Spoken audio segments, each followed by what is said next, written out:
was non-existent in this first half as they'll stop him behind the line. They'll come up now 3rd and 9.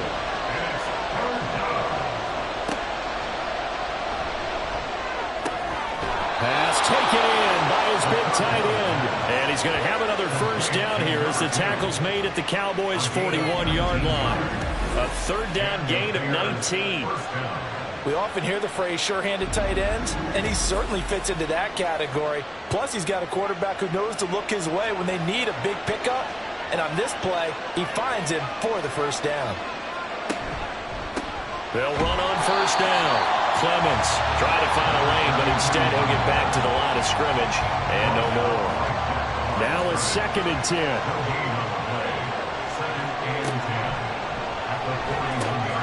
The throw over the middle taken in.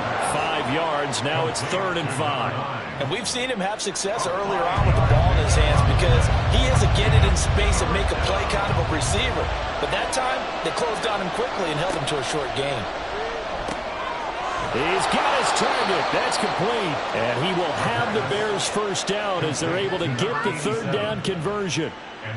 As an unbiased observer, I think it would have been interesting to see what they would have done if they hadn't gotten the first down there. But since they did, I guess the point is moot. And they were right there in that middle ground, field goal range, punt, go for it. But as you said, they picked it up. And now a throw on first down there, but it's incomplete. 2nd and 10. We're all knotted up at 10, but it appears that may change soon. Only question is, will they have to settle for 3? And shedding through the tackle. And inside the 20 before he's brought down. Mark that down as a pickup of 13, and the Bears have the first. For a lot of guys playing this game, there's no better feeling than running right through a tackle. He's able to lower his center of gravity and churn his legs for a really nice pickup. Over the middle into traffic, and that's complete. And the Bears are going to have a 1st and goal as the tackle is made at about the 5.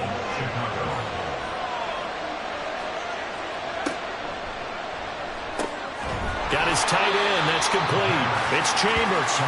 Only a yard on the completion. It's 2nd and goal.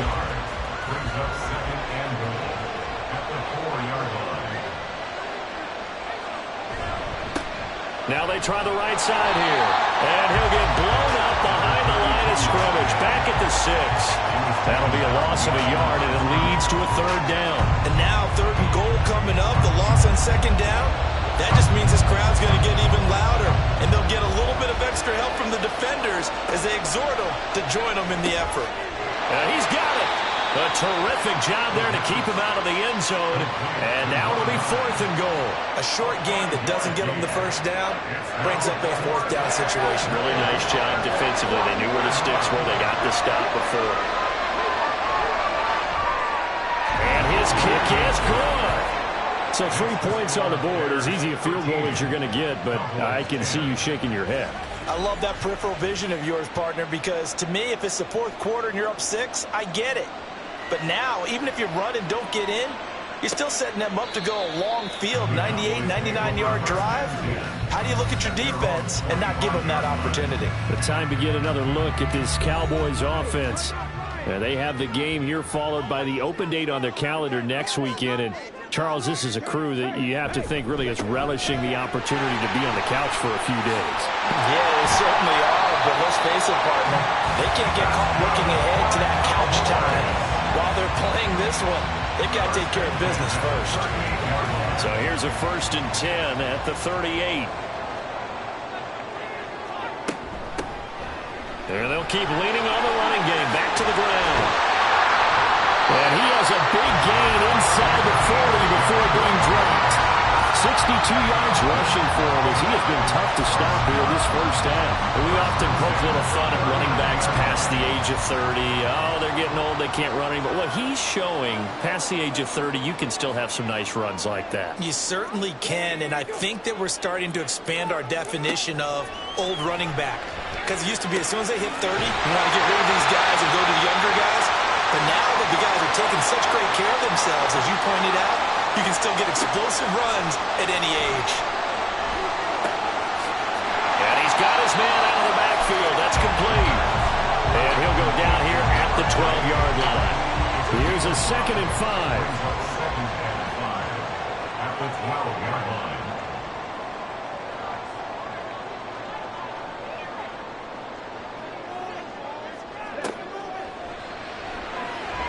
A throw there, but that's going to wind up incomplete. I'm really liking what I'm seeing from this defense because their coverage has been playing at a shutdown level so far. Even backed up late, they're forcing incompletions and fighting to keep them at the end zone as the first half winds down. And that is incomplete, but a penalty flag coming in. This could be a first down. So the ball's moved to about the 1 after the penalty, first and goal. They'll try to run this one in. And a nice move will yield nothing as he's stopped behind the line. It's a loss of 4 there, bringing up second down. I don't know if there's any other way to put it, but that play was blown up right from the snap. How about the guys on the defensive side of the ball? It's almost like they were in the offensive huddle. Yeah, it's one thing to stand him up from that 1-yard line, pushing him back to the 5 there. Wow. Yeah, I like what you just said there. Not just stand them up, but end up making a play on the other side of the line of scrimmage. A big play forthcoming. Here's third and goal.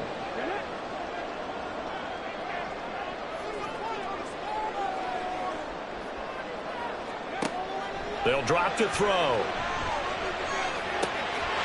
And this is caught for a Cowboy touchdown.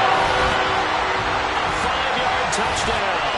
And the Cowboys will take the lead here in the final minute of the first half. That could be an important swing right there. A touchdown in the final minute of the half to take the lead. And I like the point you just made there. Could be an important swing because now that they have the lead, if they can carry that into the locker room at the half, they'll feel really good about what they accomplished in the first 2 quarters. Extra point right down the middle. And that will make this a 4-point game. The kick team out there for the Cowboys as they run up to send this one away.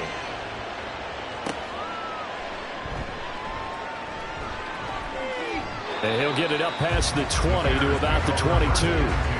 The Bears going to take over now late in this first half.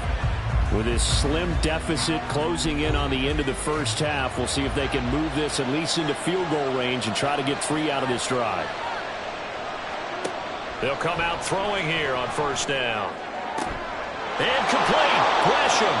And he'll go out near midfield at the 49. So one play, and they're already just shy of midfield. Back to throw. Quick hitter here. It's complete. And he's able to take it across midfield before going out of bounds. 2nd and 5. They'll set up a throw. And he will find his man on the outside. Now the Bears going to call the first of their timeouts as the clock will stop with 20 seconds to go in the first half. And a quick throw here. That's complete. And he'll go out of bounds after taking it a little further down inside the 40. Here's a 2nd down and 7 from the 37. They'll look to throw again. And that will be incomplete with the clock down now to 13 seconds. They'll need to get it to the 30 for a first. This is 3rd down. They'll stick with the passing game as he looks to throw. Eluding the pressure right. And he will slide to a stop. He does have the first down. And with just 4 seconds left in this first half, a timeout call. And his kick is good. And that'll bring him back within a point. So he's been a busy man here in this first half. That's 3 field goals for him now. And not just 3 field goals, but 3 for 3. So even though the offense has struggled a bit putting it in the end zone, they've still been able to come away with points due to his leg.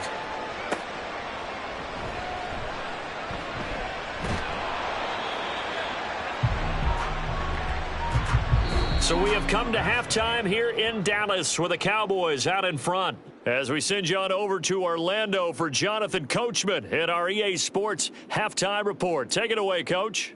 All right, Brandon, thanks. A few teams starting to rise to the top as it's time to take you around the NFL here in Week 6. We'll get started up at Cleveland Browns Stadium in Cleveland. And it's the Browns who have the lead in the second quarter.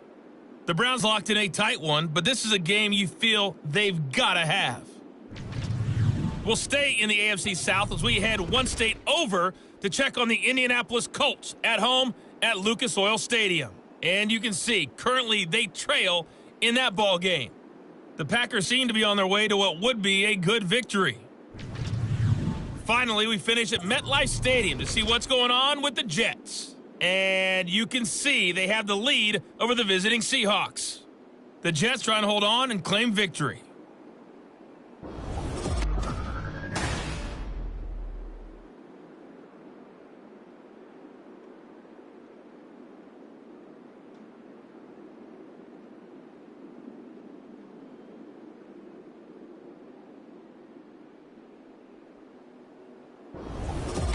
All right, Coach, thanks. Yeah, both teams likely to make some changes in what's been a closely fought battle to this point. No run back here to begin the half, and we will start at the 25-yard line. So here's the Bears offense now as they get set to start this third quarter. This offense, Charles, had a strong first half throwing the football, at least in terms of yardage, but that hasn't translated so far on the scoreboard as they begin the third quarter here, trailing and looking for a little momentum. Yeah, you're right about that because, let's face it, in the first half, most of their focus was in the passing game. And to their credit, resulted in a healthy amount of yardage. So I would think that at halftime, they're going to anticipate that defense loosening up a little bit to try and cover the passing lanes. They've got to get the running game going, and there should be some gaps to run through now. Here now, third and a yard. Now a handoff up the middle. Clemens, and he will have the Bears first down by a couple of yards as they're able to convert there on 3rd and 1. I have to think a major focus at the halftime, Minks, had to be figuring out how to create space for the running game to get operating. Well, what you pointed out to me at half seems accurate. That line has struggled to sustain blocks. Yeah, I would agree with that totally. They've got to focus on staying on their double teams at the first level, make sure that block's secure before they slide off, and try and chip someone at the second level. Up the middle they go. Clemens. And this will be stopped at the 44. That one good for 7 yards. It's interesting going into this game. There was so much talk from both sides about who would control the line of scrimmage. I think we've seen who has it in this one so far. Well, they bottled him up. He's barely averaging over 3 yards a carry right now. Now throwing on 3rd down there, but he cannot connect. And so many times we look at the opening drive of the third quarter as a tone setter, and many coaches do emphasize it. And that's a strong performance there defensively to force incompletion, and more importantly, force a quick punting situation. And this will hit just beyond the goal line as it's into the end zone for a touchback. The Cowboys offense now, they head out for their first possession of the second half.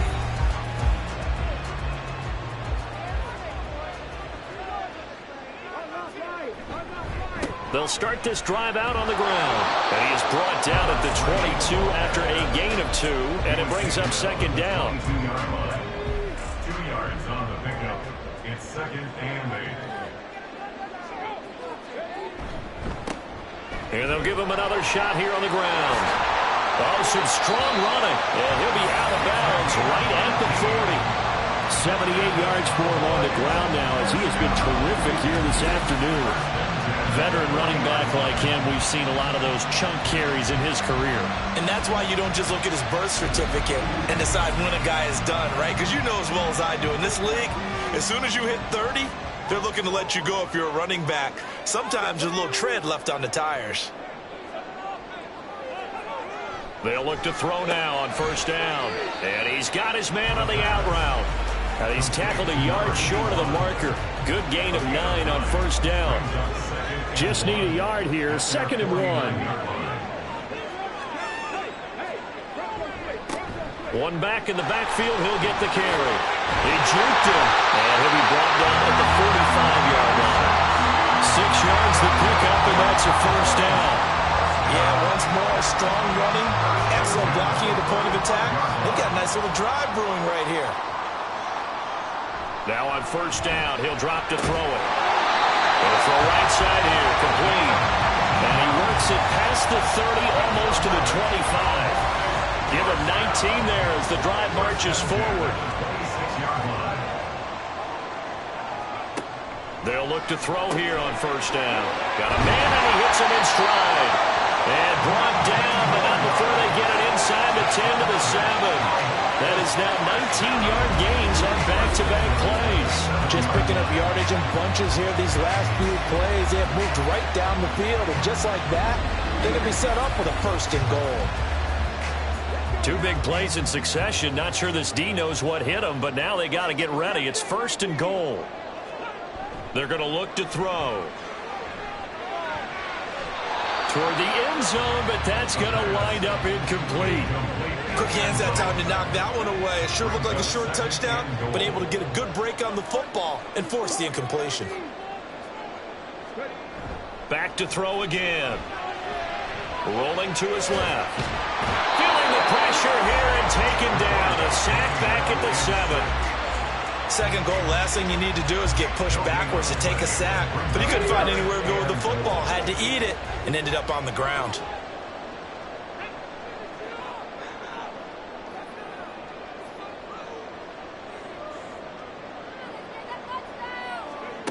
They'll look to throw on third and goal. And that is caught. Touchdown, Cowboys. A 7-yard touchdown grab as his guys are able to extend their lead.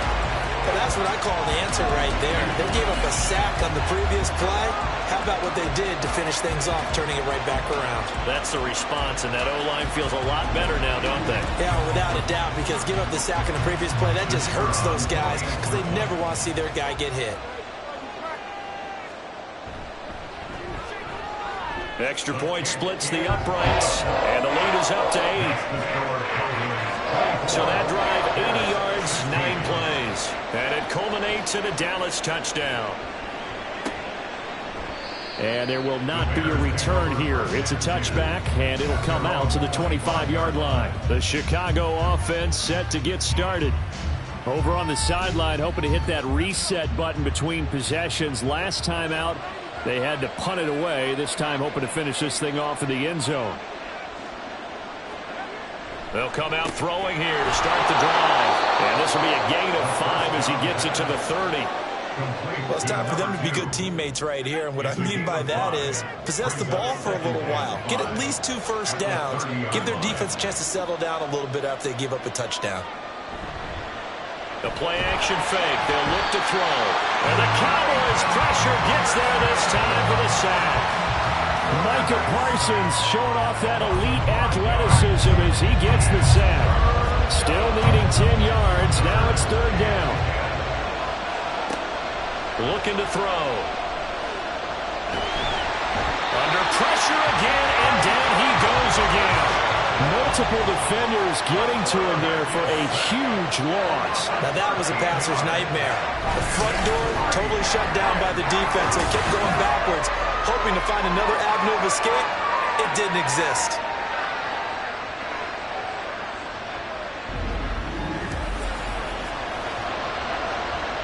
Here comes the Bears punter now. As the drive goes backwards, so he's on to punt it away.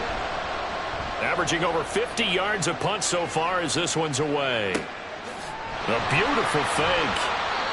So a change of possession here on the punt. And they will take over first and 10. There again is the running back as he trots onto the field. He's had a good performance, moved the ball effectively on the ground. Of course, he has the 1 touchdown.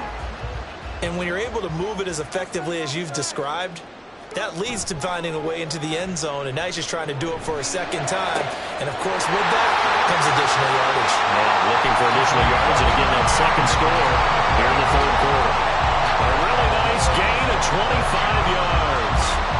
So into Bear territory now. This is first and 10 at the 27. They'll look to throw. Got his man complete over the middle. That's Gibson. And they've got it inside the 10 at the 8. Add the gain here to the previous play, and it's better than 40 yards total.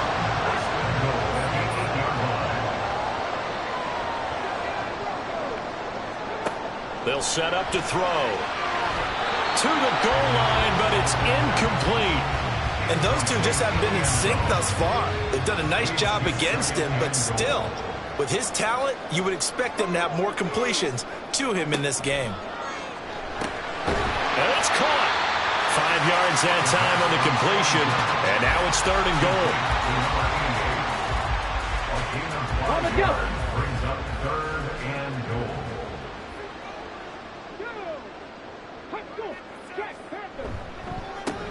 They'll try to run this one in. And he gets halfway there down to the 1-yard line.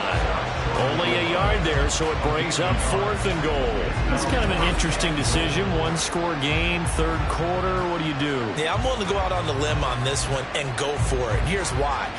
If I set it up right now and go get the touchdown, I'm in firm control of this ball game, and my team has a ton of confidence. If I don't get it, hey, I rely on my defense. And if somehow they go downfield on me and score, so be it. I want to be in control and in firm control right now.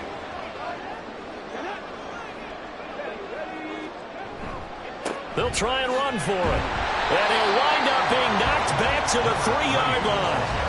They stop him up short on 4th and goal from the 1. And the Chicago defense able to come up with a goal line stand. And defensively, they were ready for that, a full-on blitz on 4th down, and they stop him short of the marker. Oh, and someone's got to feel really good about that, and that's the defensive coordinator.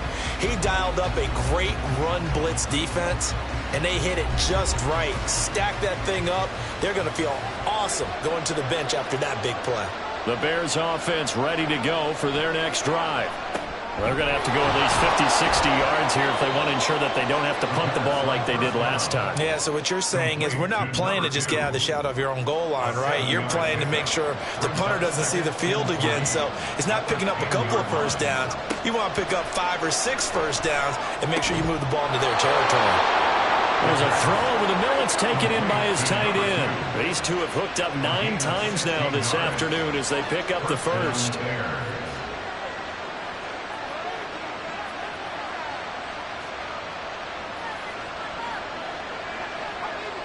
They'll look to throw here. Being chased out left. And he'll protect himself at the end here as he winds up getting pretty decent yardage. He'll wind up getting 9 after tucking it and running, so it'll leave him with 2nd and a yard. He'll drop to throw. Over the middle, complete. It's Chambers.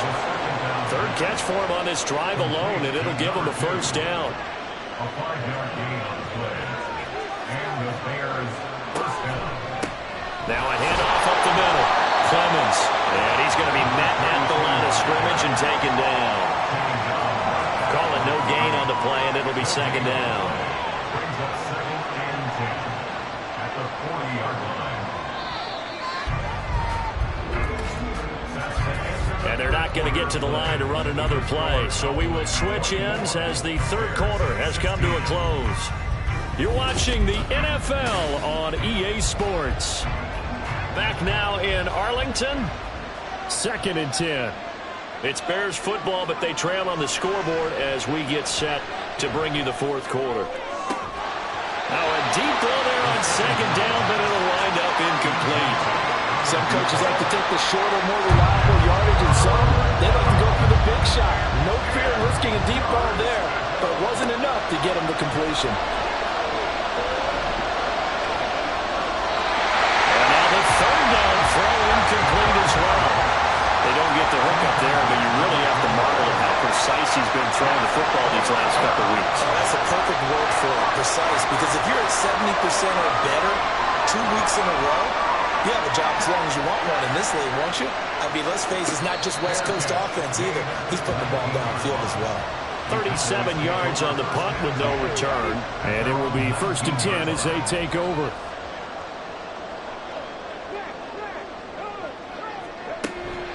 They'll start on the ground here on 1st down.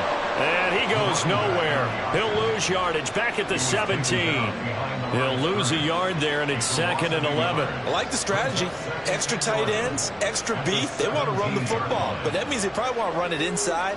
If you get strung out on the perimeter, you're in peril. Yeah, we saw the result, negative yardage. Firing quickly here, and that's complete. It'll be a gain of 5. And now 3rd down and 6 to go. They are in need of 6 yards here if they hope to move the chains. On 3rd down, he'll drop to throw. Work in the middle of the field, and he's got a man complete. And they work this well upfield across the 45. That 3rd down conversion good for 23.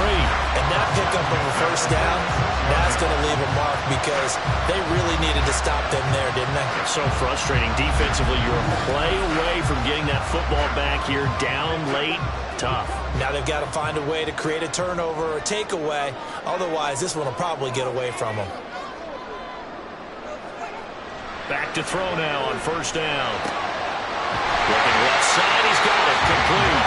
And they'll get him down as he's inside the 40. Another nice gain, 16 yards there and a 1st down again.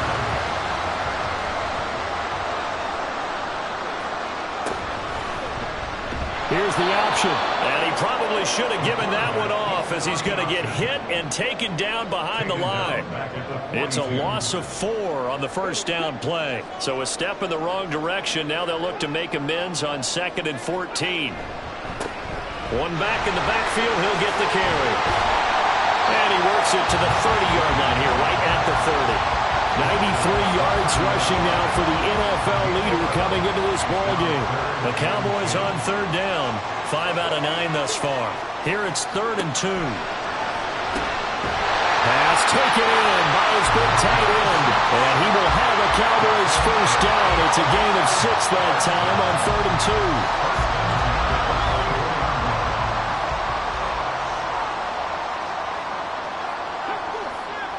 On 1st down, he'll drop to throw. Back to Gibson and another catch for him. And able to get him down, but he does reach the 5. It's another 1st down as they look his way again, this time 19 yards. These guys are running offense like you drive. The pedal is down, stomped down. How about that? Back-to-back completions. They are rolling. So much for being conservative and running that football. So 1st and goal, 6 points here would go a long way toward wrapping this one up. A handoff as they run the counter play. And able to elude one tackler, but only gets this back to the line of scrimmage. A line of scrimmage, once again the 5 as they get ready for 2nd and goal. And they'll keep leaning on the line game, back to the ground. And he's going to get him about 3 yards closer. He's down to about the 2. A lot of tired bodies on that field, but this is a big play, 3rd and goal. They'll try to run this one in, and he'll take it into the end zone for a Cowboy touchdown. A great play there. His 2nd touchdown of the afternoon. And the Cowboys look like they're going to get back in the win column as they extend their lead here in this 4th quarter.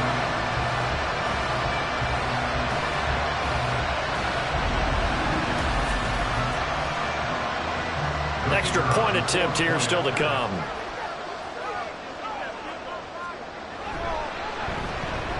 And the lead is up to 15 now. So that one a long 11-play drive. And it's culminated by a 2-yard touchdown run. And he'll decide to not bring this one out as their drive will begin at the 25. Another drive coming up for this Chicago offense. See if they can put this drive in the end zone, Charles, because it's been a little bit of a rough go at times. They've had to punt the football a ton in this ball game because of stalled-out drives. So are you saying that you're kind of tired of seeing the punter run out there and do his thing during this game? Is that what you're trying to say? Well, I mean, I'm okay with it. I have a feeling that this offense, they don't want to see the punter again. And frankly, the punter doesn't want to run out there anymore himself. He would love to see his offense put together a drive and give his leg a rest. He'll look to throw. Now he'll dump it underneath to his running back, complete. And a 5-yard gain gets him to the 42. 4th quarter, every drive so critical, and you figure may only get one more shot after this, so a touchdown's imperative on this drive. It is, but you also have to think to yourself in play calling, don't hold anything back. Don't save it for the 2nd touchdown. You got the 1st one for the 2nd one to even matter. And he'll get up to the 43-yard line. 5 yards on 1st down, but now just a 1-yard pickup there on 2nd. Now back to throw. Able to find the open man. That's complete. And he will have the Bears first down as they're able to get the third down conversion. In a two-score game, obviously, every play, every third down, like we saw there, magnified. Big pickup. It was a huge pickup. What they really want, though, is to not even get to third down. They've got to maximize time and conserve as much as possible. Again, he'll drop to throw. Looking left side, and it's complete. And they're able to get this one past the 30 to the 25-yard line. 15 yards there on the play as they try to chip away at this 15-point deficit. So signs of life in what's been a dormant offense in this second half. Here's 1st and 10. They'll try the left side. Clemens. It's a pickup of 4, and it'll bring up 2nd down. On any running play that's called, they're always hoping that it's going to break big and go the distance. But when you get a nice game like that, you're able to do so many things anyway. You can come back and run essentially the same play again, continue to move the ball on the ground, or you can decide to throw the ball now because usually you have the defense back on its heels. 18 yards there, and it'll be a 1st and goal. And the offense moving quickly to the line. Now a shotgun snap as they'll look to throw. Oh, he was hit as he threw it there, and that one winds up incomplete. Tell you what, partner, after he ices down, he's going to be a nice long soak in a hot tub after this one. He's been under duress the entire game. And once again, hit as he throws. Fortunate that one wound up incomplete. And he's maybe going to get this back to the 4, but that's about all. 3rd and goal. Keep in mind, very possibly 4-down territory. Back in the end zone. Can he get his feet down? No, it's incomplete.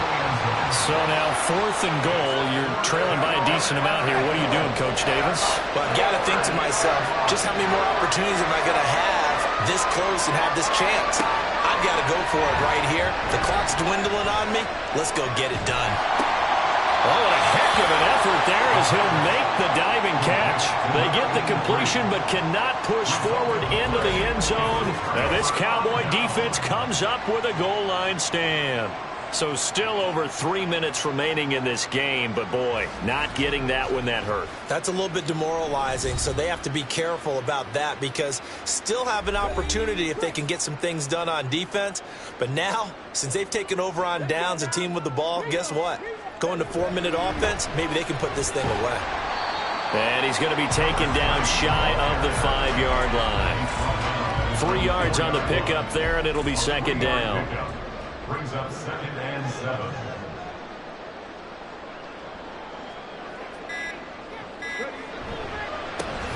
They'll try and run some clock here as they keep it on the ground. And forget that 100-yard rushing game, at least for the moment, as he'll lose yardage here and fall back under the century mark for the game. And this is an absolutely big 3rd down that's been set up here, partner, and there's no other way to put it. The defense has to get a stop here if they have any hopes of winning this game. Pastor, you said big 3rd down. I'd put the word big in capital letters here. 2 minutes left to play in this football game here on EA Sports. Now, this is a big 3rd down, and you'd have to think we'd see a timeout right away if they can't stop him here. Now, here's a handoff out of the gun. He's brought down after a pickup of 5, but he needed 8. 4th down. And now right out of the 2-minute break, we'll get a timeout used defensively with 1:56 to go. So now the Bears down by 15. A little under 1:50 remaining. How will this thing pan out? We'll watch as they come up on 1st down. They'll try and start this drive in the air. Quick hitter here. It's complete. And he'll be out of bounds up near the 45 at the 44. Here's 2nd down and 3. It's a gain of 7. Brings up 2nd and 3. He'll look to throw. And a quick throw here, that's complete. And he's able to take it across midfield before going out of bounds. 2 timeouts still remaining, but scoring quickly, a must. It's 1st and 10. Here's a pass swung out left to his running back. And he'll go down inside the 45 before going out of bounds. They'll come up now on 2nd down. It's a pickup of 3. Brings up 2nd and 7. They'll look to throw again. And that'll fall incomplete. He was hit just as he let that go. And now it's third down. So 7 yards from the first down here as they come up to the line of scrimmage. They'll stick with the passing game as he looks to throw. And that will be incomplete as well. That means it's just one last chance left, and this has to be a first down or a touchdown, or this game's over. Well, the defense circling now, 4th down and 7. As expected, they're going for it to keep the drive alive. And unable to break away, they stop him a few yards shy. They had to go for it with such little time remaining, and the Cowboys' defense is going to get them the football back. So with that, we can just about close the book on this one, Charles. Yeah, what's the old expression about slim and none? Well, Slim just left town on that They're one. down to none? Yes, exactly right. Dallas offense set for this next drive. And a few kneel downs should come very close to finishing this one off, depending on whether or not we see any defensive timeouts. They still have 2, but using them would just be prolonging what's really already been decided. They try to run on first down, but this defense says no dice. They stop him a couple yards behind the line of scrimmage. Another run on second down, trying to cover up. And he'll be brought down just shy of the 45. Now the Bears will use their 3rd and final timeout as they'll head to the sideline and talk over what to do next. And he will have a Cowboys first down, and that should be that. 4 yards on the pickup, good enough to extend the drive. First and 10 at the 49-yard line.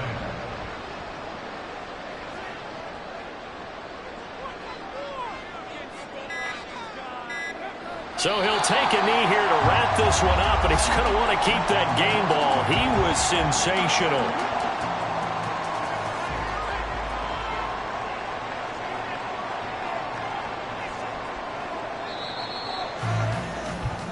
So this one will end in a victory for the Dallas Cowboys. And it was their defense that really made the statement after the break. They pitched the second half shutout. Yeah, think about the team that just got vanquished. They did score in the second quarter. Do you think they thought at all that that would be their last points of the game? No, but what a second half. The adjustment, whatever they did in the locker room, it certainly worked. It certainly did, and you're exactly right. Whether it was an adjustment, whether it was just more focus on what they planned to do going in, whether they just played better, whatever it was, it all came together in the second half, and no points were allowed. That's a great way to close them out.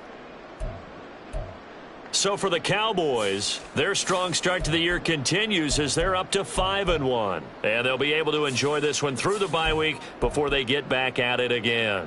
Meanwhile, for Chicago, the losses are piling up as they drop to 1-5 now. And they'll be off to Minneapolis next week for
It's Madden NFL 24.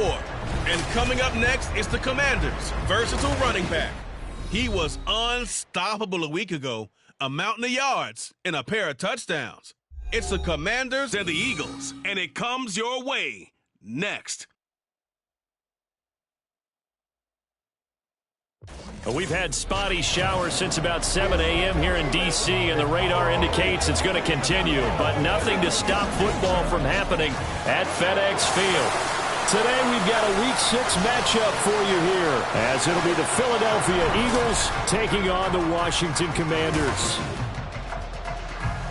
With Charles Davis, as always, I'm Brandon Gaudin. And Charles, you talk about storylines in this one. I think it begins and ends with our two quarterbacks, certainly two of the best in the business. And nowadays, I don't think you can get by for long periods of time without a top-flight quarterback. The way the game is played, with all the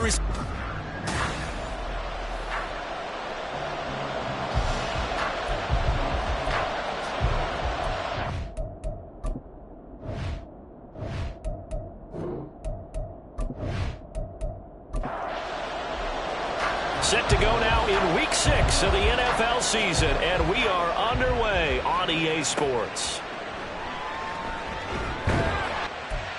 Brought out here inside the 20. Good coverage as he's dropped at the 17. So now here comes the Eagles offense as they get ready to take over. And a look at a guy, definitely got a little razzle-dazzle to him. Can do it with his arm or his legs. Their mobile QB. And he's playing at a very high level here in this early part of the season. In fact, he leads the NFL in passing yards. Now, that's not always an indicator of success, but in his case, it is. It's a short one here, complete to his tight end. And he's taken down. It's a gain of 3 from the 17 to the 20. 2nd and 7 from the 20. At the 20-yard line. Fights forward for only about a yard up to the 21. You talk about this Washington defense, and they've shown the ability to play tough against the pass, currently ranked number 9 in the NFL. Yeah, this has been a good defense, but they're going to have to really prove it in this one because, guess what? They're facing the #1 passing offense in the NFL. It's definitely a prove-it day for them. That was their first third down try of the game, and clearly something was off in the execution of that play. Good news, they've got a whole game left to clean that up and start clicking on those key third down throws. 35 yards that time on the punt. And the Commanders will take over with a 1st and 10. So out comes the Washington offense onto the field. And a glance here at the vet. He's got a lot of years under his belt in the National Football League. Well, in prep for this one, it was fun talking with the defensive staff because they had to review last week's game tapes where he threw for over 400 yards. And they started ho-humming that performance. And finally, you said he threw for over 400. That's got to be significant. That's why he won the NFC Offensive Player of the Week. They're going to be careful what they wish for ho-humming. He might do it again here in this one. 1st and 10 at the 44-yard line.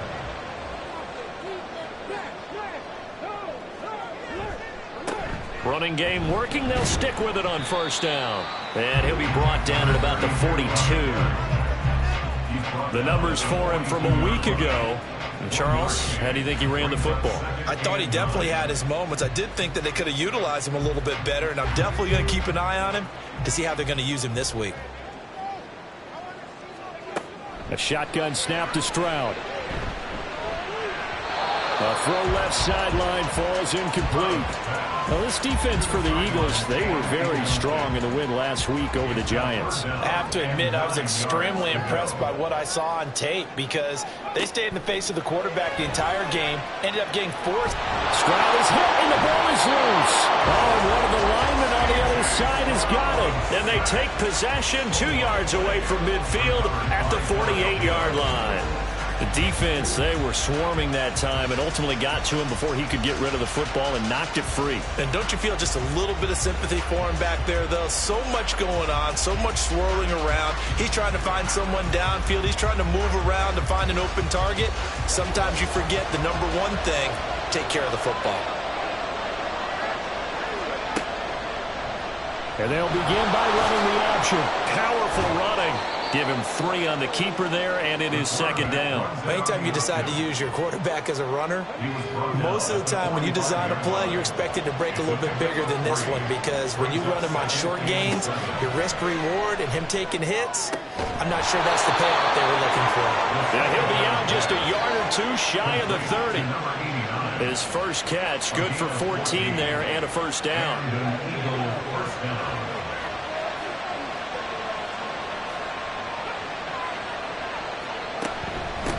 Up the middle they go. Willis. And he's able to work his way down inside the red zone to the 19-yard line. Back-to-back nice plays, 12 yards that time and a first down.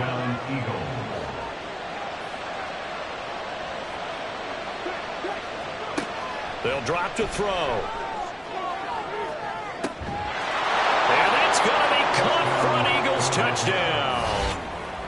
A great effort there. His 3rd touchdown now on the year. And the Eagles use the early turnover to get on the board first here in this one. Their first passing touchdown of the ball game, and they go to the big tight end in those sure hands, and he provides the score. And now before we get to the extra point, remember all touchdowns do have to be confirmed by the replay official. They're taking a peek at whether or not those feet were in bounds, and obviously a big call here in the end zone. And not just the feet. How about the hands? How is the ball possessed while the feet are hopefully getting down in bounds? That's what they're trying to look at to see if it all comes together. So they called it a touchdown originally, and this will stay a touchdown after the video review, so they had it right. A good hold in these wet conditions. The point after is up and good, and it's now a 7-0 game. Set now to kick this one away, and off it goes.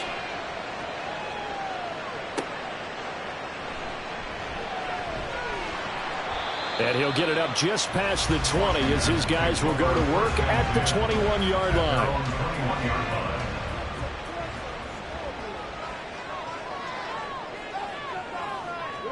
Stroud now on 1st and 10. That one's complete to Tomlinson. And they're going to get this beyond the 40 before it's taken down. And a nice gain of 21 yards. One play has him up past the 40 already, and another 1st and 10. Stroud off the play fake. Wide open receiver complete. Touchdown, Washington. A big play there. 58 yards. And the Commanders are able to strike quickly here as they are in for 6. Great corner route there. Not only able to catch it, turn it upfield, and get into the end zone. It usually involves a little bit of an extra move, doesn't it? You've got to get them thinking that you're moving to the middle of the field and you're breaking away to that corner. Boy, that was well executed.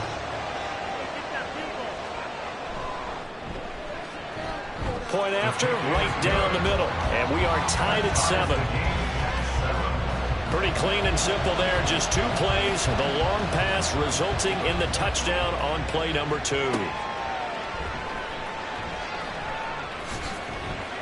And able to take it past the 25 and up to the 28-yard line. Philadelphia getting set to take the field. This drive here beginning probably with a pair of motivated groups. Remember, the offense scored a touchdown on their last time out, looking to repeat that in Charles's defense. They were very frustrated after giving up 6 the last time on the field. And frankly, it's just... He's got a man complete. And he'll be taken down, but not before they work it across midfield. 25 yards that time. Well, we know he's got the speed there. He needed the speed and the hands. A great catch. And because of that speed, you have to respect it as a defender. So you have to either play off or make sure you're somehow in contact with him. And he's able to do exactly what you said.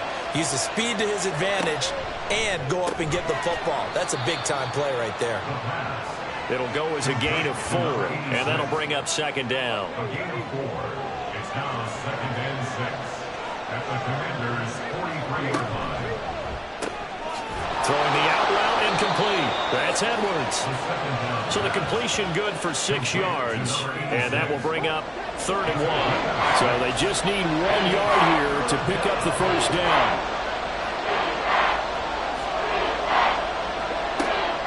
back to throw again. He's got his target. That's complete. And they're going to have another first down here as the tackle's made at Washington's 13-yard line.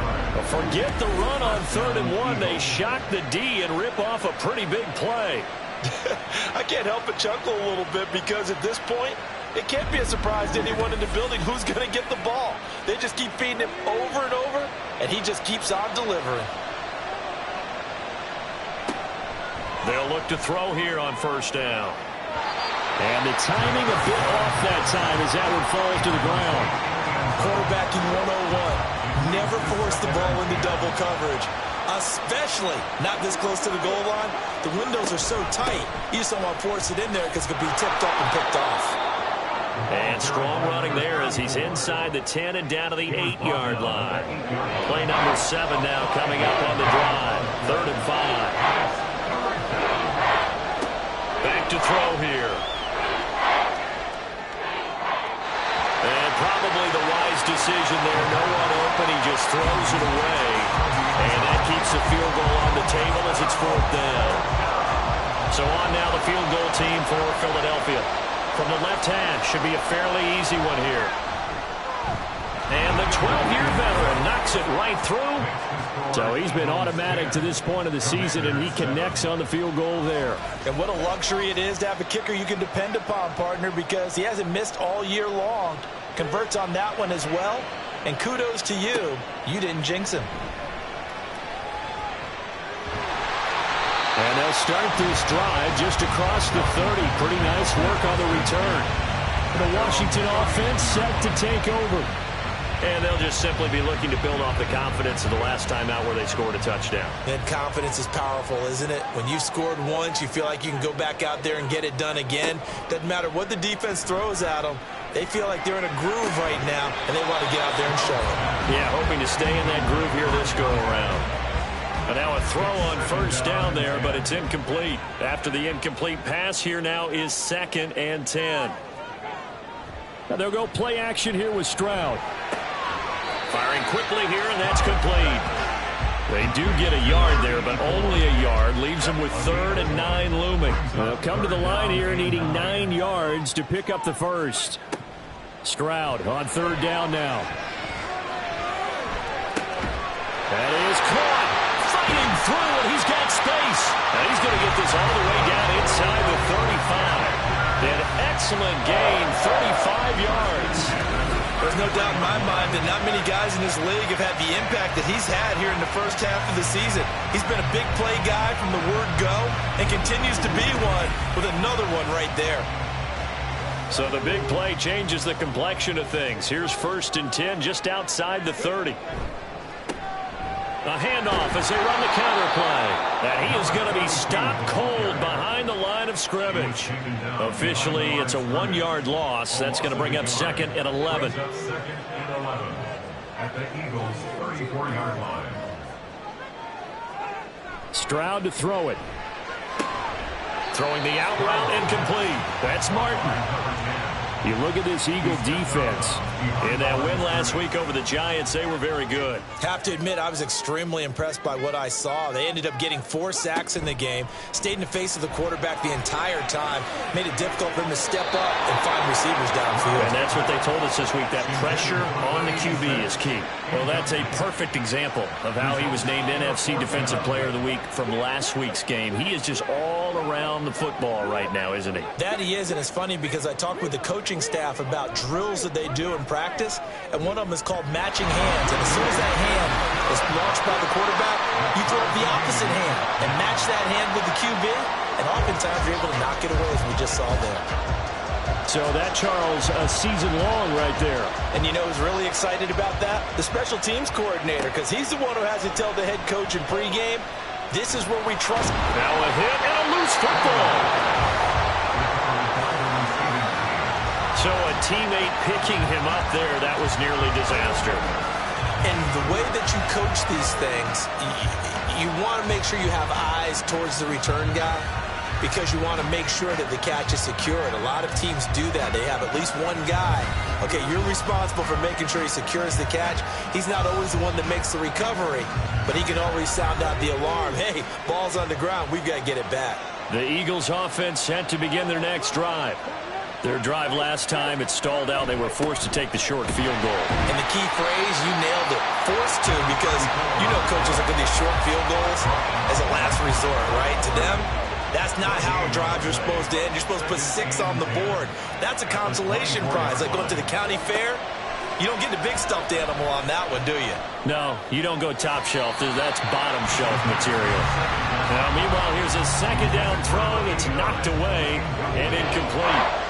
They come up to the line now facing a 3rd and 10 after the incompletion. They're going to look to throw. Throw left side complete. That's Fowler. And a good tackle there right around the 30. Stops him short of the first down. That's good. The completion there for 7 yards. And it'll be 4th down. The Eagles send out their punter now as he'll punt it away for the second time. And now a low liner. I think he mishit it. Only 29 yards on the punt there. Definitely not his best. And it will be Washington football now with a 1st and 10. So out comes Washington's offense to take over. And last time able to get 3. It's not what they wanted. They wanted 6, but they got at least something. They mustered something out of the drive. They'll take it. Just, I like the way you've described it. Not ideal, but they'll take it. Anything to put some points on the board. But this time on offense, they don't want to see the field goal kicker trot on the field. They want that ball in the end zone. Yeah, they'll be going for 6. From the gun, they'll try to run it. And he is met in his tracks behind the line of scrimmage. 2 yards the loss, and now 3rd and 12. This defense is a difficult one to prepare for, one of the best in the league. They'll come at you from all angles, and they did a nice job there stopping him for a loss. Stroud looking to throw. They'll try and set up the screen. It's complete. And he can only manage to take the football to the 40, and that is well shy of the first down marker. They'll get only a yard out of that, and it'll bring up 4th down. Washington going to send out their punter as he's on to punt for the first time this afternoon. He'll look to set up his blockers.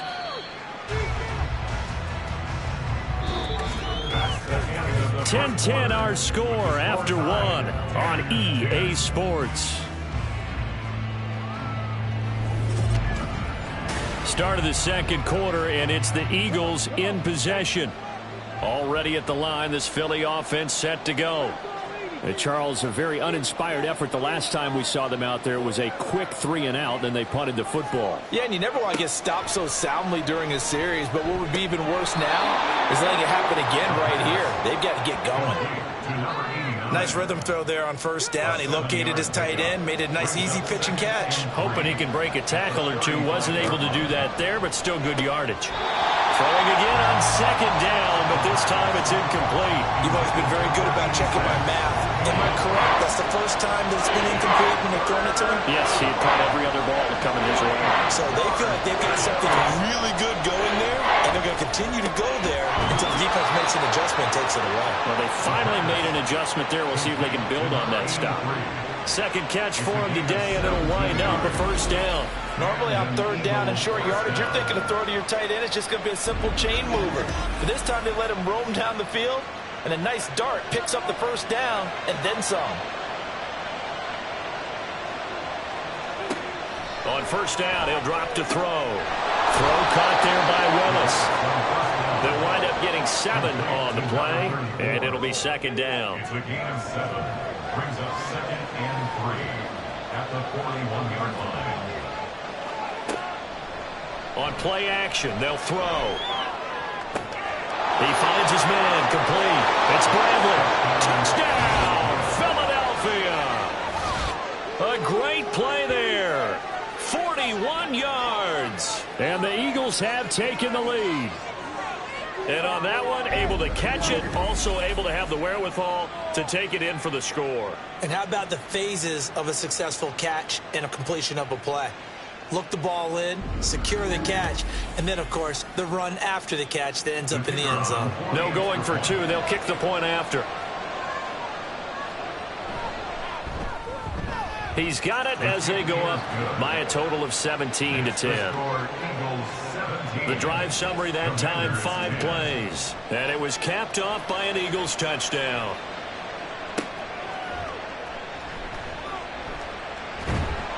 And makes it across the 20 as his guys will set up shop at the 23-yard line. Washington ready to try again on offense. They find themselves down 17-10 as they come up on a 1st and 10. Throwing now is Stroud. Quick hitter here, it's complete. They'll go for a gain of 7, and it's 2nd down. A 7-yard pickup brings up 2nd and 3 at the 29-yard line. Now Stroud. Now they go screen, it's complete. And he'll be upended at the 33 following a gain of 3. And guess what? It brings up 3rd down.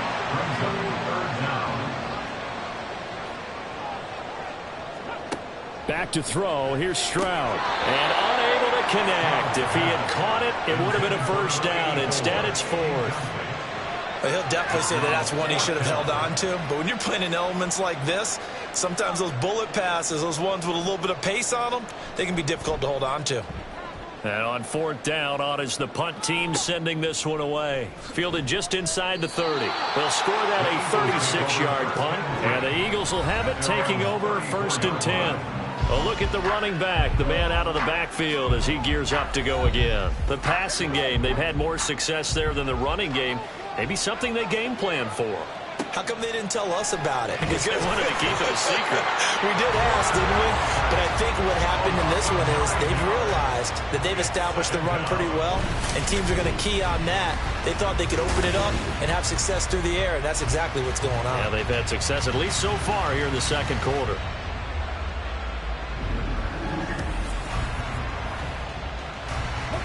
After the sack, it's 2nd and 19, and the road gets a bit tougher from here. They'll set up a throw. His throw incomplete. And this drive was almost over before it began thanks to a great defensive effort. Sack on 1st down, followed by an incompletion. One more good rep, and they get off the field. And the Commanders are going to get there as he's taken down. Multiple players getting home there for an 8-yard loss. Well, how about that? A dime set on defense, 6 defensive backs. None of them blitz. They're just back there in coverage. Defensive lineman gets the sack. That's where the O-line, they go to the sideline, they keep their helmets on so the cameras can't find them, right? Yeah, the cameras can't find them, but I know one thing. The O-line coach will. Officially, that'll be marked down as just a 28-yard punt. And Washington will have a short field here as they take over 1st and 10.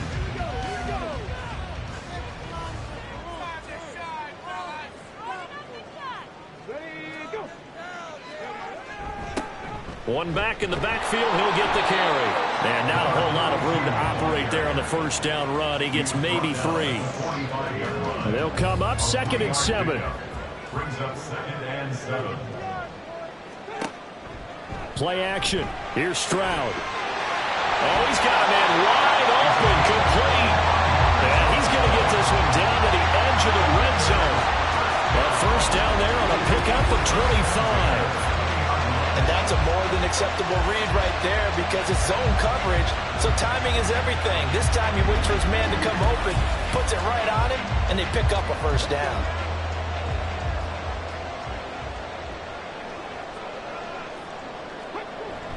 Play action. Stroud now. Rolling, and he can't find anywhere to go with it, and he goes down. That one will set him back nearly 10 yards here on 1st down on the sack. And they need to work to at least get some of this yardage back after the sack. 2nd and 19. And Martin's got it, complete. It's a pickup of 12, and that'll set up the 3rd down. Nice play call, a little bit of play action right there. If you can get those linebackers to freeze for just a split second, that's usually all the room you need in order to get it to your tight end. Forced out to his left. And able to get him down, but he does reach the 5. A nifty bit of scrambling there. 12 yards, first down. Oh, Brandon, that's a gamer move right there. Facing third down, steps up, calls his own number, and nearly makes the house call. If I'm the coach, I let him take another one right here. Give him a chance to be the first one to hit the end zone after that effort he just gave him. It'll be a 3-yard pickup, and it brings up second and goal. Now we got whistles before the snap. Looked like one of the commanders jumped. False start, offense. So pin that one on the rookie right tackle. Remember those days when the right side was simply the run-blocking side? Now you're dealing with some of the better pass rushers in the league. It'll make you a little jittery.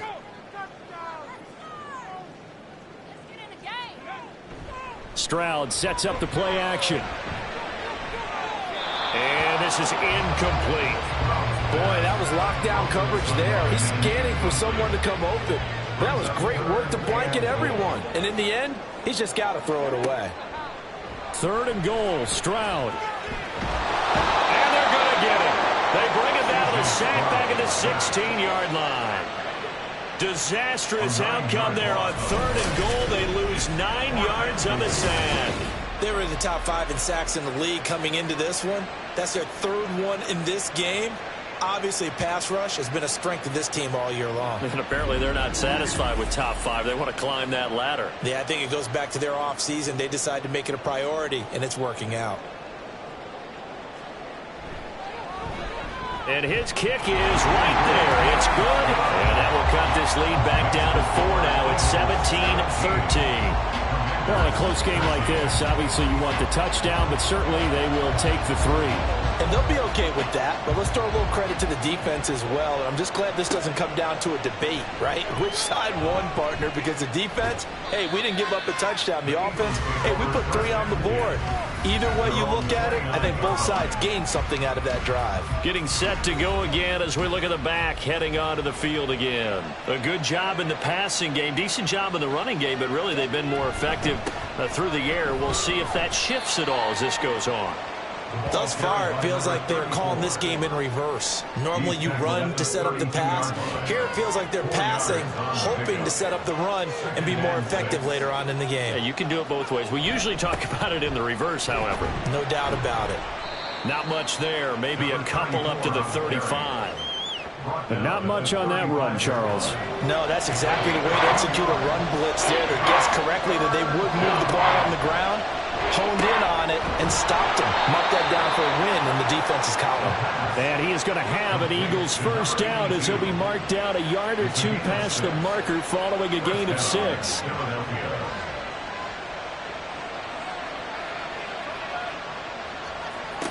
Looking to throw. That is caught by Fountain. And he takes this just a few yards shy of the red zone before going out. Big yardage after the catch. That one winds up going for 36. Big plays are starting to become the trend here in this first half, and everything that they've tried has worked. And there's another example right there.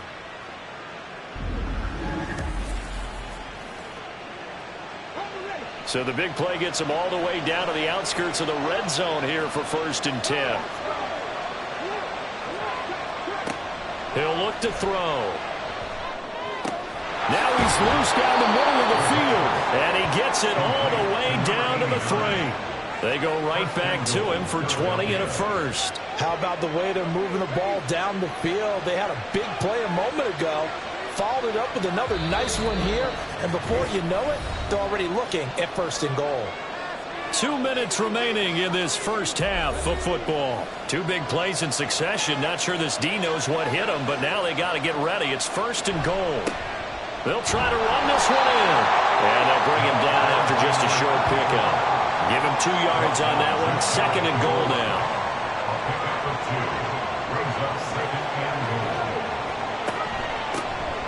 They'll try to run this one in. And the reinforcements come in as they're going to stop him behind the line. It'll go as a loss of a yard, and it'll set up 3rd down.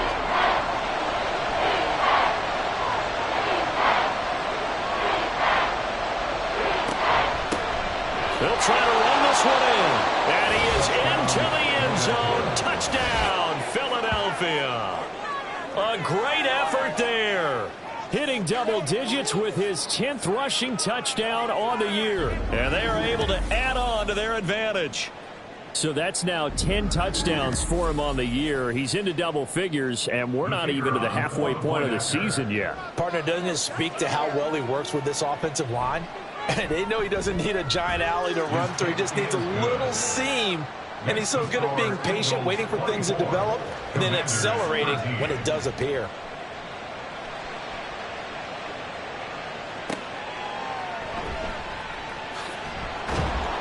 And taken down just past the 20 at about the 21-yard line. Washington going to go on offense now late in this first half.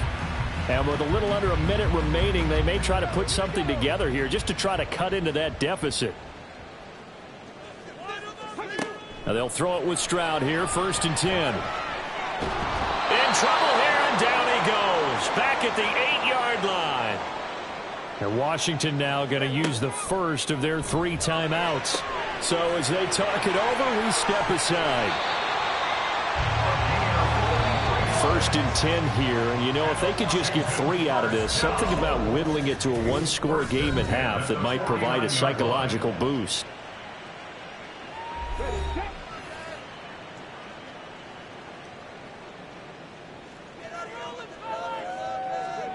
Stroud. He's going to find his running back. It's complete. And now Washington going to go ahead and use their final timeout as they stop it here with just under 40 ticks to go in this first half. That one's complete to Tomlinson. They'll get to the line here, but remember, it's also 3rd down. That's a gain of 6. Stroud will look to throw once more. He's going to let this go. Back of the end zone. And unable to connect. Incomplete. Now give them credit. They took their shot, but it's going to bring up 4th down. He certainly had a good game throwing the ball so far, but I think he was trying to take that from good to great with that throw, trying to get one downfield. He's been a busy man here in this first half as he gets it away. The Eagles offense set to begin their next drive. And with 8 seconds on the clock, really not a lot of time to try to put anything together. A nice burst there as they'll get about 7 that time on the 1st down run. So we have come upon halftime, and it's the visiting group from Washington who are out on top. As we'll get you down the coast to Orlando for Jonathan Coachman at our EA Sports Halftime Report. Coach. All right, Brandon, thanks. A few teams starting to rise to the top as it's time to take you around the NFL here in Week 6. We'll get started up at Cleveland Browns Stadium in Cleveland. And it's the Browns who are out on top. The Browns trying to gut this one out as it would be a good victory for them if they could get it. From there, we'll make the trip down to Indianapolis to check on the Colts at home at Lucas Oil Stadium. And you can see, currently they trail in that ball game. The Packers looking to sew that one up, and they look to be in pretty good shape. Finally, we finish at MetLife Stadium to see what's going on with the Jets. And you can see they have the lead over the visiting Seahawks. The Jets trying to finish that one off and claim victory.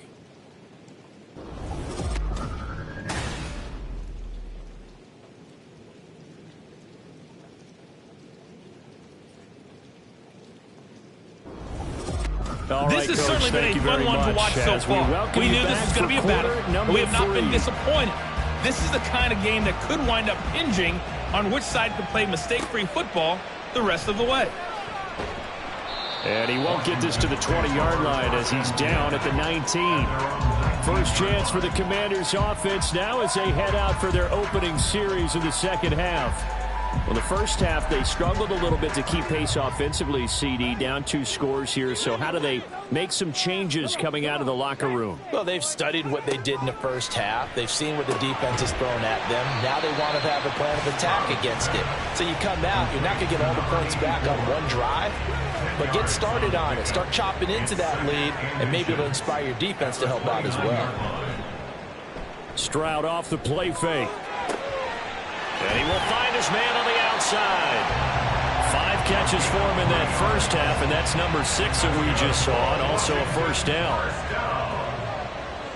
1st and 10 at the 31-yard line. As Stroud now to throw. This one complete to his fullback out of the backfield.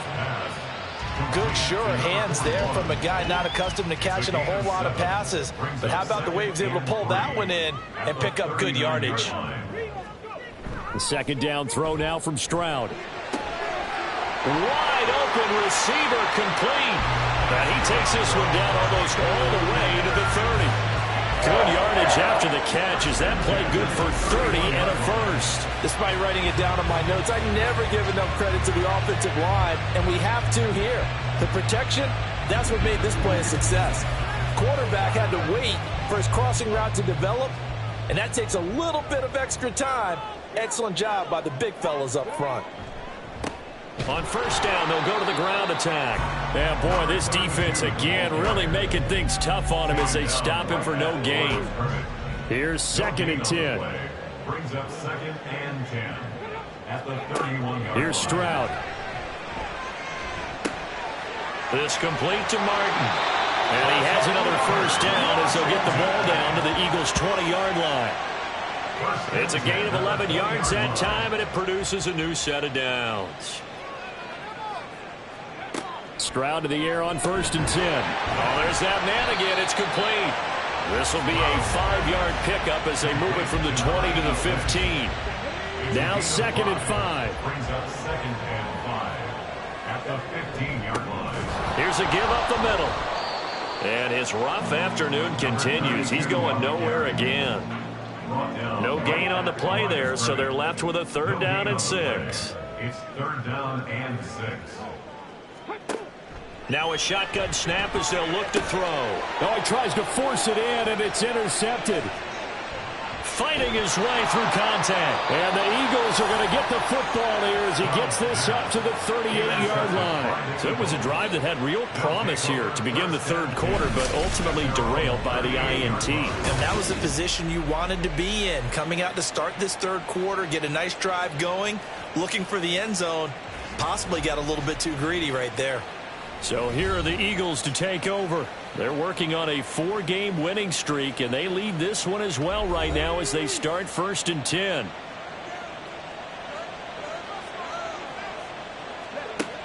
They'll come out throwing here to start the drive. Able to find Willis. And he'll lose yardage on the play back at the 37-yard line. He was unable to shake free there, and they'll cover him for a loss of a yard. 37-yard line.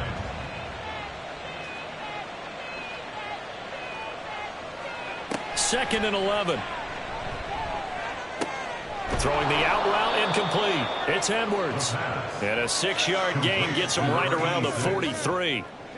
Here is 3rd and 5. They'll set up to throw. Pass taken in by his big tight end. And he'll take this to the other side of midfield before going out of bounds. It's an Eagles first down on a gain of 11. And an Eagle first down.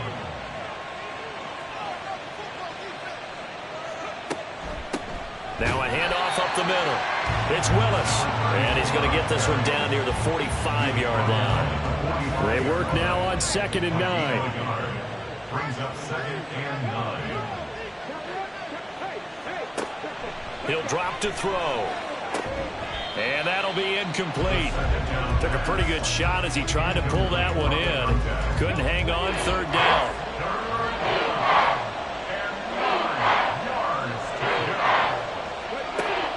He'll look to throw. And he will slide to a stop. He does have the first down. 18 yards, a big pickup there on 3rd down. It certainly appears that he's been able to get a read on how they've wanted to contain him in this game. He's seen some places where he can beat them in big spots, and right there, he slides in with ease for the first down.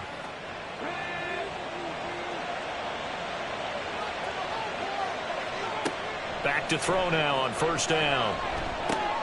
That's into the hands of Edwards. And down inside the 15, shy of the 10. Another strong gain on the last 2 plays. They've moved it a combined 33 yards. From down at the 12, it's 1st and 10.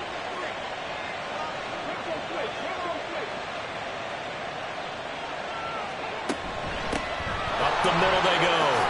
It's It's Willis. And power running here down to the 6-yard line. 41 yards rushing for him now to this point. From the 6 now on 2nd and 3. And tackled down after a gain of 3. Leaves him with 1 yard to go on 3rd down. 3-yard line. A 3-yard gain on the play. The play-action fake. They'll look to throw.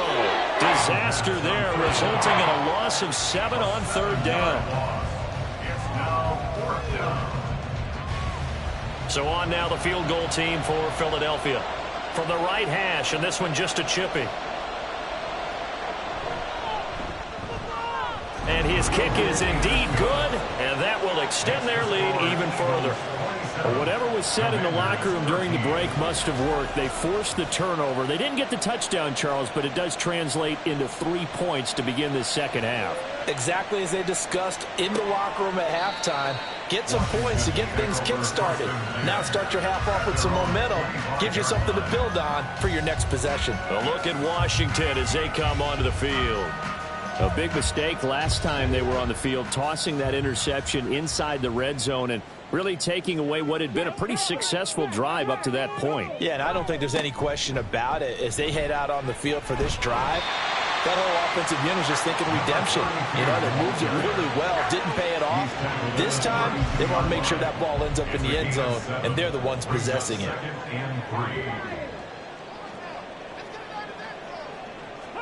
Back to throw. Here's Stroud. And he's got his man in stride, complete. And they get him down, but not before he takes it across the 40-yard line. First down. 1st and 10 at the 42-yard line.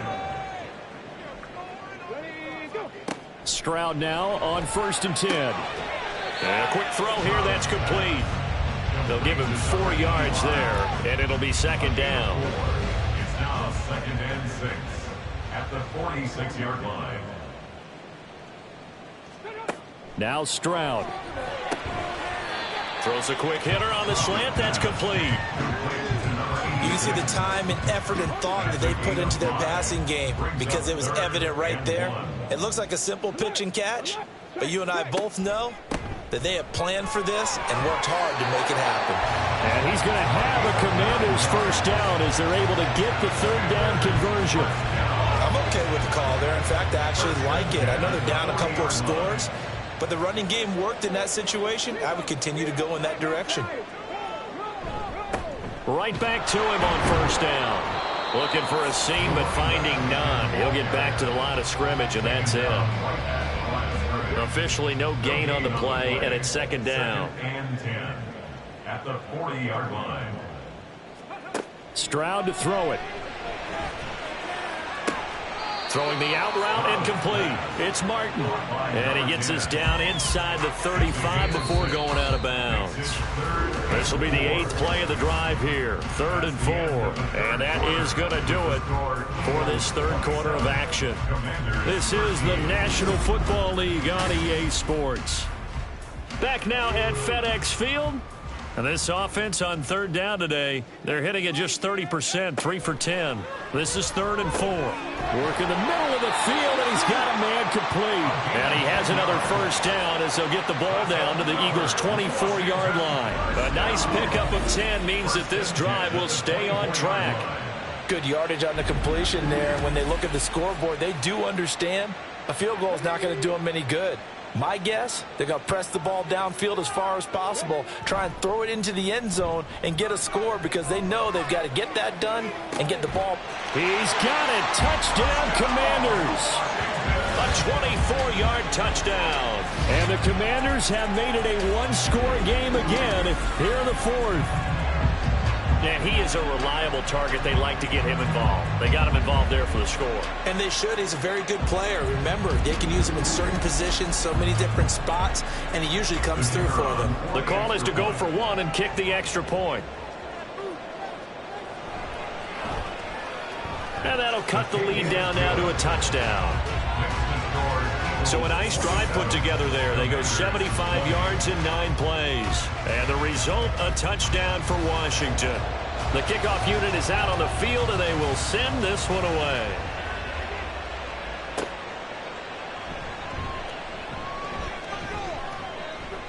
And a good return as he'll be stopped just shy of the 30-yard line. Here's the Philadelphia offensive unit now as they head out to take over possession. That last touchdown has made this really tight. They're clinging now to this slim lead. Second half, they only have a field goal. This offense needs to kick it into gear. And right now, I'm looking directly at the field general, at the quarterback, because to me, he's got to take over right now. By word, pumping his team up, and then, of course, by deed with his play. My high school coach used to say that all the time. Laddie, take over by word and deed. And deed means action. Exactly. A 6-yard pass on back-to-back plays. Picks up the first. And an Eagle first down. Now a handoff up the middle. Willis. And a pretty good burst there as he'll get this across midfield and down to the 46.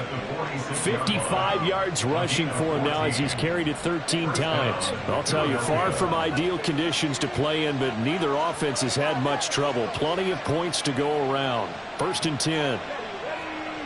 They'll look to throw. The completion, but they go in the wrong direction. A loss of yards, and now they're dealing with a 2nd and long. He's taken out of bounds behind the line of scrimmage.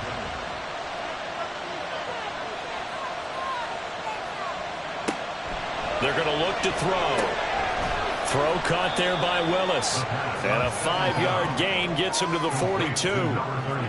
I know it was a gain, but you have to sense probably a little bit of disappointment there because when it's out there in open space, I think they expect to get more out of a play, don't you? Especially when you're getting it to your guy out of the backfield. You're expecting him to be able to create something, be a little more shifty. Yeah, no doubt about it. Good open field tackling held it to an okay gain.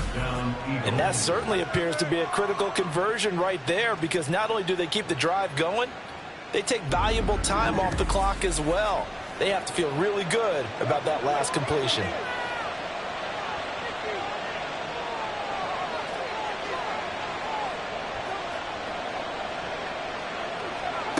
Now on 1st down, he'll drop to throw it. Looking left side, and he's got a man. That's Willis. And they are able to stop him, but he does take it all the way to the 2. 23 yards on the play. So 1st and goal, 6 points here would go a long way toward wrapping this one up. On the run is Benjamin. And he pushes forward but comes up short of the goal line as he'll get a yard down to about the 1. 2nd and goal from the 1. They'll try to run this one in. And the second wave of tacklers is going to get him as they stop him behind the line. He lost 2 there, and it's 3rd down.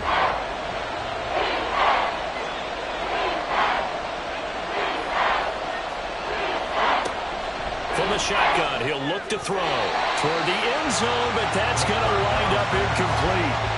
Sometimes the game is pretty simple. Put a few extra defensive backs on the field, give them nowhere to throw the football, force the incompletion, and get off the field on 3rd down.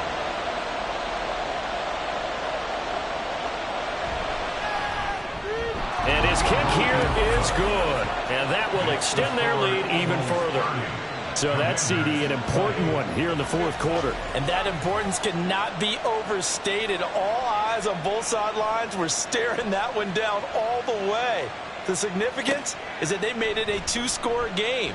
Still lots of time left to go, but likely that was their goal at the start of the drive. Get 3 points, make it a 2-score game, and they were able to get it done. And the Washington offense heading out. And the complexion of this one has changed a fair amount. That last field goal made it a 2-score game, so they need to get points out of this drive relatively quickly. Under a heavy rush, and down he goes. That one will set him back nearly 10 yards here on 1st down on the sack. After the sack, it's 2nd and 19, and the road gets a bit tougher from here. Throwing now is Stroud. Now he'll dump it underneath to his running back, complete. And they'll get him down here at the 23. What do they have for this? 3rd and 11. Stroud looking to throw. Eagle pressure, too much this time. Down he goes. Looks like a 9-yard loss, and it also brings up 4th. Well, collectively as a defense, Charles, I think if you get 4 sacks a game, you're feeling really good. Now they have 6 as a unit. And that type of a number, it's just staggering because there's so many ways to try and counteract it. But in this case, they've got no answers for this unrelenting pressure coming at their quarterback. 4th down, 4th quarter. Here's Stroud. And able to catch it, but he's out of bounds. And the throw took him beyond the sideline, and that's going to be a turnover on downs. So they really needed points here in a 2-score game. Could not come away with anything there on 4th. And while we know they're a little bit discouraged here, they can't check out of this game. You and I have called a good number of games over the course of our career where we've seen these types of situations. Teams get the ball back, and that miracle does occur. So they can't let that dream go just yet.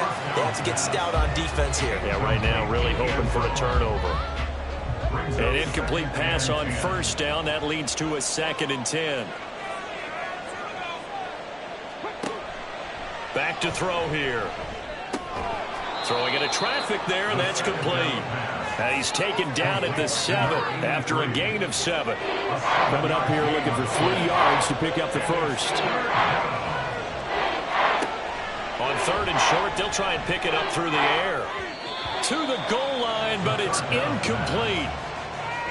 I see the surprise in your face there, partner. That is a rare incompletion from him. He's been on point this entire game. He has percentage completion-wise way up. Not that time. And this one is right through. So the starting field position was terrific following the surprising turnover on downs, but the end result, only 3 points. Simply stated, I think you have to look at that as a missed opportunity. Taken at the goal line. And he's up past the 20 to the 22-yard line. Out comes Washington's offense as they get set to take over here. And last time, went for it on 4th, didn't get it. We'll see if they can pick themselves up off the mat and do better this go-around. Sometimes I have this vision of coaches writing notes to themselves before a game. And sometimes that note says, be aggressive, stay aggressive. Maybe that's what we saw in the last possession. Yeah, they were very aggressive. This time, will it result in points? We'll find out. So after the incompletion, 2nd and 10 from the 22. Stroud out of the gun here. And this time he's got the hook up. It's complete.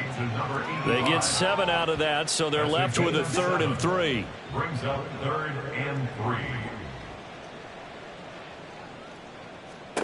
And Stroud now to throw. Oh, it's a screen pass. That's complete. And he's going to have a Commander's 1st down, I do believe. Yes, he's got it by about a yard there on 3rd and 3. Here's Stroud. Now he'll dump it underneath to his running back, complete. And he'll get it out near the 40 to the 39. It's a pickup of 6. Stroud now on 2nd down. And he's got his favorite target yet again. It's complete. And they're going to speed things up here. Stroud now on 3rd and 2. And he is caught. And he has another 1st down as he'll get the ball down to the Eagles' 37. Stroud. Now he'll dump it underneath to his running back, complete. 2nd and 6 coming up. 4 yards on the pickup. They'll stick with the passing game as he looks to throw. And that falls to the ground, incomplete.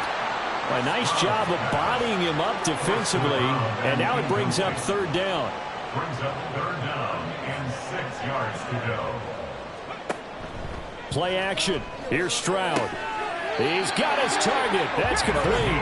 And he's got a 1st down as he's going to be taken down. But a very nice pickup there just in front of the 2-minute warning.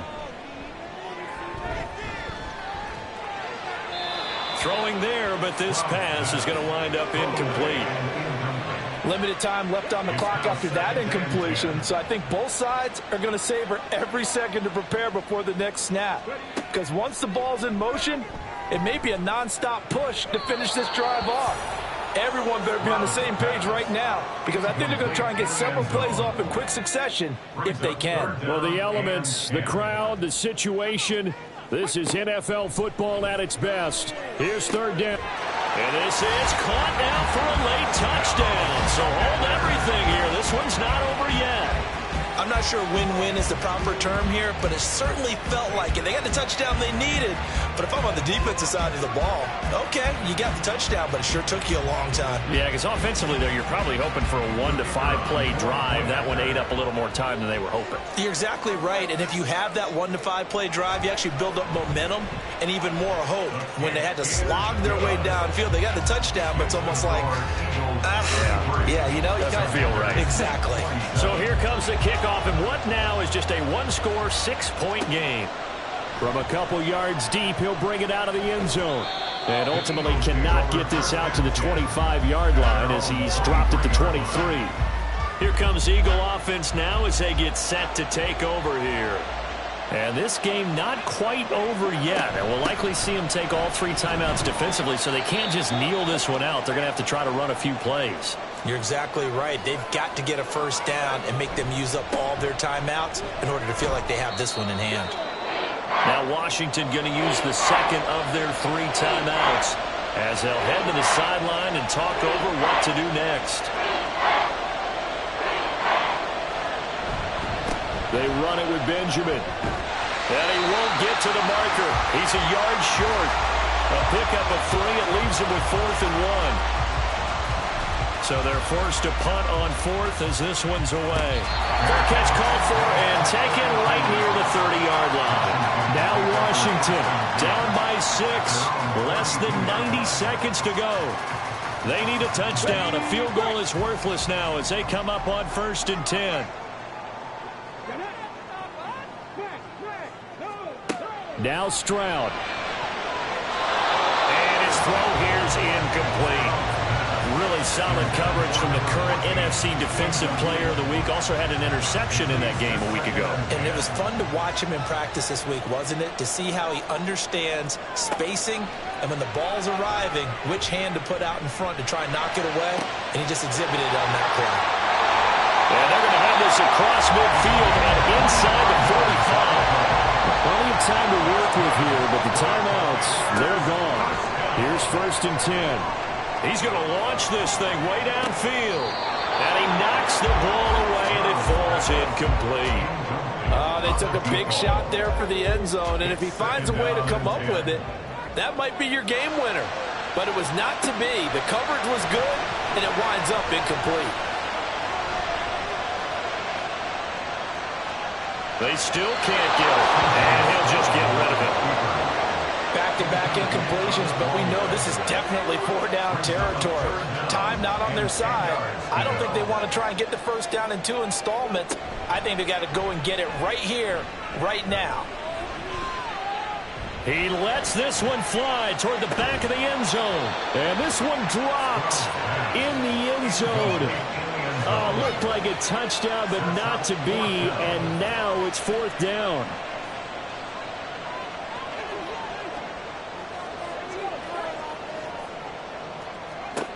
Stroud to throw it. And it's incomplete. They cannot convert, and they turn it over.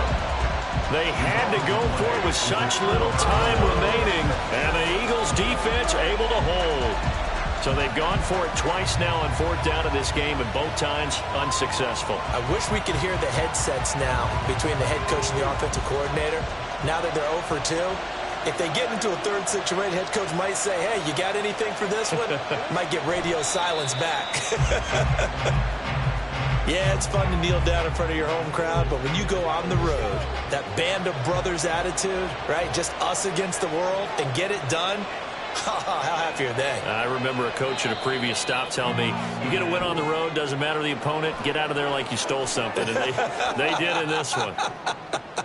So it's a victory here for the Philadelphia Eagles. And we talk so much about the turnover battle, determining who wins, who loses. This game, no exception. Error-free football, no turnovers at all, and they win it. So this is one you don't have to convince your team that what you're saying is accurate. And you know what I'm talking about. Head coach always stands up in front of the team and says, guys, if we do this, this, and this, we'll win. And usually they say if we win the turnover battle, we'll win. Well, here's the proof right there. Win the turnover battle, go on to victory. Now the guys believe. You move on to the next lesson where you have to convince them. This one is now planted. So for Philadelphia, their strong start to the year continues as they're up to 5-1. And they'll get another road test next week as they head to Houston to take on the Texans. Meanwhile, for the Commanders, they can't quite seem to turn things around as they fall into 2-4 now on the year. And they'll get a chance to redeem themselves at home next week. And for Charles Davis and our entire crew here at EA Sports, I'm Brandon Gaudin saying so long, everybody.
It's week 6 of the National Football League, and the spotlight is on the Cardinals' star linebacker. He's coming off an excellent 12-tackle game last week. It's the Cards and the Chiefs, and it's all just ahead on Madden NFL 24. From one of the loudest venues in the NFL, there's a look at Arrowhead Stadium here in Kansas City. Today we've got a Week 6 matchup for you here, as it'll be the Arizona Cardinals taking on the defending Super Bowl champions, the Kansas City Chiefs. With Charles Davis, as always, I'm Brandon Gaudin. Charles, you talk about storylines in this one. I think it begins and ends with our two quarterbacks, certainly two of the best.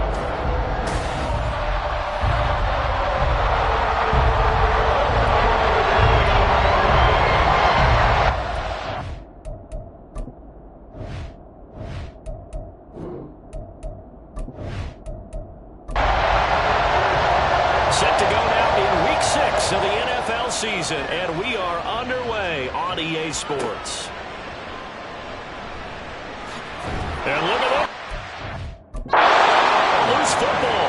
Oh, one of the linebackers has got it, and his guys are going to take over at the 21-yard line.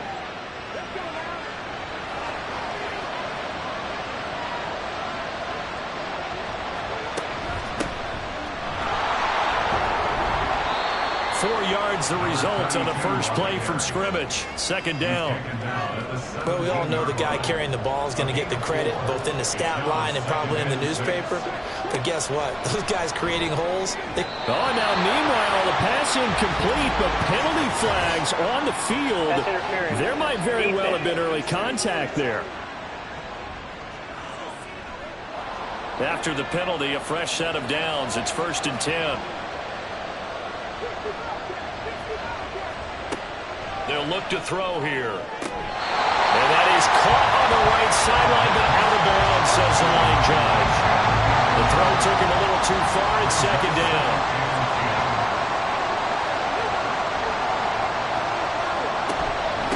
And they'll run on the inside handoff. And running room hard to come by here. He gets it down to the 8. They only got a couple on that one, so not a ton of help. They'll have a 3rd and 8 forthcoming. To throw. And he nearly got the first himself, but it appears he's going to be about a yard or two short. Give him 8 yards that time on the scramble, and now 4th down. That looked great when he first took off because, in my mind, there was room to run, and he had the marker in his sight. But I certainly didn't expect him to close so quickly, and neither did he. They got to him just in time, and now that forced him to make a decision with his 4th down call. Man, it's caught in the end zone. Touchdown, Arizona. A great play there with touchdown number 7 on the year. And the Cardinals are on the board first here on the road in Kansas City. There was no going through the progressions on that touchdown pass. Yeah, nor was it necessary. His receiver won that route early, presented himself. No reason to wait. Go ahead and put it on him and score a touchdown. Extra point right down the middle. And that makes the score 7-0. So that drive spanned 5 plays. And it winds up in a touchdown for Arizona. And he returns this to the 22. So here are the Chiefs now as they get set for their opening drive. And they'll be led out by their quarterback now in his 3rd season in the league. And there was a positive in last week's loss. No interceptions thrown by him. But he only threw 1 touchdown pass, and you know he wants that to improve. He might even consider that as part of the reason that they couldn't take the win last time out. I believe we'll see a more aggressive version of him this week whenever they're nearing the end zone. And he'll get this up past the 25 before he's out of bounds. These are his numbers from last week's contest. 5 catches, 51 yards. And he's able to pull that last pass in, but this is usually a pretty tough unit to try and maneuver against. They're in the top 10 in the league against the pass, and you and I both know there's not much difference between 1 and 10. The result, only 4 yards there on the play. And it makes it 3rd down and 2 yards to go. On third down, Boykin. And he'll be taken down, but he does have first down yardage. They get 6 on the pickup there as the drive will continue. So from the 36 now, 1st and 10. On play action, they'll throw. The Cards get to him here. He's brought down for a sack. Multiple players combined for their team's first sack of the game. Well, you don't usually get a sack from a nose tackle spot, but we got one there. No, we don't, and a lot of the times in passing situations, they end up off the field anyway. So how happy was he to work his way back to the quarterback and put him on the ground? He's going to end up with a nickname after something like that, some Big Jelly or something like that.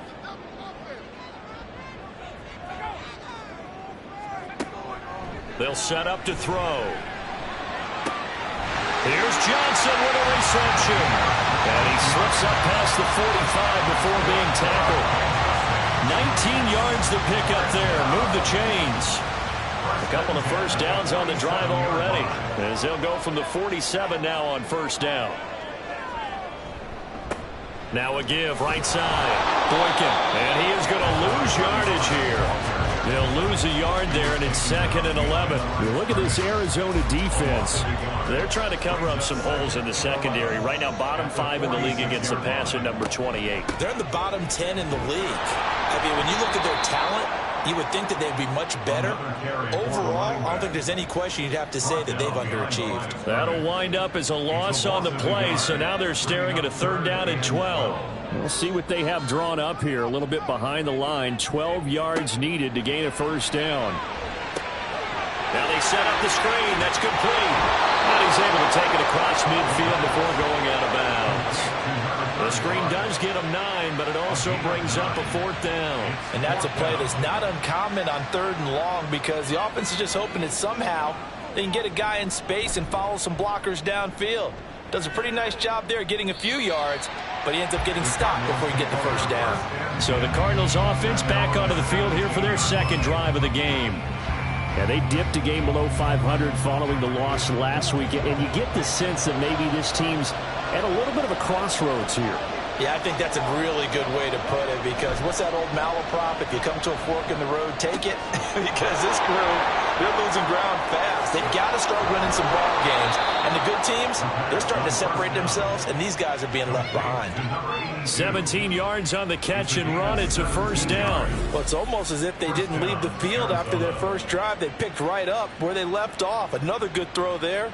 And this offense, humming here in the early going.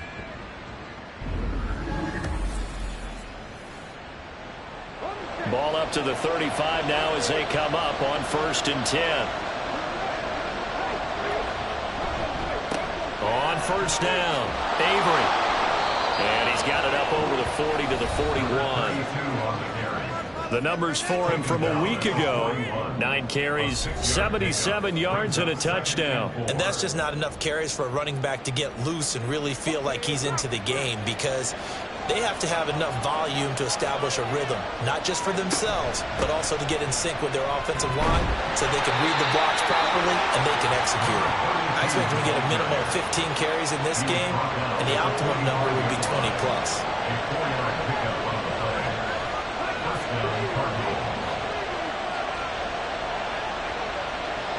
They'll look to throw now on first down. And he'll find McLeod on the right side, complete. Yeah, that's good for a gain of 6, and it'll be 2nd down. It's a pickup of 6. Brings up 2nd and 4 at the 49-yard line. He'll drop to throw. And he rifles one incomplete. Had no command that time, man. They're putting a little too much heat on it, don't you think, partner? Absolutely. Just needed a touch more air under it. Instead, he fired an absolute bullet. He'll look to throw. Work in the middle of the field, and he's got a man complete. And he'll be brought down with a first down as the tackle's made at the Chiefs' 28. Great way to convert on 3rd down there. 21 yards the play. That catch, by the way, kind of noteworthy. It's number 764 in his career. Ties him with Hall of Famer James Lofton. And he's done it just as James Lofton did in his career. Smooth.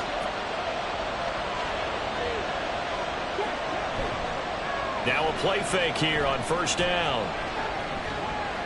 Shakes off the sack. And taking it to the 15-yard line before he's brought down. Good coverage downfield led to him taking off, picking up the first down on a 13-yard run.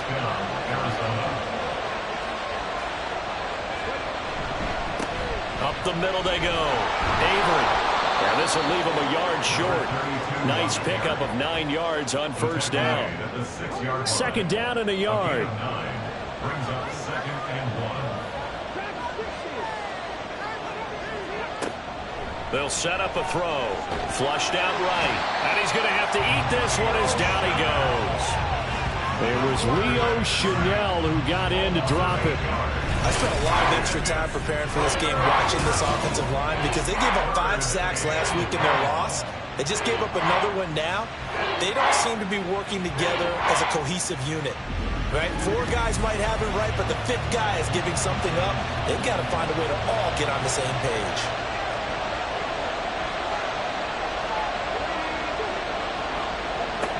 On third down, he'll drop to throw. And that is caught.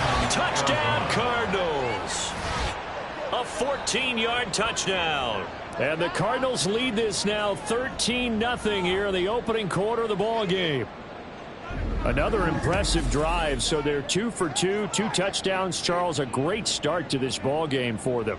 And one of the words that's really worked its way into our lexicon is stacking. They've stacked momentum each time out, not only on offense. Between those touchdowns, defense held, forced a punt to get the ball back, and they've played awfully well in this one. Both sides playing at optimum level. The extra point splits the uprights, and it's now 14-0.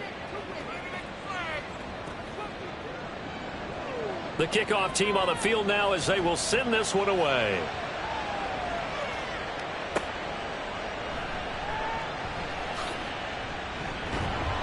And he'll take it up past the 25 to the 26-yard line. Kansas City taking the field for their second drive. They find themselves in a good-sized hole here, and a good-sized hole early on in this game as they come up on first down.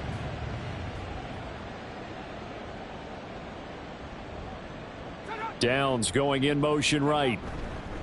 Here's a fake on the jet sweep, and instead a give up the middle. And able to break through that initial contact and winds up getting about 3 there. It's second down. From the 29, here's second down and 7. He'll look to throw. And he will find his big tight end over the middle.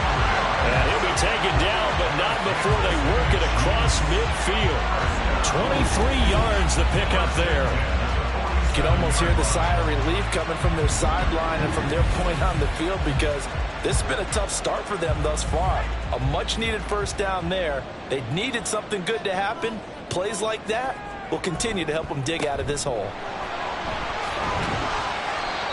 It's a 6-yard pickup, and it gets them to second and 4. Well, you're down early. How do you get back in the game, maybe establish the run? I think they're trying to do that. Now, I'm with you on that one, and what I like about the message is that there's no panic from the head coach. He's already told his offensive coordinator, let's run the football. Let's get things settled down a little bit and find our way back into this game. First and 10 at the 29-yard line. They go play action here on first down. Oh, he's got a man wide open, complete. And they are able to stop him, but he does take it all the way to the 2. 14-0 the score. This is the NFL on EA Sports. Second quarter from KC. It's the Chiefs in possession of the football.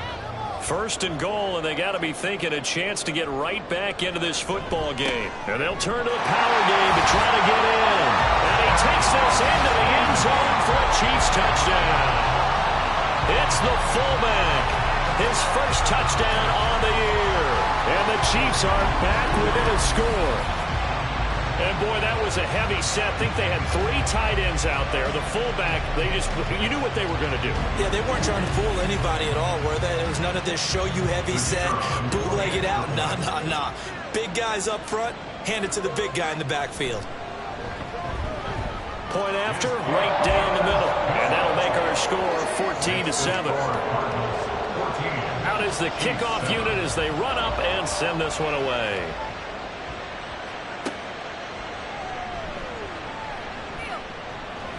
And he won't quite make it to the 25. The Cardinals offense now works their way back onto the field. And right now they're saying, hey, let's keep this going. 2 drives, 2 touchdowns. Yeah, can't ask for a better start than that, can you? I mean, this is the way you practice it. This is the way you rehearse it. But right now, the play calling, they're locked in really well. They'll start this drive out on the ground. That's to about the 28. Second down coming up. Nice job there on the tackle. Keep him to the short gain. And, of course, he got some good news this week. He was named AFC Defensive Player of the Week from last week's effort. And part of the reason he got that award, because of plays like that. Not every play is spectacular. Not every play is for a loss. Make the plays that are in front of you, keep it to short gains, and you pile up statistics. The Cardinals on third down. They've been okay. 2 for 3 thus far. This is 3rd and 4. Looking to throw. Able to find the open man. That's complete. And he's going to get this down to the 35-yard line. An excellent pickup of 34 yards. Oftentimes now, offenses aren't nearly as precise as days gone by. They just tell receivers, find an open patch of grass and let the quarterback find you. And that's exactly what they did on that play. First with the pass through the air, nice chunk of yardage there, and then additional pickup with his legs after the catch. They'll run on first down. Avery. And maybe a little over pursuit there as he's able to take this down to the 25-yard line. That's over 40 yards of movement with those last 2 plays. 2 minutes gone by, second quarter. On first down, he'll drop to throw. Firing quickly here, and that's complete. This will be a short gain of 3 before he's brought down at the 22. From the 22 now, here's second down and 7. From the shotgun, he'll look to throw. Over the middle, that's caught by McLeod. And stopped a few yards shy of the goal line at the 3. 19 yards on the pickup there, and now they'll have it 1st and goal.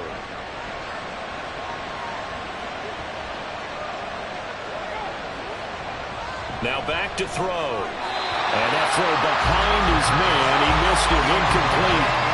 The way he's been slinging in the first half, you expect everything he throws to go for a touchdown. But I guess he's got to wait to try and pick up that 3rd, isn't he? Yeah, I thought he had him for a second, but you're right, not to be. They'll try to run this one in.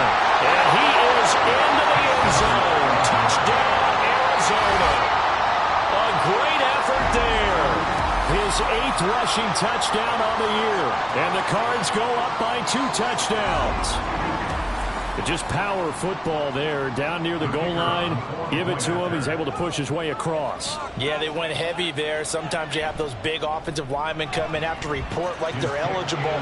But all they're doing is getting a good stance, blocking, and getting their runner across the goal line. Set now to kick this one away, and off it goes.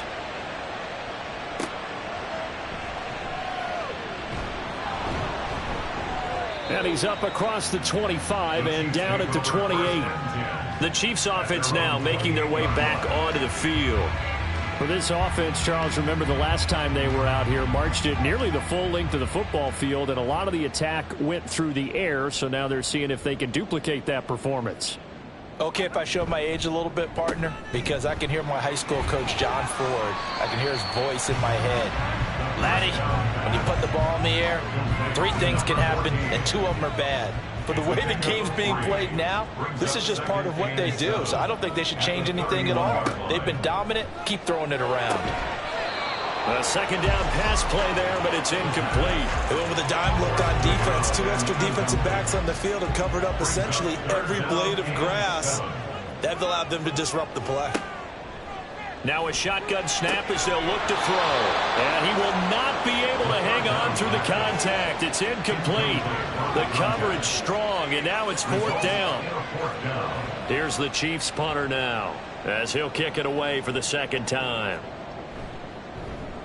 He'll send this one into the Midwestern air, and it's a good one. We'll call that a 49-yard punt with a return of just 2. And the Cards will take over 1st and 10. Arizona's offense back out and ready to go. Right now, everything they touch turns to gold. This is their 4th possession. touchdowns on their first 3 possessions. I mean, this defense, they can't seem to stop them. It's like they're on skates.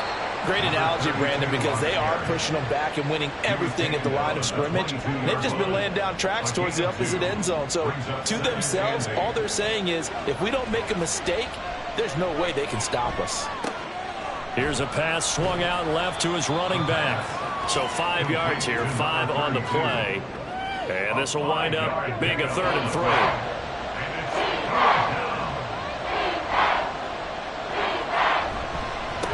Now a handoff up the... And the ball is knocked out.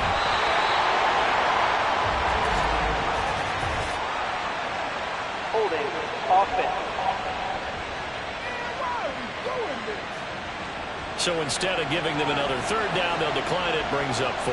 Now, that's smart football right there. You don't even have to really spend a lot of time considering it. Just know that you're probably going to get the ball back. Good job declining that penalty. It's a 49-yard punt, but subtract 9 there for the return. And it's Chiefs football, 1st and 10. Now this offense back out and set to go for their next drive. Defense got the better of them last series, forcing a punt. See if they make a few changes in the game plan here and try to get points out of this drive. 1st and 10. Now a throw over the middle, and he's got it to start the drive. So the completion good for 7 there. And it's 2nd down. Brings up 2nd and 3 at the 38-yard line. They're going to look to throw. Quick hitter here, it's complete. And they bring him to the ground just shy of midfield. Catch number 4 for him on the afternoon, and it'll give him a 1st down. 1st and 10 at the 49-yard line. Up the middle they go. Boykin, and he can only manage to get a couple. 2nd and 8 coming up. I do know from experience that when you slow down someone's running game, you're not doing the dictating on defense. And guess what? Now you're getting ready to tee off on their quarterback because they have to throw it all the time. But you still have to be alert for the draws and other plays of that nature to make sure you don't get hurt. That's good. The completion there for 7 yards. And that'll leave them with a 3rd and 2. They'll come to the line needing only 2 yards to gain the 1st here. On 3rd and short, they'll try and pick it up through the air. That is caught. And he will have a Chiefs 1st down as they're able to get the 3rd down conversion. Got to say, I was a little surprised to see him, Charles, come out in the shotgun on 3rd and less than a yard. Yeah, but the way the NFL is nowadays, we hardly ever see anyone really run for it on short yardage. So they're going to throw the football more times than not. That was a nice, easy rhythm throw right there, and they pick up the 1st down. Now on 1st down, he'll drop to throw it. And that is incomplete. He couldn't hold on through the contact. Brings up 2nd down. Now a 2nd and 10.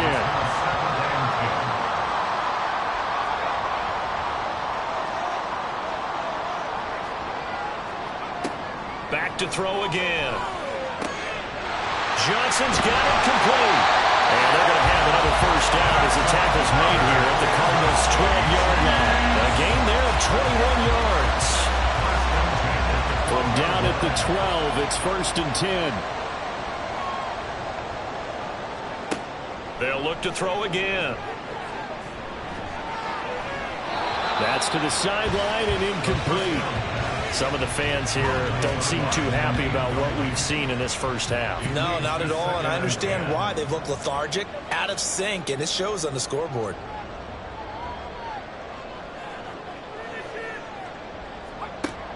Again, he'll drop to throw. And this throw incomplete.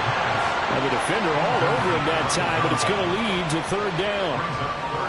Now right where this set of downs started, they need a full 10 here to pick up the 1st down and move the chains. And he's got it. Touchdown, Chiefs. A 12-yard touchdown grab. And the Chiefs have got it back to within a score. All the receivers in the league are plenty good enough. Otherwise, they wouldn't make it in the NFL. But the ones that go to the Pro Bowl, they have refined route running ability. Now for the point after.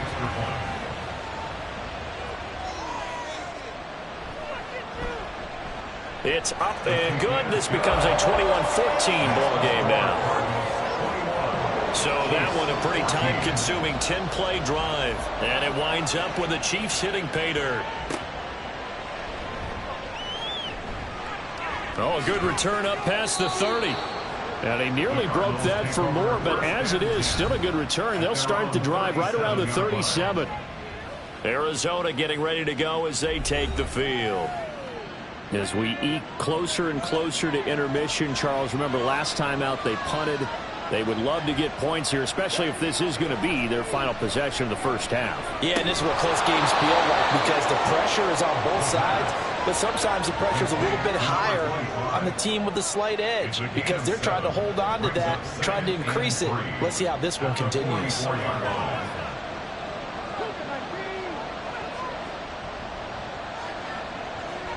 Second and 3. Now he'll dump it underneath to his running back, complete. And he'll get it out to midfield. Yeah, they'll spot it right at midfield at the 50. And we've hit the 2-minute mark in this first half of action.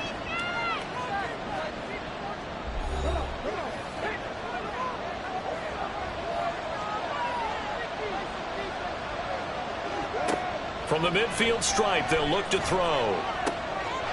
He finds his man, complete. It's Atkins.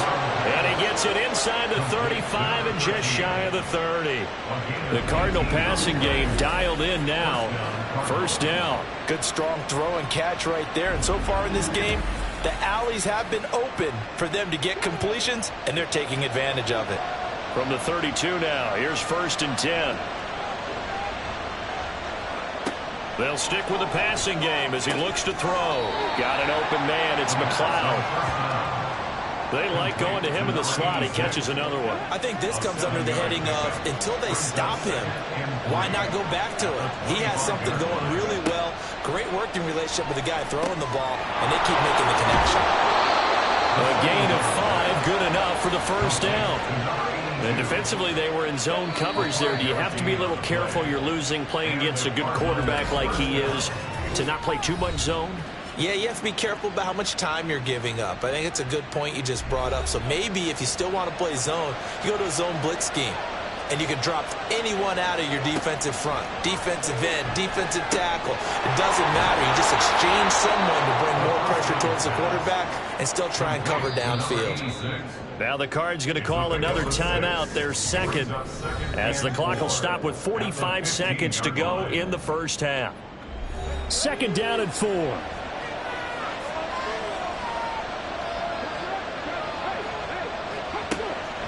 They'll set up to throw. And that one his first incompletion in his last 6 passes. And it's 3rd down. In search of 4 yards here to pick up the first down. He'll drop to throw. And he'll be taken down, but he does have first down yardage. 9 yards that time. Oh, man. Just when the D thought they had the answer for him, he went and changed the question. Surprises him by taking off himself. He's able to set up his offense pretty with a 1st and goal. Touchdown! A great play there as the first half is winding down. And the Cardinals will extend their lead here just before halftime. And this drive, Charles, very well timed as they score with very little time remaining in this first half. And I'm reminded that they get the second half kickoff as well, so they can break this one wide open before the other guys have a chance to possess the football. Extra point forthcoming.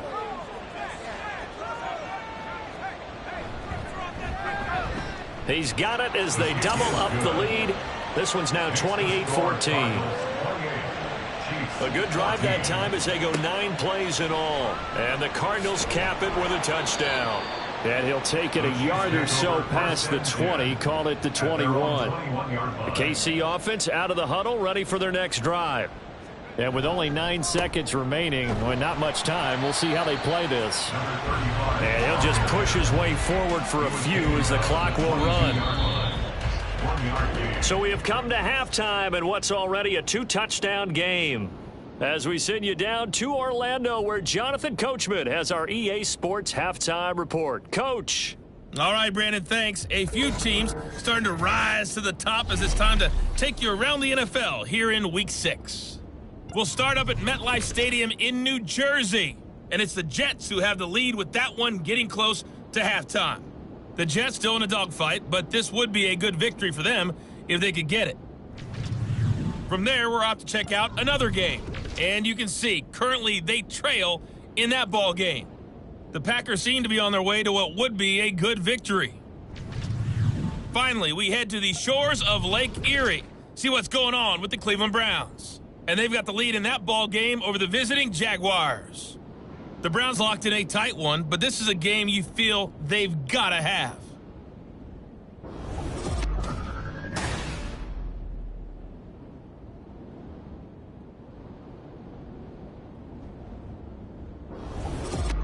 The highlights are fairly one-sided to this point. It's a two-touchdown difference here at the break. But I wouldn't call this one over just yet. I think there could still be some fireworks yet to come. From a yard or two deep, here comes a return. And he'll be brought down at the 28-yard line, so the decision to bring it out of the end zone gets him 3 more. So here are the Cardinals to take over. They're looking to bounce back following the loss to Miami a week ago, and they've got the lead right now as they come up with a 1st and 10. They'll start this drive out on the ground. And nothing much materializing there on the 1st down run. He'll get a couple, and that's it. 2nd down and 8. A gain of 2 brings up 2nd and 8. They'll keep it on the ground. Avery. And he'll be brought down shy of the 40 at the 38-yard line. That one, a 1st down pickup of 8.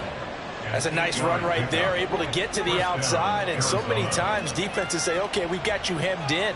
But if you're running the football, at least you know where everyone is coming from. You don't have to worry about the backside at all. That allows you to run with a little bit more confidence as you traverse down the field.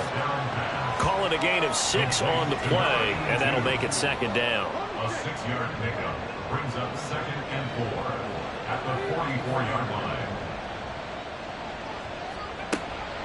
They'll look to throw here. And he's got his man on the out route. Back-to-back receptions for him, and it's another 1st down. It's a gain of 6. 1st down, Cardinals.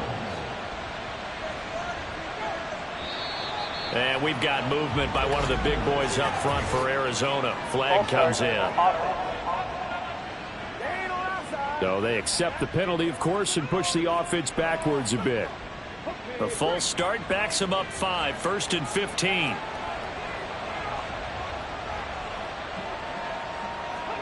Back to throw here. He's got the hook up to McLeod. If they didn't have that penalty a moment ago, it'd be a 1st down. Still a nice 13-yard pickup. From the 42 now, here's 2nd and 2. At the Chiefs' 42-yard line. Now a handoff up the middle. Avery. And this defense not ready for that one as he'll take this down inside the 25. Another nice gain. That's now 30 yards between those last 2 plays. And the Cardinal 1st down. Running game working. They'll stick with it on 1st down. And not much. Maybe a yard down to the 23. No doubt about it. A really nice job there by the defense, not allowing him to get to the perimeter. But that means your defensive ends, your outside linebackers, the guys that you pay big money to sack the quarterback, they also have to have interest in the running game as well. And they did a nice job there holding the point of attack and not giving ground. Play number 9 on the drive coming up, and they need 9 yards on 3rd down. They'll set up a throw.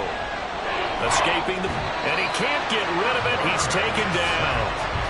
The corner blitz pays off there as they sack him for a loss of 5. Well, he was really focused downfield, but there was really no viable options. The coverage was too good. And the defense really quickened the tempo of that play with their pass rush because there was nowhere for him to go with the football. The only place he ended up, down on the ground. So after 4 touchdowns in the game for this offense, this time they're forced into taking the 3. But you did mention 4 touchdowns, right? So 4 out of 5, not too bad. I think that's a pretty good record for them.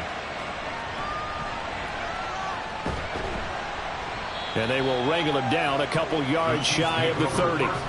So here's the Chiefs offense ready for their first reps in half number 2.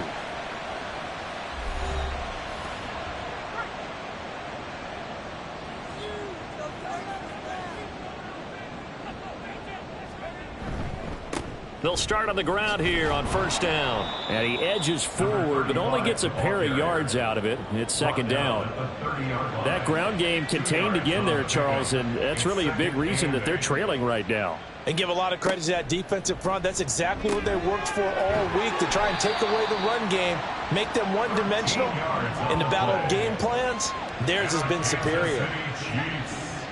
First down. First and 10 at the 43-yard line. Back to throw now on first down. And that is incomplete. We've got to give out a little applause on that play. It has to go to the defense. More good work by them.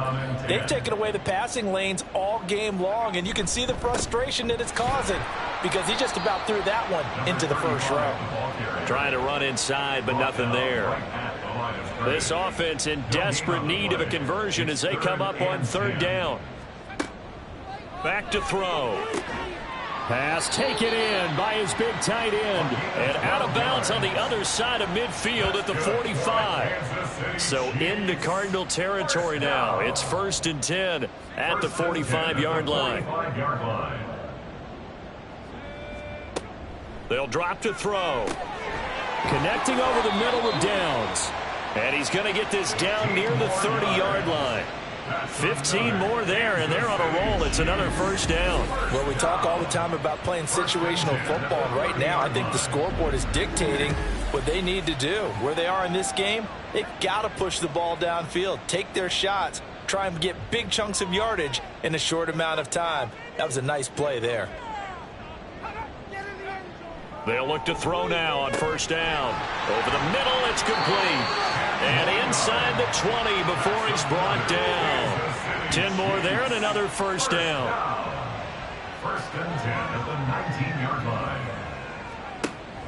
Now they'll throw here out of the gun. Quick throw that's complete on the inside slant. This duo locked in. 14 yards there and a first down. That's the third time on this drive that these two have connected with each other. They've got a real rapport going. And right now, it's paying off with big chunks of yardage as shown by that last play. And he's going to press this one forward as they stop it right around the 1. It'll be a pickup of 4, and it brings up second and goal. Looking to throw toward the end zone, but that's going to wind up incomplete.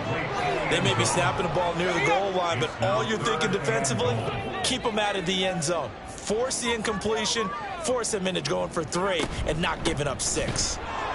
Boy, no chance as he was met and dropped behind the line there. Tough sledding. They lose a yard there on third. I think this running game, or should I say lack of one, is making this defense look better than what they really are.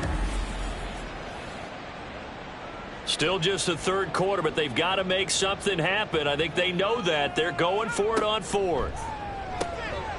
And that is caught for the touchdown, Kansas City.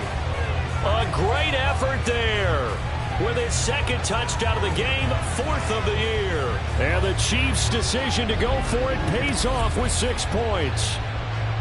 So a very important first drive of the third quarter, Charles, and safe to say, a much-needed touchdown. Which leads to the question, where was this in the first half? Because if they'd had a few more drives like that, they wouldn't be in this situation. But that is the kind of drive that sends a message to the other side. We're going to be here, and we're going to battle you to the end. Extra point right down the middle, and the lead is trimmed down to 10. So that drive, 12 plays in length, and it's capped off with a Kansas City touchdown. No run back here, down to a knee, and this drive will start at the 25. There again is the running back as he trots onto the field. We've seen him be good so far. He's hoping to continue that trend here in quarter number 3.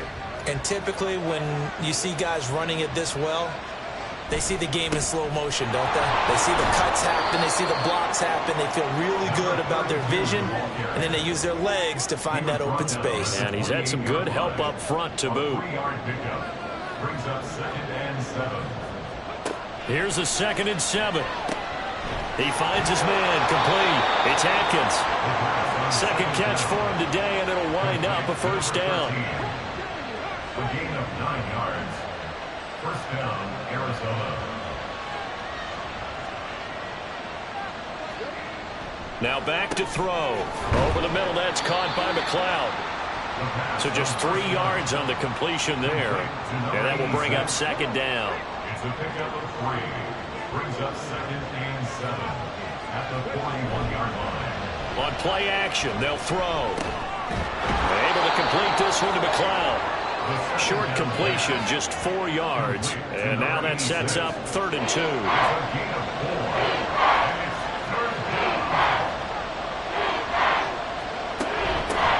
Up the middle they go.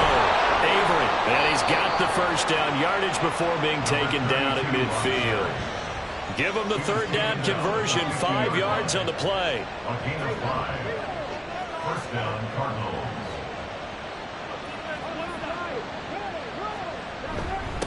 Right back to him on first down. They find some open field here. Well, they nearly sprung him that time as he takes this all the way down to the 37.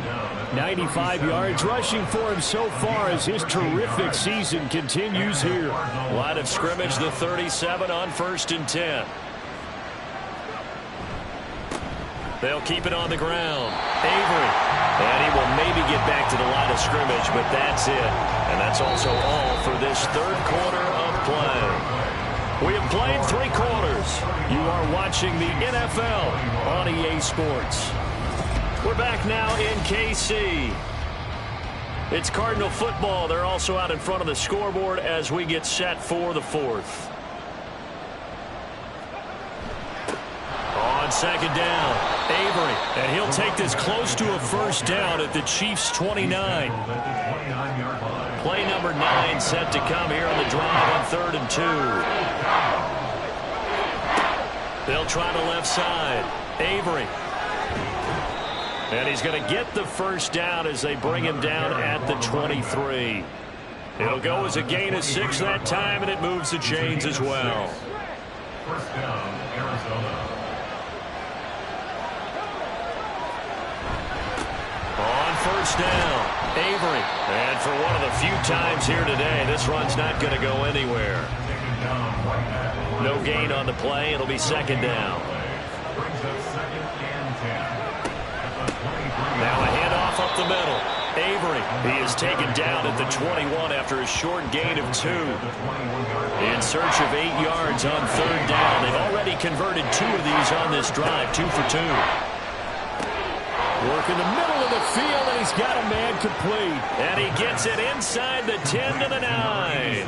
They're able to convert on 3rd down, and that sets up a 1st and goal. But when you're up by 2 scores in the 4th quarter and you're going to throw the football, expect to see a lot of man coverage, because usually what comes along with man coverage is pressure. So if you're a play caller and you want to keep throwing the football, that's fine. Just make sure your offensive line understands they're going to get additional guys running at the quarterback. And he'll work his way closer to the goal line as he's got 5 down to the 3. So the ball position now at the 3. Here's 2nd and goal. They're going to look to throw. Escapes the sack. And he'll take this one in for the Arizona touchdown. A 3-yard touchdown run. And the Cardinals look like they're going to get back in the win column as they extend their lead here in this 4th quarter. An important score there, CD, and now an important extra point because it would make it a 3-score game. Love the math there, and at this point in the 4th quarter, look, we all need next-gen stats, right? We all use them, but we don't need them here, do we? Because that means it's almost a certain victory. Now they'll line up to kick the extra point. And he's been a busy man, 5 for 5 now as he knocks another one through to extend the lead. That one was an extended drive, 14 plays all told. And it ends with a 3-yard scoring run. And he'll get it up past the 20 to about the 22. And the Chiefs now getting set to go. Well, this game, it has had no shortage of offense. They've been able to put up a decent amount of points on this side, Charles. They just have not been able to keep pace with the other offense they're going against here. Yeah, that's a good way of pointing things out, because now it's not a total loss, because as you said, They've scored some points, so there's some plays they can build on, moments where the game plan actually worked. But overall, though, they were just out-personnel. They were going up against a team that's playing at an elite level. At the 27-yard line. 2nd and 5. He's got a man. It's his tight end. That's complete. And they'll get it up just short of the 45 at the 44. 1st and 10 at the 44-yard line. Now on 1st down, he'll drop to throw it. It's a short one here, complete to the tight end. Call it a gain of 3 on the play, and that's going to bring up 2nd down. 3-yard pickup brings up 2nd and 7 at the 47-yard line. Back to throw again. And that falls to the ground, incomplete. A nice job of bodying him up defensively, and now it brings up 3rd down.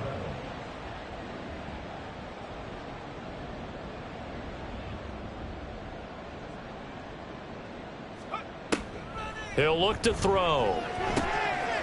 That is caught. And they're going to have another 1st down as the tackle's made here at the Cardinals' 32-yard line. Great way to convert on 3rd down there. 21 yards the play. Well, those are the types of plays they probably wish they had made more of in the first 3 quarters. And this deficit going to be tough to overcome here in the 4th. But a nice 1st down and a pickup on that throw. Yeah, and this is where as coaches, you're looking for effort and execution, even though the scoreboard is going against you. You want to find out who's going to fight, who's going to scrap, who's going to keep their heads up and continue to play. They'll wind up getting 7 on the play, and that'll bring up 2nd down. At the Cardinals' 25-yard line. Up the middle they go. Boykin. And they'll bring him down at the 18-yard line. 7 yards there and a 1st down. 1st and 10 at the 18-yard line. They'll keep it on the ground. Boykin. And he will take it on in for a Chiefs touchdown. An 18-yard touchdown run. And the Chiefs have got it back to a 2-score game here in the 4th.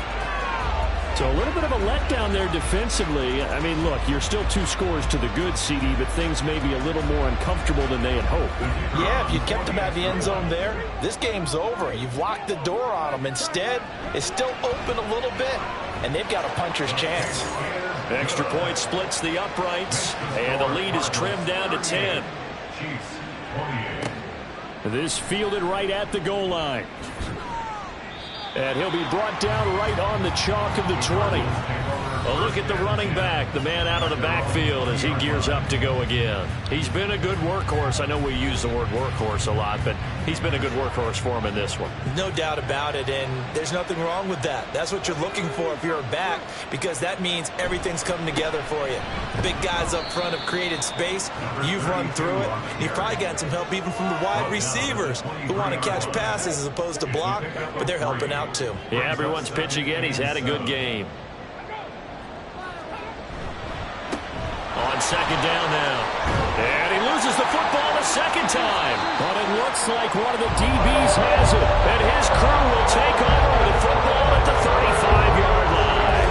Partner, that one looked like it was over. I mean, they had control, had the football, and the defense had to make a play in order to keep them in the game.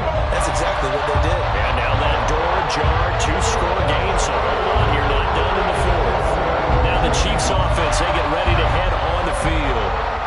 They trail by 2 scores in the 4th, and their defense did its job getting the fumble recovery. And time to see what this offense has left in the tank.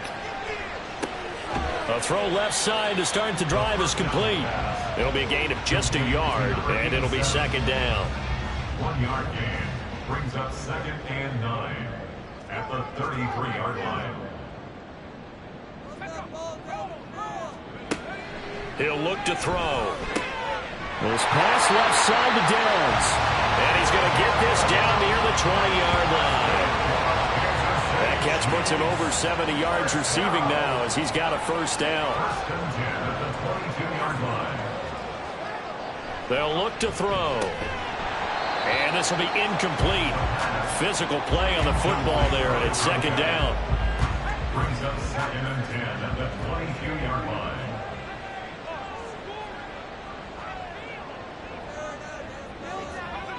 They'll stick with the passing game as he looks to throw. He's going to hit his man out of the backfield, complete. The Chiefs on third down. They've had good success, 5 for 8 to this point. This is 3rd and 8. Again, he'll drop to throw. Got a man, it's Johnson, end zone for a Kansas City touchdown. A 20-yard touchdown. And the Chiefs have made it a one-score game again here in the 4th. A nice connection there, finding his target, and that'll put 6 up on the board. Just like they drew it up in their playbook and reiterated it on the sidelines, right? Perfect route, a good throw, and the defense, they had no answer for that right there. Point after, right down the middle. And now things get a bit more interesting here in this 4th quarter. And here comes a return from just beyond the goal line. And the decision to come out of the end zone is going to cost him 5 yards as he's taken down right at the 20. Here's the Arizona offense now as they get set to take over. Now, Charles, of course, you got to remember, last possession they fumbled. It led to a touchdown. One-score game here. Got to be careful. And this is where coaching and training really comes into play, doesn't it? What does everyone say after an error? Next play, move on, next drive. That mantra has to come to the front. They got to take care of business right here and act like the last series just didn't happen. That'll give them 8 that time, and that'll bring up a 2nd down in just a couple. Brings up 2nd and 2 at the 28-yard line. Now a handoff up the middle. Avery, and he stopped immediately there. Not enough there for a first. No gain, as a matter of fact. And it leaves them at 3rd and 1.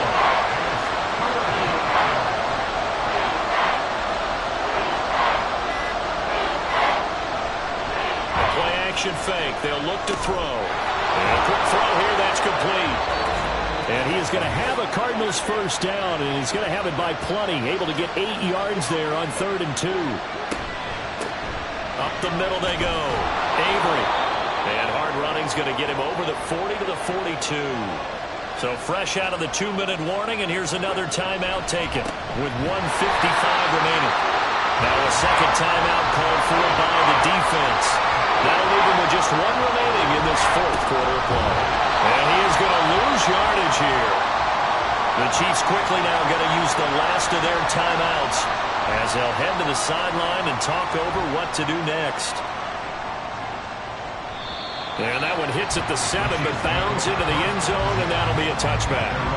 So the Chiefs now down by a field goal, just over 1:40 to play. And they need, at minimum, 3 points out of this as they come up 1st and 10. Back to throw. That complete to Downs. And he'll get this up to the 30-yard line. He'll look to throw. Throws right side, and that's complete.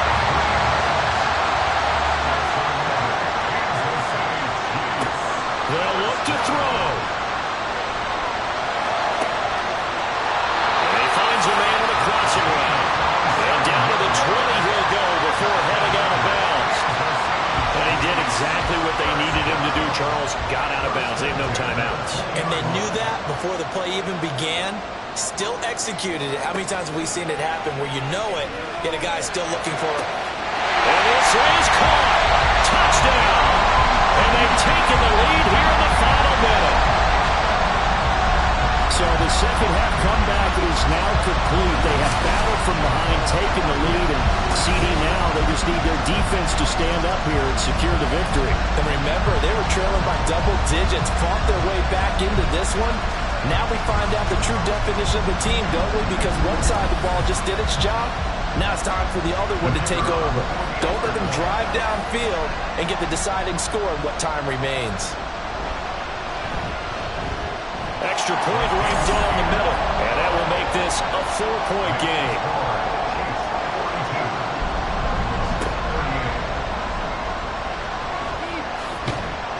And he will make it to the 20-yard line and no further. The football back in the hands of the Arizona Cardinals. We have seen a lot of points here in this quarter. For us up here in the booth, it's been fun to watch. The defensive coordinators probably scratching their heads. Yeah, they're going a little bit crazy right now. But let's face it, all of our friends who play fantasy, they're enjoying the heck out of this show because most of them are creating and getting a bunch of points. Yeah, points certainly not at a premium here. Now the Cards going to call another timeout, their second, as they'll stop it with 40 seconds remaining in this fourth quarter.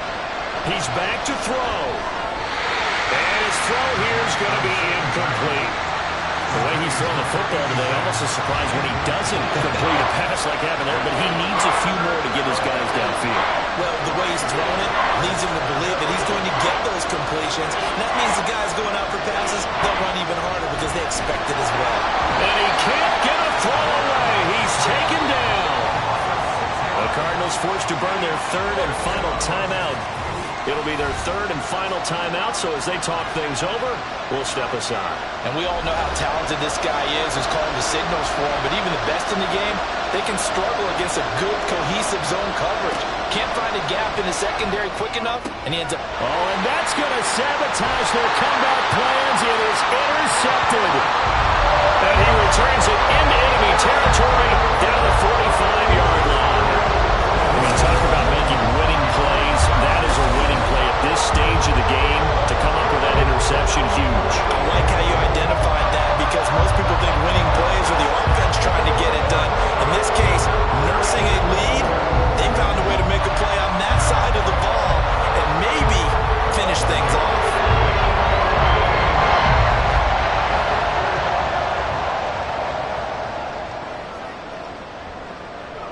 So he'll take a knee here to wrap this one up, and he's going to want to keep that game ball. He was sensational.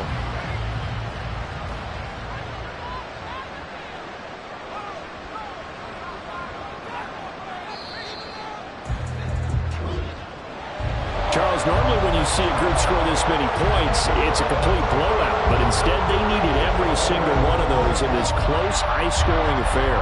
And Brandon, I'm still on the edge of my seat after that one because when you have that much scoring and it still comes down to a one-possession game at the end, that's not something we see very often. And in this case, these offenses, they brought it. The defenses, they're going to need some work going forward. So for the Chiefs, they climb back to 500 now at 3 up and 3 down. And they will hit the road next week. Meanwhile, for the Cardinals, they can't quite seem to turn things around as they fall into 2-4 now on the year. And they'll try to get back to their winning ways next week as they head to Santa Clara to take on the 49ers. I'm Brandon Gaudin. Certainly have to thank Charles Davis, my broadcast partner, and our entire crew. We'll catch you next time right here. It's the NFL on EA Sports.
It's Madden NFL 24 on EA Sports, and this one features Trevor Lawrence.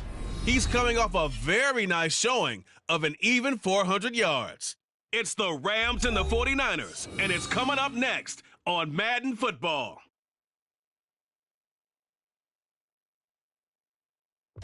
This is the city, Los Angeles, California. That's where we are for this edition of the NFL on EA Sports. Today we've got a Week 6 matchup for you here, as it'll be the San Francisco 49ers taking on the Los Angeles Rams.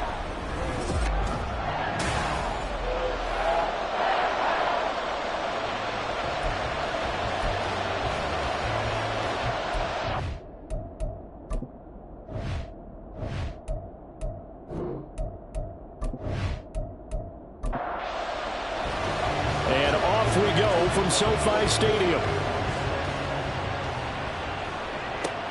And this taken in at the goal line. Make it back to the 15, and that's it. Good coverage there by the kick team. So out come the Rams now for their first possession. They're led by the #1 overall pick in the 2021 draft, Trevor Lawrence. The word is potential, potential, potential. Think about this guy from the time he was in high school, one of the top prospects going to college, coming out of college, mentioned as a generational type quarterback. He looks the part. Tall, big arm, surveys the field, and can take off and run when under duress. And from the 15, they're able to work this up to the 20 for a pickup of a handful. From the 20, here's a 2nd and 5. Now Lawrence to throw. And his throw's going to be incomplete. You look at this Niner defense. They played really well in the win over the Raiders a week ago. And what I saw on film was nearly an unstoppable pass rush. They had 5 sacks last week, plenty of hurries. So now do you just max protect on offense, keep everyone in, and run, 1 or 2 receiver routes to make sure your quarterback stays up? We'll soon find out. And this is dropped. Oh, boy. A chance for a big play early, but he could not secure it. Here comes the Rams punter now. He'll kick it away after a 3-and-out on the opening drive of the game. He was only asked to punt once in the victory last week as he sends this one away. So possession goes over here on the punt. And the Niners will go on offense, 1st and 10. So now we'll get a look at the other offensive unit as they come out for their first possession. And a glance here at their quarterback standing 6'3". And I thought in last week's game, he found a way to win like a good pitcher without his best stuff. I mean, he did throw 2 interceptions, offset by 1 touchdown pass. Not the ratio, not the numbers you're really looking for as a QB. But finding a way to win, that's all that really matters. The drive starting play, a good one. Give him 19. I don't care who you put on him. He's going to be a handful in one-on-one throws. Yeah, right now, you're right. They're in man-to-man. Maybe needs some safety help. I would say that'd be a good idea. Double team him somehow. I'm going to have to make someone else beat me rather than let him shred my defense. So they'll come up 1st and 10 now from the 33. Dixon trying up the middle. And an excellent job of finding the opening as he's got this now all the way down to the 22. Another nice gain. That's now 30 yards between those last 2 plays. Back-to-back good plays have him on the move on 1st down. Back to throw here. Throwing middle, and it's complete. And down inside the 15, shy of the 10. From down at the 12, it's 1st and 10. A give running left, Dixon. And a pickup of about 4 down inside the 10 to the 8-yard line. Not a run that you're going to write home about, but still a good 1st down run. That's what an offense calls staying on schedule. 3 to 4 yards on 1st down, you're set up very well for the rest of the drive. Ball start, offense. Maybe anticipating a blitz, and they jumped. Yeah, and if we saw it, you know that they saw it. The bad guys might have been coming on that play. Had to pick them up, and they jumped. On 2nd down, it's Dixon. And here he'll get it down to the 7. He gets them a little over half of what they needed. Now they're looking at a 3rd and 5. They'll need 5 on this play to move the sticks. They'll set up to throw. And it's complete. In the end zone, touchdown 49ers. A great play there with touchdown number 8 on the year. And the 49ers are on the board first on the road here in L.A. Well, these guys have won 3 straight ball games and another good start to this one out to the 6-0 lead. And I've talked with so many different coaches, as have you, along the way, and they always talk about winning streaks and the mood of a team and how much easier it is to actually prepare during that time. Guys are sharp, guys are focused, everyone's feeling good, and we're seeing it early in this one. Moody good with the extra point, and it's now a 7-0 game. So after the made field goal by Moody, he's back out to kick this one away. Taken at the goal line. And some good special teams coverage as they bring him down just outside of the 15. So the Rams coming back onto the field, their second drive of the game. Now, they entered play on a 2-game win streak, and then they've got the open date on their schedule next week. So this is a group that's really looking to hit the break on a high note. And this will obviously be a tough game for them, but go ahead and play this out with me, partner. If they win here and make it 3 in a row, they get to heal up after that. You got to think that's an ideal setup and a worthy goal to play for in this one. The defense rising to the challenge and setting him back on the sand. You know darn well both of these teams reviewed the film and saw that this defense had 5 sacks last week. They got to keep their QB upright. And they're going to try their best to do exactly that. But they're facing a team where getting to the quarterback is a mindset. It's a mantra for them. And they play a game within the game. And you know what it is? Let's race to the quarterback and see who gets there first. And he is going to lose yardage here. They lose 2 on that last play, so things get even tougher. 3rd and long coming up. They were just trying to get their offense a little more room down near their own goal line, but this is just going to make things worse. They'd like to avoid punting from their own end zone so they could use something here on 3rd down. It'll be a gain of 7, but I'd imagine we'll see the punt team here on 4th down. Well, they got off the field on 3rd down. An excellent job, an excellent defensive series. We always talk about adjustments and usually only at halftime. But the best teams adjust series to series. And on that series, they adjusted so well that they got the job done in fine style. And taken at the 46. They'll get 9 yards on the return there following a punt of 42. And the Niners set up well. They take over 1st and 10 on the short side of the field. Back out there comes the 49ers offense ready for their second drive. And they are trying to create some separation within the division. And look, CD, I know that this is still the first half of the season, but this is a big matchup no matter where it falls because these are the top 2 teams right now in that division. And if you can build a bit of a cushion as you head towards the second part of the season, that allows you to survive the expected injuries, potential upset losses, all of those things, and still be in good shape. They'll keep it on the ground. It's Dixon again.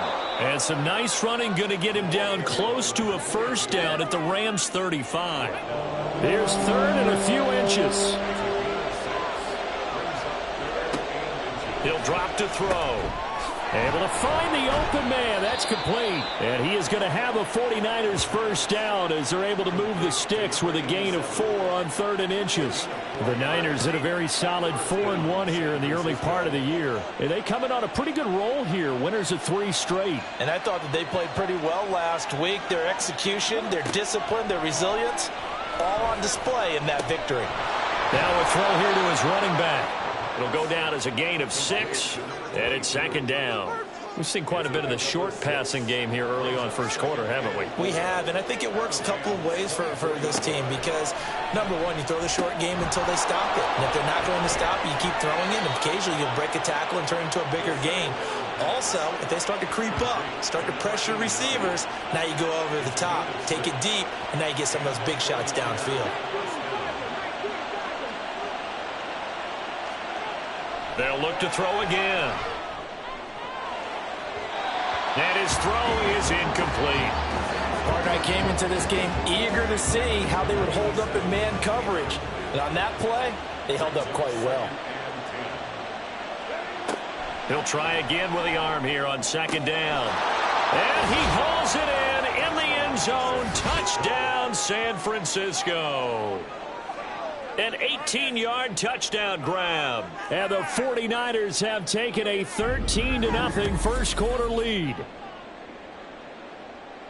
Well, this has been a flawless start for them. They score, they get the stop, and they score again, Charles. Complimentary football at its finest. You've just mentioned how they got it done. They scored. The defense got the ball back for them. They score again.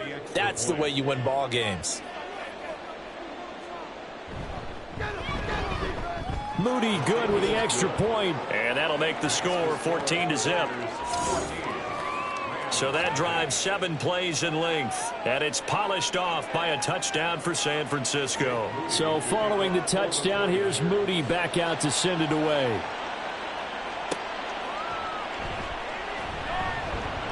And good coverage there on special teams as they'll get him down shy of the 20. And the Rams getting set to go now. Well, partner, fast forward with me for a second. Remember, next week they have the open week, so they're going to get some extended rest. Does that change how they manage the rest of this one? I think it does a little bit, but not by too much, because you're right. You get the extra rest. You get a chance to heal up and kind of do a little bit of a reset for this team. But it's also 7 extra days to think back to the last time you were on the field. So now, a little more importance on what they're getting done because they carry it with them for essentially 2 weeks. And he'll get it up to the 33-yard line. 7 yards there and a first down. And that's a nice pickup of a first down on that second down run. And at that yardage gained, they can run that play on any down. They'll run on first down. Whitfield. And he'll get what he can up the middle, 3 yards. That'll bring up second down. From the 35, here's a 2nd and 7. Brings up 2nd and 7. They'll keep it on the ground. Whitfield. And he'll push forward to the 37, gain of 2. You look at this Niner defense. They played really well in the win over the Raiders a week ago. Anytime you can hold a team to less than 10 points, your expectation of winning that game is sky high. In fact, you'd absolutely be stunned to come away with a loss. Now a 3rd down throw, but it misses the target, incomplete. Well, based on what we've seen so far, I don't think you can even call this an off day anymore, partner, because this group we're watching, they are totally out of rhythm, trying to get their game plan up and running. That 0 on the scoreboard is glaring down at them with every incompletion. It'll be a 39-yard punt, 4 on the return. And it will be 1st and 10 as they take over. So here are the Niners to take over on offense. They're on a 3-game winning streak, and right now looking good in this one as well.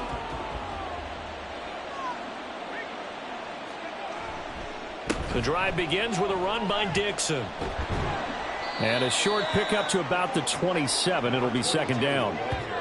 Well, this defense for the Rams, they played extremely well last week in that win over Green Bay. Yeah, and what stood out to me on tape, the way they were flying to the football. So that tells me that they've got all their assignments down, and they're playing with extreme confidence. They try to throw on 2nd down, but this one is incomplete. An incomplete pass on that last play, and that means they'll need to come up with something here on 3rd down. Out of the gun, they'll look to throw. He's got his target. That's complete. And he'll take this to the other side of midfield before going out of bounds. That's a 3rd down conversion of 24 yards there. Nice play. I don't care how many times we see it. I still get a kick out of watching quarterbacks and receivers do the pass tree in pregame warm-up. But I always remember that when we go to practices, we see that after practices as well. They really tune it up, don't they? They tune it up. They know why they do it for these situations. 1st down. And they build that trust, and that's why they're able to find him in this type of a situation.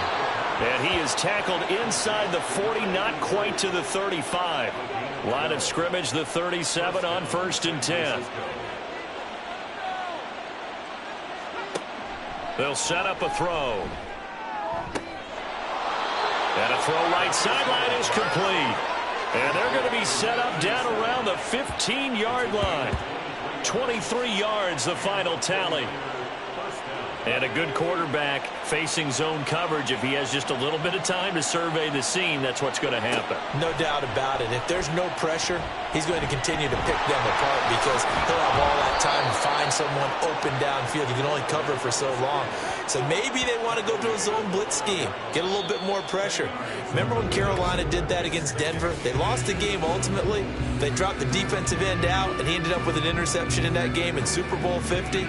Maybe some sort of scheme like that to try and get more pressure at the passer. The 49ers with the football here to begin the second quarter, as they've got it with second down and less than a yard. Now a first carry for their fullback.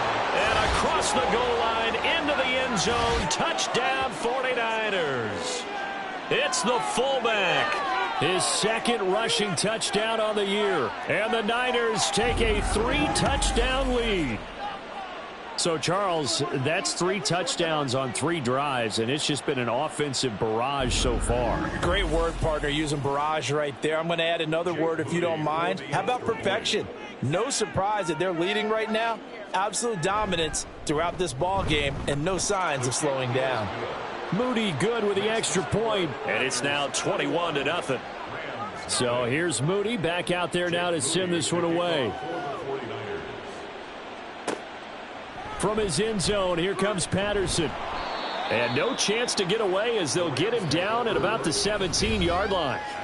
And the LA offense ready for this next possession.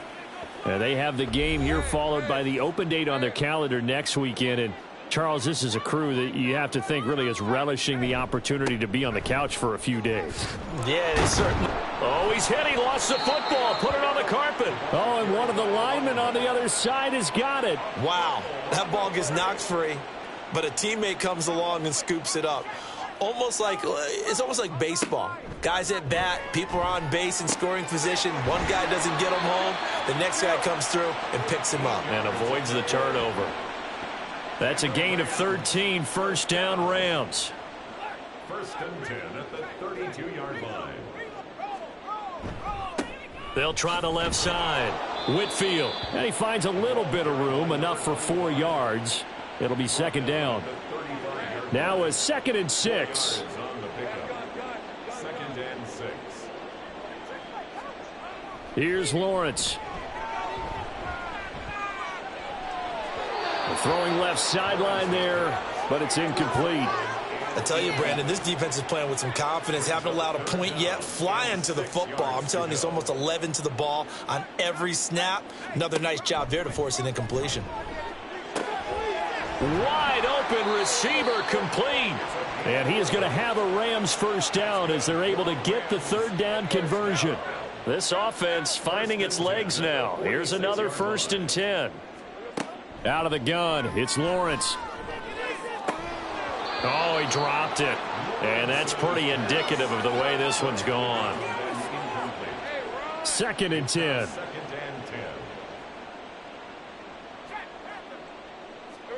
Again, it's Lawrence. And the Niners get there and bring him down. They push him back 8 yards that time on 2nd down. Well, last game he had 2 sacks. Got another one here picked up right where he left off. Brandon, he spent the entire offseason working on new moves, new techniques, trying to add to his arsenal of pass rush moves. Certainly paying dividends in what we've seen so far. A long way to go here on 3rd down for the 8th play of the drive. Lawrence. He's going to float this one deep right side. And that will be incomplete. Well, they weren't scared to let it fly, but it falls to the ground and brings up 4th down. Here comes the Rams punter now, as he'll punt it away for the 4th time today.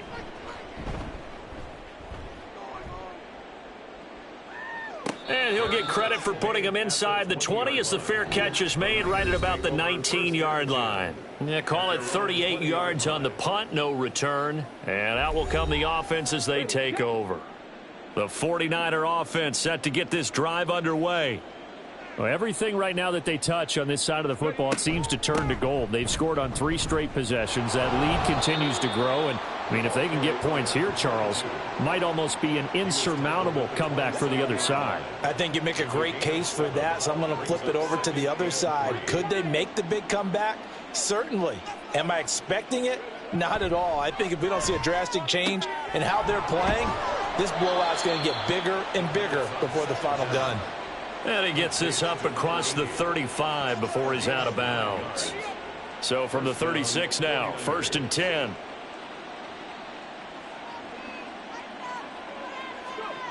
Back to throw.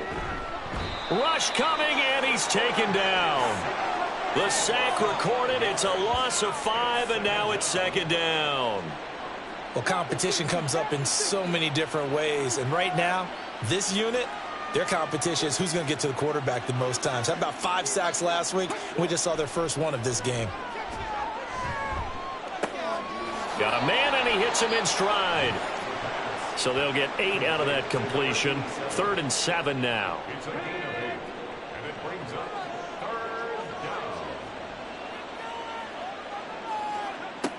They'll look to throw here. That is caught. And this is going to be another 1st down as the tackle's going to be made at the Rams' 37. That's a 3rd down conversion of 24 yards there. Nice play. Let's just call it what it is. This has been a flat-out struggle for this defense all game long. They've really had a hard time slowing them down. And while I'm not big on speeches and guys jumping up and down, they might need their team leader on defense to get in their face right now and light a fire under these guys. They've got to start playing better assignment football and start getting guys on the ground. And he's going to get a solid gain of 9 before being brought down. 2nd and right at a yard. Just need a yard here. 2nd and 1. They're going to look to throw. Looking middle, and that's complete. Over 70 yards receiving now for him in this first half alone, as he's got a 1st down on that last catch. And a 49er 1st down. Off the play fake, he'll look to throw. And he gets it inside the 10 to the 9. Good coverage downfield led to him taking off, picking up the 1st down on a 13-yard run.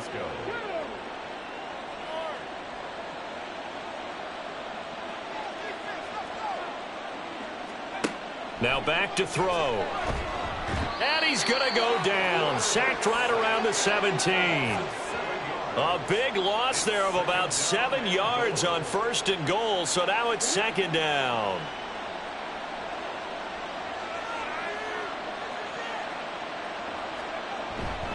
Now a handoff right side. It's Dixon. And he is going to lose yardage here. Just a 1-yard loss that time, but that's not what they needed. Now they're dealing with a 3rd and long. And that's what I'd like to see out of this defense, a little fire, a little toughness. It hasn't been the best first half for them, but they did do a nice job there, forcing a loss on that play. 3rd and goal, Dixon. Oh, good move. And he'll be brought down this time at the 5-yard line. It'll be a pickup of 13, but it'll still lead to a 4th down. A lot to praise on this drive, obviously. I know you're seeing what I'm seeing. Those guys up front, they're getting it done. Doesn't matter what play is called. They are handling their business at the line of scrimmage and dominating right now on this drive. Oh, they flip it to the kicker. He looks like he's going to throw it. The fake field goal catches everyone by surprise. And the Niners are able to add on to their first half lead. And, Charles, they continue to have trouble stopping him as he's into the end zone yet again. Yeah, that's multiple series now that have ended with him in the end zone. A perfect plan on how to utilize him best when they get in close.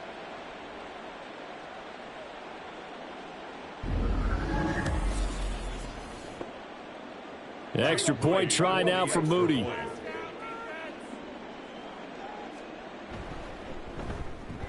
It's good, and they stretch their lead to 28-0 now. That one in the books as a 12-play drive. And the end result for the 49ers, a touchdown. And his guys will get the football right at the 20-yard line. Here's the Los Angeles offense as they get set to take possession. And right now, these guys, they're shuffling a little bit, maybe doubting, because 3 straight drives have ended with them punting the football away. Yeah, so you start pointing fingers at each other a little bit, asking a lot of questions. What are you seeing? What are you getting? Maybe trying to narrow down your playbook a little bit and maybe get simpler rather than more complex in order to try and fashion together a drive. On second down, Whitfield, and he'll get about 3 up past the 25. Just not a whole lot of room to operate there on that carry. No, not at all. They did a really nice job staying in their proper places and not allowing any lanes to open up. Now the throw on third down, knocked away and incomplete. The passing game not in sync here early, and now it's 4th down. Here comes the Rams punter now, as he's on for the 5th time here today.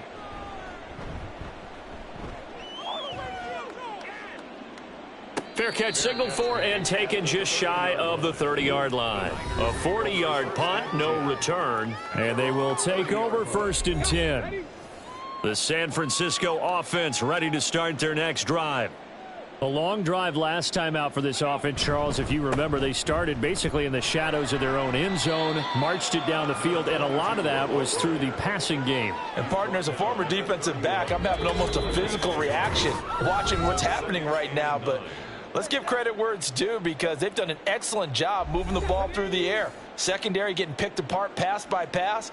Obviously, they need to make some adjustments there on the back end. Yeah, because offensively, we know that they're not going to be shy about throwing that football. 7 catches for him now, and this last one, a 1st down.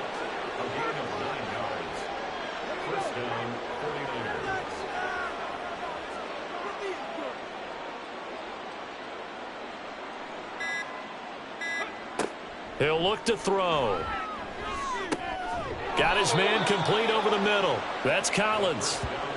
That'll go for a gain of 7, and it'll be 2nd down. 7-yard pickup brings up 2nd and 3 at their 48-yard line.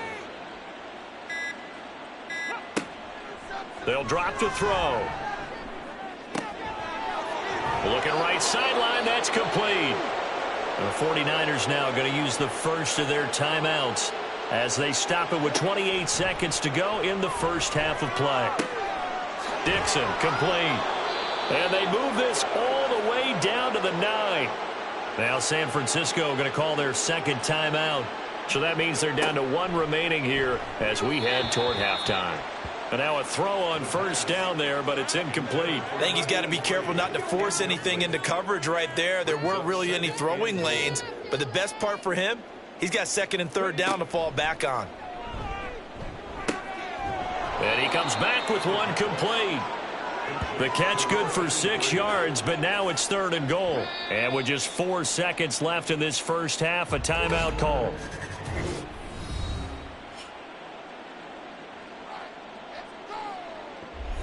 So with 4 seconds to go in the half, here's the field goal unit onto the field. This a chip shot, a 20-yarder. And the 38-year-old vet able to split the uprights, and that will extend their lead even further. So a long drive gets them down inside the 5, but ultimately they settle for just the field goal. And I have to think that if maybe they were a yard closer, that would have made their decision tougher, and I think they likely would have gone for it. But in this situation, they just decided to take the 3, and I think it was a smart move. So we have reached halftime here with the visiting 49ers on top. As we'll send you back over to Orlando with our EA Sports Halftime Report, here's Jonathan Coachman. All right, Brandon, thanks. A few teams starting to rise to the top as it's time to take you around the NFL here in Week 6. We'll start up at MetLife Stadium in New Jersey, where it was the Jets who were able to come away with the win at home. 15-7 was the final score. From there, let's get over to the Rockies to check out the Broncos at home in Denver. And they have the lead in that one over the visiting Raiders. Jalen Hurts, 2 touchdown passes thus far. Lastly, let's motor up to the Motor City. See what's happening with the Lions at home at Ford Field. As you can see, the score there in the second quarter. P.J. Walker, 2 touchdown passes thus far. The highlights from the first half, all one-sided. This one got out of hand early, and now you have to wonder how these teams will approach this second half, because this one's already close to being in the bag if it's not already.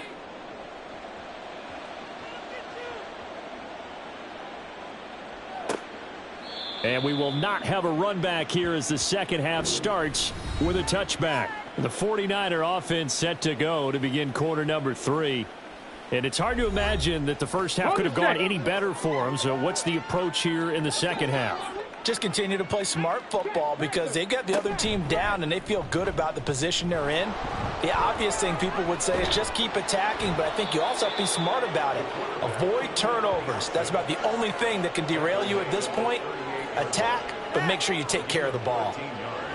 So here's a 1st and 10 at the 38. A play action fake. They'll look to throw. And the Rams got him. They bring him down. It'll be a loss of 10. And it'll bring up 2nd. Okay, I'm not sure you could actually draw up a better pass rush than that one right there. Nowhere to go outside. He had to keep backing up and backing up and backing up. Eventually dropped for a huge loss. And the job becomes twice as difficult now after the sack. It's 2nd and 20. Looking to throw. Eluding the pressure right. Breaks through the contact. And out of bounds on the other side of midfield at the 45.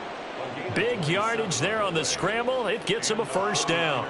Bottom line is that he is just something else as a runner because there are not many QBs in this league who can rip off a game that big, and he did it with the defense giving him a little extra attention after he hit him on a run earlier this series.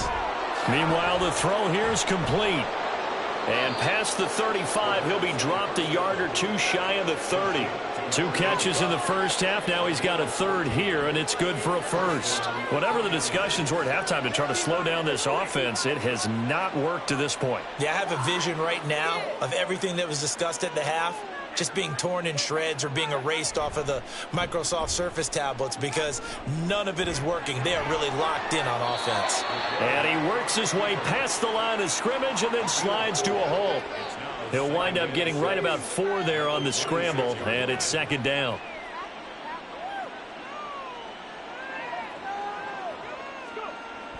They'll look to throw. Drops it underneath to Dixon. And he'll be out of bounds just inside the 25-yard line.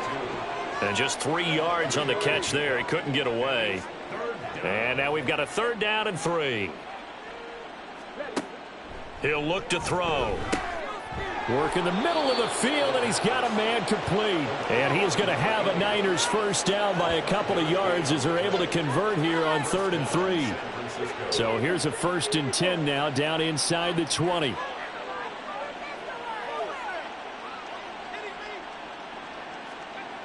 He'll drop to throw.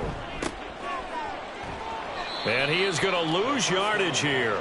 That one unable to develop, never got going. A loss of a couple, and it's 2nd down. But it looked like the defense, they were ready for that one. Really left him almost no room to work after catching the ball. He could throw every move in the book at him.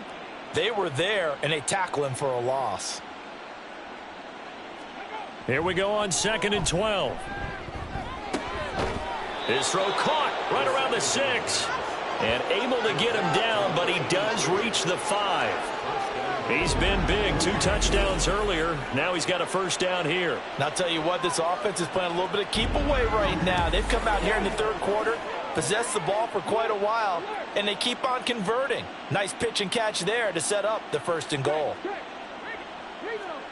Now a shotgun snap as they'll look to throw. And this is going to be intercepted. And the Rams are going to get the football here as the ball will come out to the 20. Well, to be blunt, not a whole lot has gone right for this defense in this ball game, but that's something right there. Still in the 3rd quarter. It would take something around miracle territory for a comeback, but maybe that's a start, Charles. It certainly is, and they're definitely showing that there's some fight still left in them. Hasn't been a banner day, but they're trying their best to put that disappointment behind them and find ways to make plays.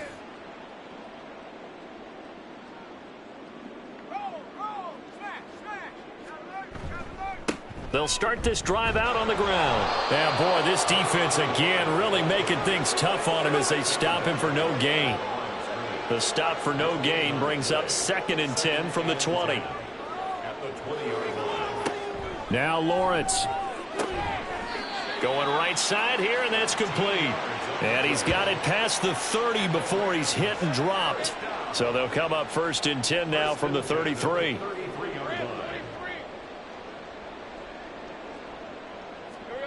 Now Lawrence to throw. Completes it to Vereen. And able to get this one across the 45 before he's brought down. First and 10 at the 47-yard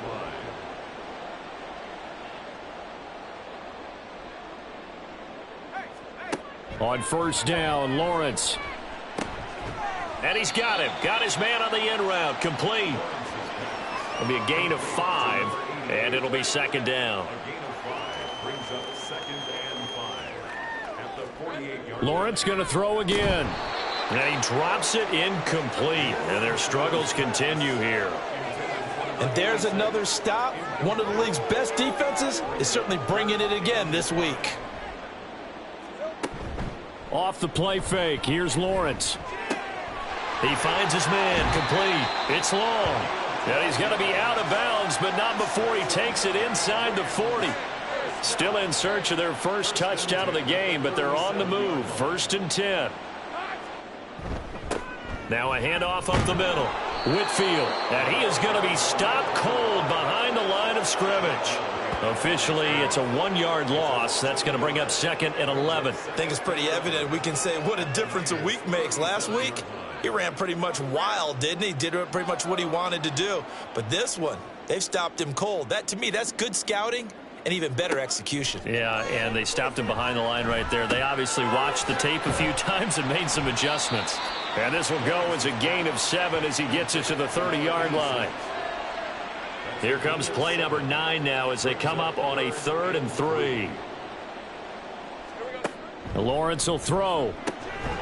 He's got his running back out of the backfield. And he is going to have a Rams first down, and he was able to get it by plenty. A gain of 8 on 3rd and 3. 1st and 10 at the 22-yard line. On 1st down, Whitfield. And he can only manage to get a couple. 2nd and 8 coming up. This is 2nd and 8. It's 2nd and 8. Here's Lawrence. He's got long over the middle, complete. It'll go as a gain of 4, and it brings up 3rd and 5 now. That's a gain of 4. Brings up 3rd and 5. Here's Lawrence to throw. Firing quickly here, and that's complete. And the Rams are going to have 1st and goal as they try to finish off this drive with 6 points. So another 3rd down conversion, and now they've got a 1st and goal. Looking to throw, Lawrence. And it's complete. He's got it in the end zone. Touchdown, Rams. From 8 yards out, and the Rams get a bit closer. That's why you've got your star out there. Throw the ball to him. They did. That's simply saying we don't care what coverage you put out there. He's so good. We're going there with the football anyway, and there's not a thing you can do about it. Inside the red zone, they go to him. He gets it done. Extra point splits the uprights, and the lead is down to 24. So that one a 13-play drive in total. And it winds up with a touchdown for Los Angeles. The kickoff unit is out on the field, and they will send this one away.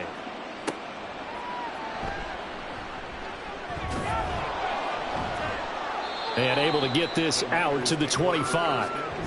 And San Francisco gets set to go here. And now you've got the clock winding down here in the 3rd quarter. You're 3 scores to the good. What's your approach on this drive? Too early to fully commit to playing the clock game. Yet at the same time, you're also not going pell-mell like you would in 2-minute offense. This is what NFL offenses call 4-minute football. Take the clock out of the game a little bit, wind it down, but at the same time, keep advancing the ball down the field. That play going for 16 yards to start the drive. 1st down. How many times do we say in this game that speed kills, and it does it in so many different ways? In this case, you got a back who's quick, and shifty. Can make moves, make people miss, but also gets to and through a hole before it can close down. That's some of the benefits of that speed, not just outrunning people in the secondary, and that led to a really nice gain. Looking for more there on first down, but this throw downfield incomplete. And 2nd and 10, he'll look to throw again. Quick hitter here, it's complete. 5 yards, now it's 3rd and 5.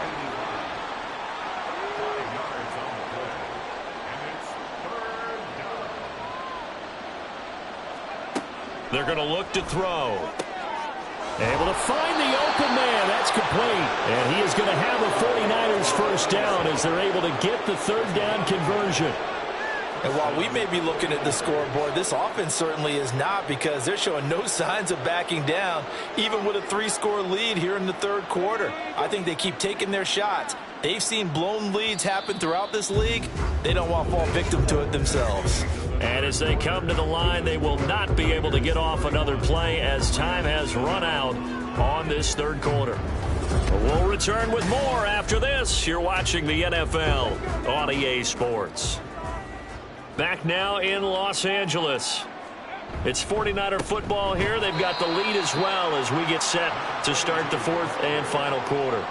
2 yards the loss, 2nd and 12. Hey, a lot of points have been scored in this game against them, but tally that one on the side of the defense. Do you think maybe, possibly, it can be a little bit of a changer for them?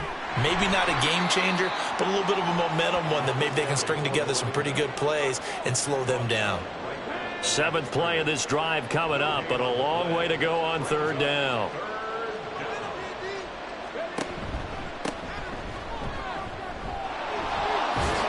And boy, he is very close to a first down, but from where they're spotting that football, he's going to be a foot or so short. This late in the game, Charles, I think you maybe seriously have to think about going for it. Especially where they are in terms of field position, because this is almost like no man's land. Might hurt your punter because there might not be enough space, maybe too far for your field goal kicker. I'm like the old rule. Possession is 9/10 of the law. Possession is 9/10 of winning the game. Go for it. Get the first down. Close it out. In lieu of the sneak on 4th and inches, they just say, give it to the big man in the backfield. Yeah, fullback no less. Not many of those left in the NFL, but for those that have one, perfect time to use them. Perfect time to get it done. And the result here, a pickup of 8. Leaves him with 2 to go on 2nd down. 2nd and a couple.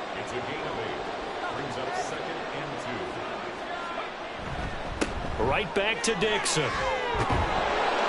And he'll be brought down inside the 20 at the 19. 89 yards rushing for him now as he has been tremendous all day long. At carries like that, that's how they're going to continue to salt this thing away here, Charles, in the 4th quarter. Yeah, how about that? A new set of downs. Clock continues to move. No better way to close out a game than to tap those mastodons you have up front and say, guys, keep pounding them. Let's keep the ball, keep their offense on the sidelines, and let's close this one out. 2nd and 6. Looking end zone, but it's incomplete. I think it's fairly safe to call this game over, but they're still trying to bomb it downfield and add to their lead. Almost makes you start to feel for the defense and root for them a little bit, too. And this time he's got the hook up. It's complete. And the Niners are going to have 1st and goal as they try to finish off this drive with 6 points. He's been the go-to guy. They needed a big play there on 3rd down. Went his way. It worked out. Doesn't matter whether they've scouted it or that they think he's going to get the ball. He has a knack for finding his way open and completing the connection. And he's going to ball his way down to about the 1-yard line. 2nd and goal from the 1. Back to throw. And it'll be intercepted. And the Rams are going to take possession here. It's a touchback, and they'll take over at the 20-yard line. CD, I know from working with you that you're about as old school as they come. Your thoughts on throwing that ball from the 1-yard line? Yeah, I just got done walking my dinosaur, as you well know, and ordinarily I'm screaming, run the football from the 1-yard line. But if you are going to throw it, just take extra care. That didn't happen there, and they turned the ball over.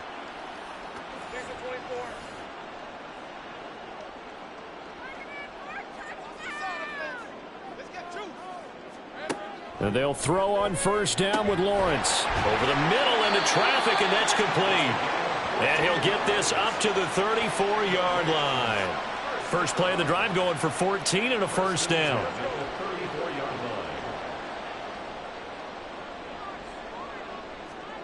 Lawrence. Throwing into traffic there, and that's complete. And that's good for a gain of 6, and it's second down. Brings up 2nd and 4 at the 40-yard line. Now Lawrence. And he's going to find his man out of the backfield. That's complete. 7 yards there and a first down. First and 10 at the 47-yard line. From the gun, it's Lawrence. And he will find his man on the outside. You cannot write these guys off just yet, not with a quarterback like that under center. You mean it actually crossed your mind with him running the team that you could actually maybe write this game off? Not yet. Not a chance. Not with him. We've seen it too many times. Now this one complete on the slant route. They call his number again. It's his 6th catch and a first down. First and 10 at the 38-yard line. Again, it's Lawrence. And that one incomplete, but now a penalty flag coming in late. That might be Pass PI. interference. Defense. A little too aggressive defensively, and the flag comes out. And no one trying to cover is going to like a call going against them, but you have to like the effort there. Went for the interception, just unable to get it, and the flag did come out. Throwing on first down, but this one winds up to be incomplete. Here's 2nd and 10.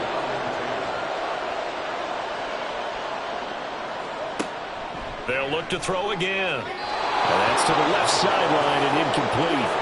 At this point in the game, they've got to continue to try anything they can. They're still working at it, even though this one feels like a lost cause. On 3rd down, Lawrence. That is caught. And they move this all the way down to the 9. They're able to convert on 3rd down, and that sets up a 1st and goal. That's what we're used to seeing from him right there. Plays like that, why he's number 4 in the league in terms of receiving yardage. Able to make adjustments all along the way. Doesn't matter where he lines up, where he releases from. Working his way into the secondary. Figures out defenses and finds weak spots in order to get open. Throwing again here. It's Lawrence. To the end zone, but it's incomplete. At this point, down big, you'd have to imagine this defense are just going to sit back, blanket the field as best they can. Yeah, this is actually the easy part of the game for them because, just as you noted, they can sit back, keep everything in front of them. But they blanket. Touchdown, Rams! A 9-yard touchdown grab. And the Rams are able to cut into that deficit. He's got them out now to a 3-score lead here in the 4th quarter after that one, CD. And well, he looked right off the line like he knew that that ball was coming his way, and he secured it for 6 points. Yeah, and I think when you're leading by a healthy margin already, it actually loosens you up and allows you to take maybe a few more chances and definitely play with more confidence because he certainly saw something he could exploit in the defense, and he made sure to let his quarterback know, just get it to me. And the rest was all up to him, and he delivered and made it a 3-score game. And he's got it for the 2-point conversion. So they tack on a pair more here to narrow that deficit a bit further.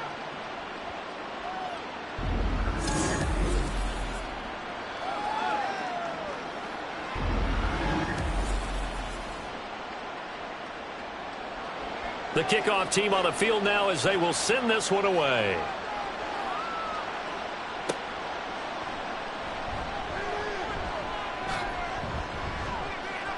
And not much happening on the return as he'll get this to about the 23.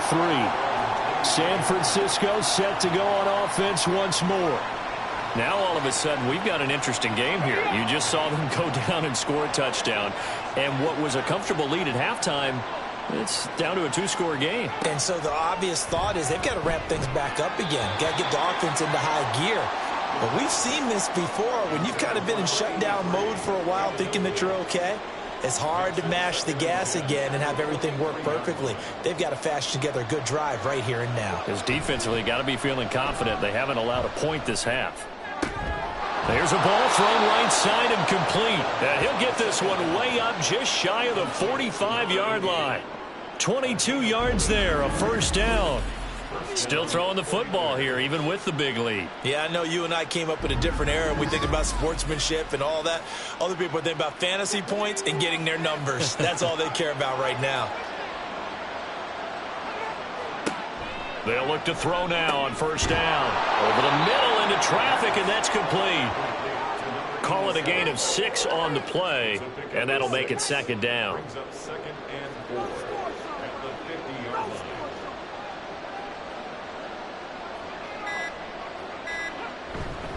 The give running right, Dixon. And a good job of finding the open space to run as he's down close to the 30 here. 114 yards rushing for him now as he's done it on 19 carries. 2 minutes left to play in this football game here on EA Sports. So it's 49er football here as we get you reset. And the scoreboard on their side, they're just looking to melt away these final couple of minutes and put this one in the left-hand column. Looks like he's going to get a couple here on this first down carry, and that'll make it 2nd and 8. And now right out of the 2-minute break, we'll get a timeout used defensively with 1:56 to go. Now the Rams will signal for a timeout, their second. That'll leave them with just 1 remaining in this 4th quarter of play. 5 points of contact necessary at this stage as they'll run on first down. The Rams going to be forced to use their 3rd and final timeout as they'll talk things over prior to this upcoming 2nd down play. And maybe a measure of revenge there. He's had his way in this one, but this time they get him behind the line. On this day, the ground has been his, but at least on that individual play, we just saw the defense finally with a win. Yeah, they finally got one, and that's a win for them, but all game long, he's seen the holes, and they've been huge for him. Kind of like a baseball hitter in the zone. The ball seems bigger, and he's just whacking it. These guys, they've got it going today. A loss of a yard, and it brings up 4th. Well, that was one of the few times they've been able to contain him thus far. He's over 100 yards for the game, but he lost a bit off his total on that carry. Jake Moody now on for the field goal. This to make it a 3-score game late.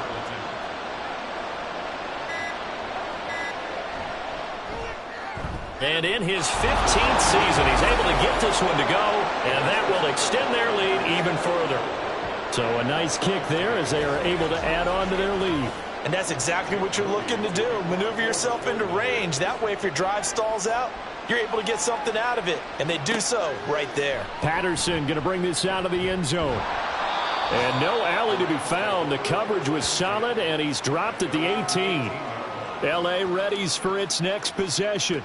And just looking ahead, it would appear that that bye week is coming at the right time. They'll have 2 weeks to chew on this one, though probably not one that they want to chew on. A poor performance. Lawrence hit and the ball is free. Oh, one of the linebackers has got it. And down inside the red zone at the 19-yard line.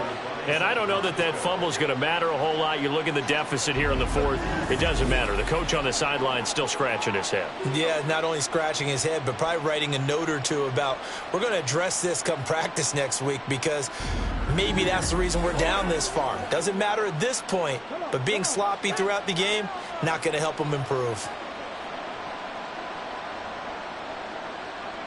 So he'll take a knee here to wrap this one up, and he's going to want to keep that game ball. He was sensational.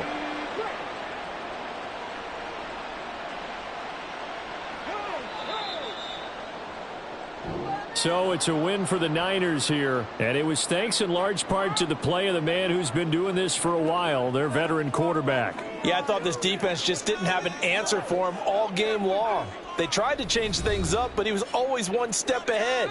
And he finished with over 300 yards passing and 2 touchdown passes as well. So for the 49ers, their strong start to the year continues as they're up to 5-1.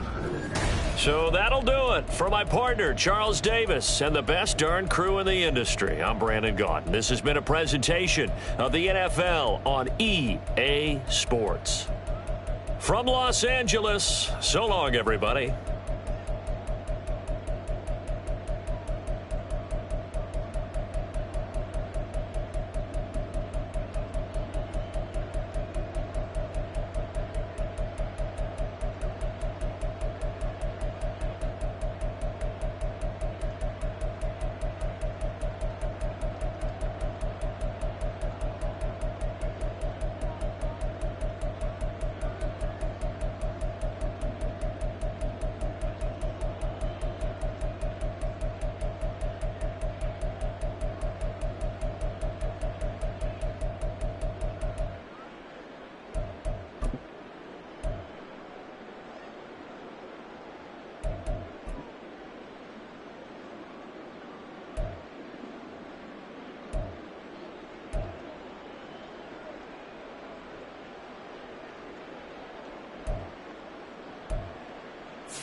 It's Madden NFL 24, and we'll be watching the Falcons' veteran quarterback, who picked up 4 tackles in last week's contest. It's the Falcons and the Steelers, and it's coming up next.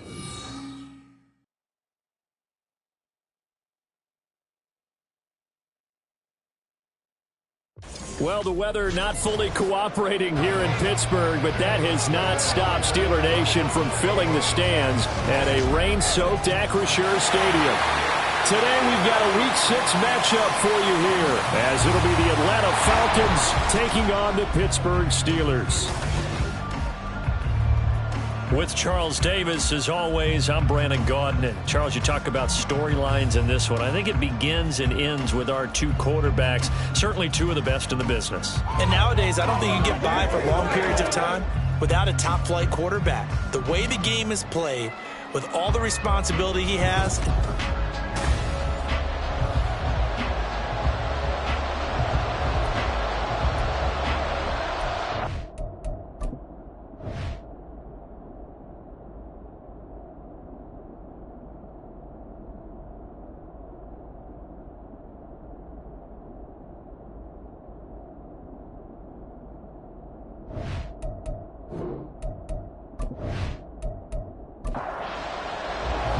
set to go now in Week 6 of the NFL season, and we are underway on EA Sports.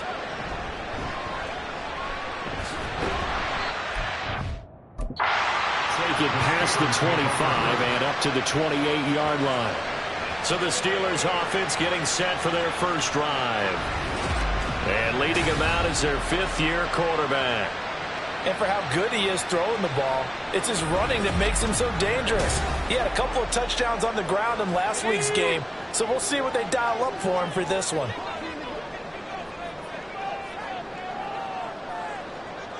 Smith going to look to throw right away. And his first pass here is going to fall incomplete. Well, that That's not the way you want to start. A first pass attempt and a first drop all in one. Well, you've got plenty of time to make up for it, but obviously not the way you want to get things started. Got to shake that off and get going. And they get him down, but not before he takes it across the 40-yard line. The Steelers picking up 15 yards there and a first down. How best to describe that one? I'd say right down Broadway on that run. A straight-ahead running. I think that might be something we see a lot of between the tackles today. Well, he's enjoying things so far here this afternoon. Sees a crease and bursts through it for a solid game. These are his numbers from last week's contest. 12 carries, 65 yards. I can remember the last time we did a game and a coach didn't talk about establishing the run first. But they've lost 2 straight games, so they still want to do that, but they've got to have some contingencies, some other options. Expect them maybe to throw it a little bit to open up things and maybe run it a little bit more later in the game. And he's able to take it across midfield before going out of bounds. A gain of 3 last play. This time they double it and pick up 6.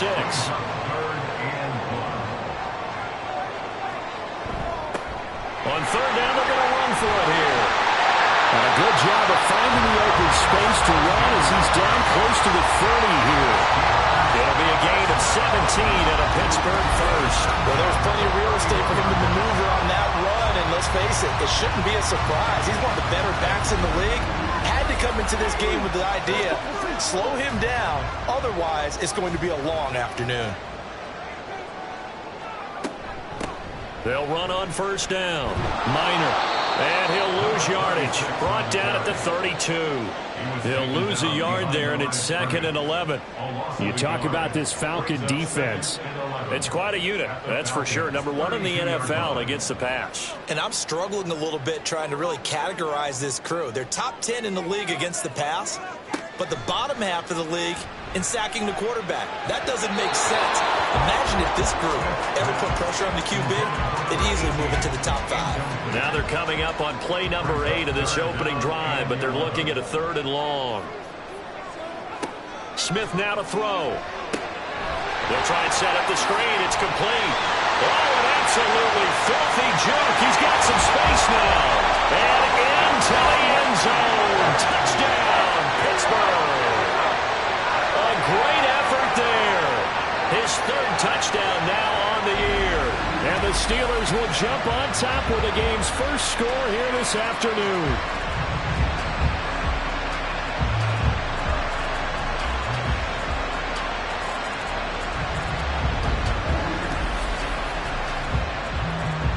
Point after try forthcoming.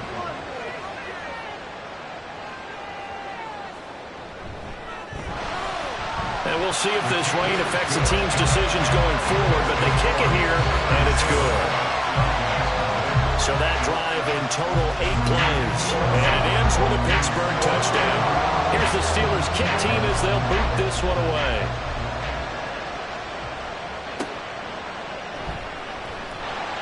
And some good special teams coverage as they bring him down just outside of the 15.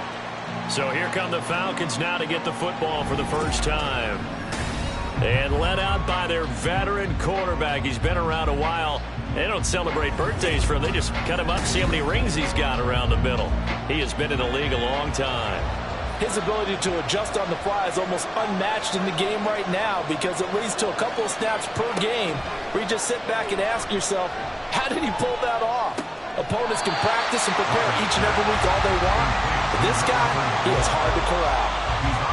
They'll wind up getting just a yard, and that will bring up 2nd down. Operating from the gun, Roberts. And he will slide to a stop. He does have the first down. 19 yards to pick up there. Move the chains. This early in the game, it's all about making steady progress downfield, hoping to lead to early points. And you can do it with your actual play calls or sometimes something a little more improvised, as we just saw there. So from the 36 now, 1st and 10.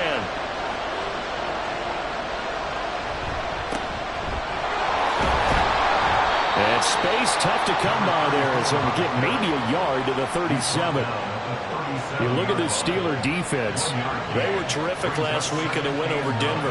I just consider myself fortunate that I'm not in charge of the offensive line. They gave up 7 sacks last week. And if things don't improve in this game, head coach isn't going to be looking at the offensive line. He's going to be looking at the offensive line coach. And that's where things get dicey. Here is 3rd and 5. Looking to throw. Roberts. And this is going to be incomplete. I'm quite sure that they envisioned a much better start to this game when they practiced all week. But they failed on that 3rd down play. That brings up 4th down, and they'll probably have to punt it away. He punted 4 times in the loss last week as he gets this one away here. This is brought in at the 21. And he'll get this up past the 25 before he's out of bounds. We'll call that a punt of 38 yards officially. And the Steelers will go on offense here, 1st and 10. On 1st down, it's Smith. And he's got his man in stride, complete. And that's good for a pickup of 10 yards.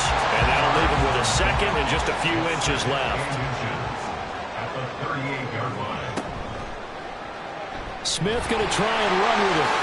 And now the ball's out, fumble near midfield. Well, it looks like one of the DBs has it. And his guys will set up shop at midfield at the 50-yard line. So a first-quarter fumble in the rain, and this isn't supposed to let up. They've had flash flood warnings just west of here, so they better get used to this. And it's hard to do real early in the game because you're so amped up and you're trying to do so much. You've got to get used to it, though. You've got to focus in on the ball, make sure you're taking care of it. That one cost him.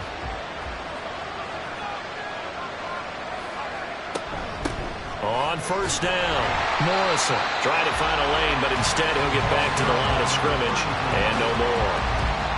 Clock rolling as we hit the midway point of this first quarter. Brings up 2nd and 10.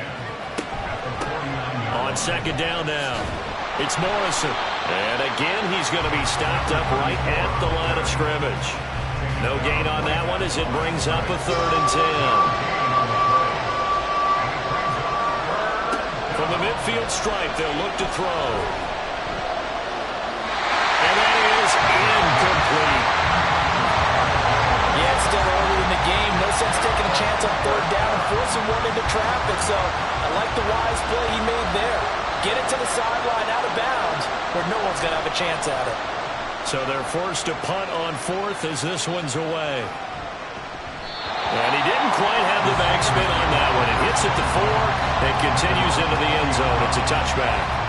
The Steelers ready to take over on offense. And they come into this one riding that nice long win streak. And remember, next weekend is an open week for them. So if they can get the win here, a lot of momentum into that time off. It certainly is. And if you're wondering if anybody's saying, boy, this is coming at a bad time, we want to keep playing, the answer can be yes, because when teams are on a hot streak, they want to keep going. But what the veterans are telling the young guys in the locker room, an open week is always good, guys. Take it, and let's go. Well, this is taken in. It's complete. And he has a big gain inside the 40 before being dropped. Give him 32 on the play. Well, partner, I'm not sure how this drive's going to end, but how about the way they flip field position there? A nice attacking play that picked up a heck of a chunk of yardage. So how about that for a chain mover? They're all the way down inside the 40 now for 1st and 10. Up the middle they go. Minor. On a nice burst there as he'll take this inside the 30 to the 28-yard line. And the gain here to the previous play, and it's better than 40 yards total.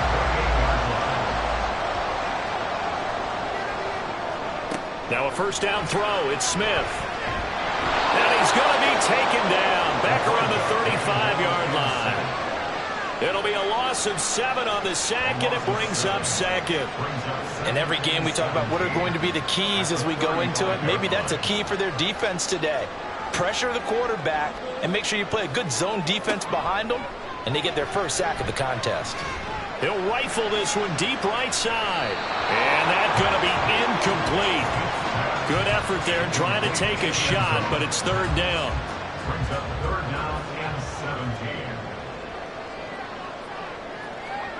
Now Smith. He's going to let this go. Back of the end zone. And this is going to be intercepted. And the Falcons are going to get the football here as the ball will come out to the 20. Well, your first drive of the first quarter, you get it down there, try to fire it in the end zone, and big-time deflation on that play. No doubt about it. They're moving and grooving and getting into position, and this is not the ending that they saw on this drive, is it? They had things going their way. Here are the Falcons as their offense heads back onto the field. And they are a game under 500 now following the loss a week ago. And this is a team, Charles, that just has not been able to string victories together. Yeah, they're certainly going the wrong way, aren't they? Because it looked like they have things going in the right direction, but now they've lost 2 straight. And that means this game is vital, extremely important, because if they fall 2 games below 500, the road back into playoff contention, awfully difficult. A big hitter to start the drive has him up near midfield here for 1st and 10. Now a handoff up the middle. It's Morrison, and he'll get this one across midfield and down into Steeler territory. Call it a gain of 4 on 1st, and that'll make it 2nd down. A gain of 4.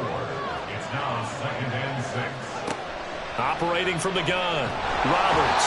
And the Steeler pressure too much here. He's going down. They push him back 8 yards that time on 2nd down.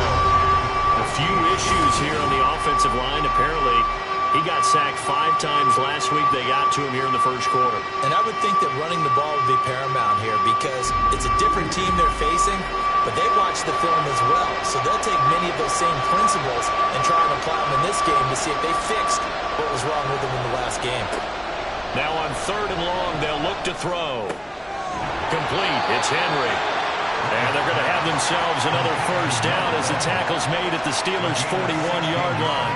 Able to convert on 3rd and 14. A terrific play call. Operating out of Steeler territory now. Here's 1st and 10 at the 41.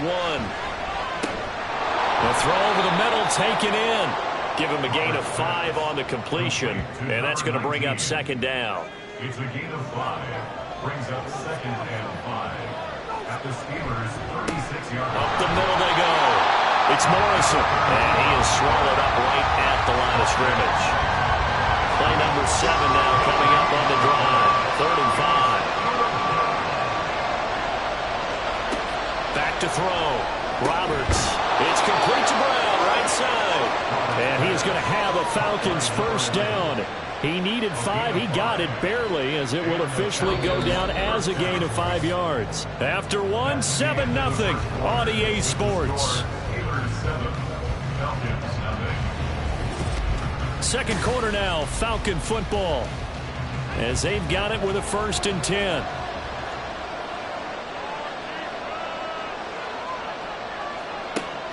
Looking to throw. Roberts. And a quick throw here, that's complete. This will be stopped about 2 yards shy of the marker. 8-yard gain, 2nd and 2. So from the 22 here, 2nd and 2. Back to throw. Roberts. Short pass caught by Henry. And he's going to be stopped up right at the line of scrimmage. So no gain on the play. And that's going to bring up 3rd and 2. Now a handoff up the middle. Morrison. And he is going to have a Falcons 1st down as this defense unable to hold. It's a 7-yard gain there on 3rd and 2. This offense finding its legs now. Here's another 1st and 10. Operating from the gun. Roberts. And that one to the right side and incomplete. So now 2nd and 10 after the incompletion on 1st down. Looking to throw. Roberts. And they're going to get him. He's sacked back around the 28. The defense rising to the challenge and setting him back on the sand. All about the offense so far this drive, putting something sustained together. But the defense, they responded on that play. 2nd and manageable became 3rd and long. The drive marching to the end zone is 1 play from stalling out. The Falcons on 3rd down. They've converted 3 out of 5 thus far. This will be 3rd and forever. He's going to flip that out to the flat. It's complete. And he went backwards. He'll be down at the 30. They'll wind up losing a couple yards here on the play, and that's going to make it 4th down.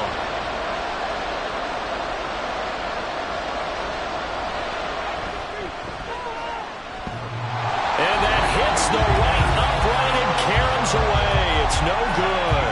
And this will stay at a 7-point game. So plenty of leg, but it's the accuracy there that lets him down. Yeah, he hit it really well. I think this might have been good from 55. But you'll see it just conk off that upright. And they're denied a chance at 3 points. And the Steelers set to take the field. But not an ideal way to end their previous drive. They threw the interception, Charles, after they had built up some momentum. They were moving the football, but something to at least build on for this offense as they run back out here. Yeah, you're right about that. Up until that last play, everything was working pretty well for this offense, gaining chunks of yardage, getting first downs, really making a push for the end zone, and looked like they had a nice rhythm going. Now you got to have a short memory here. Don't focus on the interception. Focus on what came before it and get back to it. They'll run on first down. Minor, and he is met in his tracks behind the line of scrimmage. Officially, it's a 1-yard loss. That's going to bring up 2nd and 11. Second and 11 at the 37-yard line. One back in the backfield, he'll get the carry. And he'll be taken down at the 33, a pickup of about 4. A 2nd and long. It's really nice to see an offense that has enough confidence to run the football in that situation. I think that goes back to their practice and game planning. They've seen things that they... All right, rifles one, and that's going to be intercepted. And the Falcons will take over here just shy of the 30. So this defense coming up with a takeaway, and maybe that's something that can bring a little life to that sideline. Well, I don't want to say that they've been sleepwalking through this first half because that's simply not true, but you're right. We haven't seen a lot of fire from these guys, really, on either side of the ball. So maybe that's the catalyst that they needed to get them back into this game. Atlanta now coming out on the field. It hasn't gone particularly well for them. That's obvious. In these conditions, no points so far. They've got to get that offense on track. The question, how do they do it? It is the age-old question, isn't it? And to me, finding a way to make sure your playmakers touch the ball without it being too exotic. Meaning you don't have to go deep down the field. Maybe hit them on those short passes on the perimeter. Make sure you just turn around and hand it to your best runner and get out of the way. Don't cause any extra stress on your offense. That's right, right sideline here is complete. And he gets this up across the 35 before he's out of bounds. They'll come up now 3rd and 3.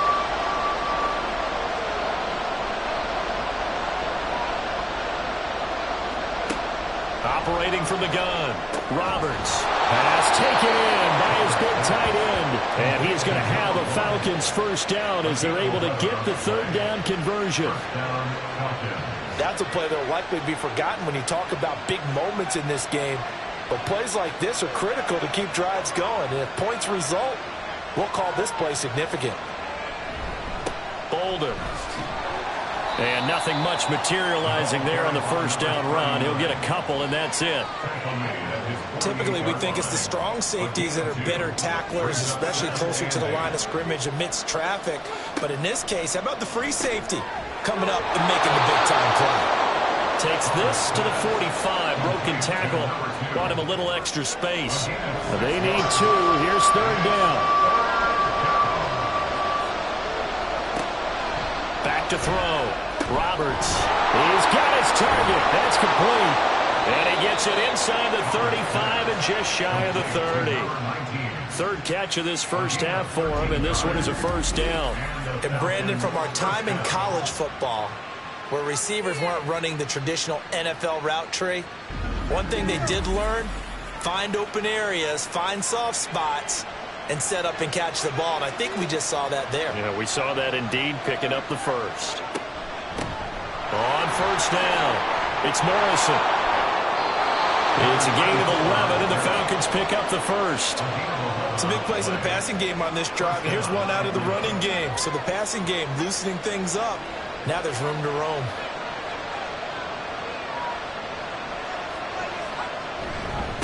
Running game working. They'll stick with it on first down. And they've got it inside the 10 at the 8. Another nice gain, 13 yards that time, and another first down. Consecutive plays now where that offensive line has really created a lot of space. And we've seen the confidence rise, haven't we? It borders on arrogance now, and that's that good arrogance, believing you can run the football whenever you get good and ready. And he's able to skip away from that first defender on his way to a pickup of 5. So the ball position now at the 3. Here's 2nd and goal. They'll try to run this one in. And he is going to be stopped cold behind the line of scrimmage. That's going to go down as a loss of 5, and it brings up 3rd down. Defensively, he has been a presence in their backfield in the first half. Had a sack earlier, and now he comes up with a big tackle for a loss.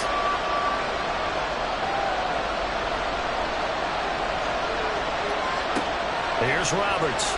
Going to throw on 3rd and goal.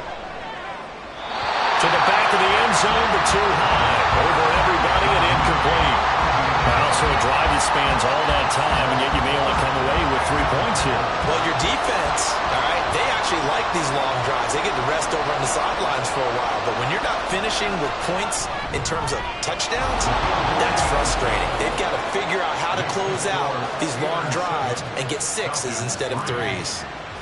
Well, still some climbing left to do to get back to even, but forcing a turnover and getting the field goal there, that's a small step toward erasing the early deficit. Absolutely. That interception field goal, that's the beginning of what they hope will be several steps towards erasing that deficit and building a lead of their own by the time this game is over. Pittsburgh's offense now heading back out onto the field.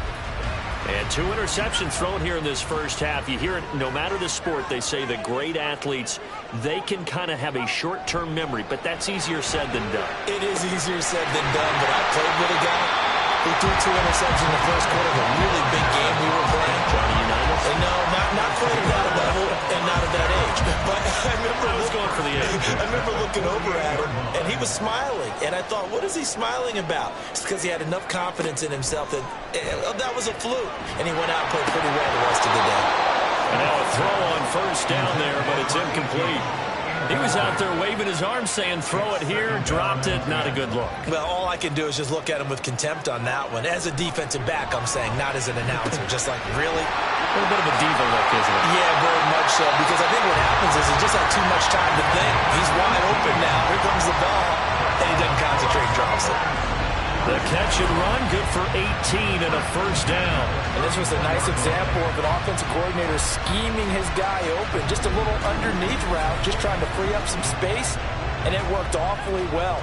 Got him not just space, but plenty of room to run after the catch to pick up really nice yardage. On first down, they'll go to the ground attack.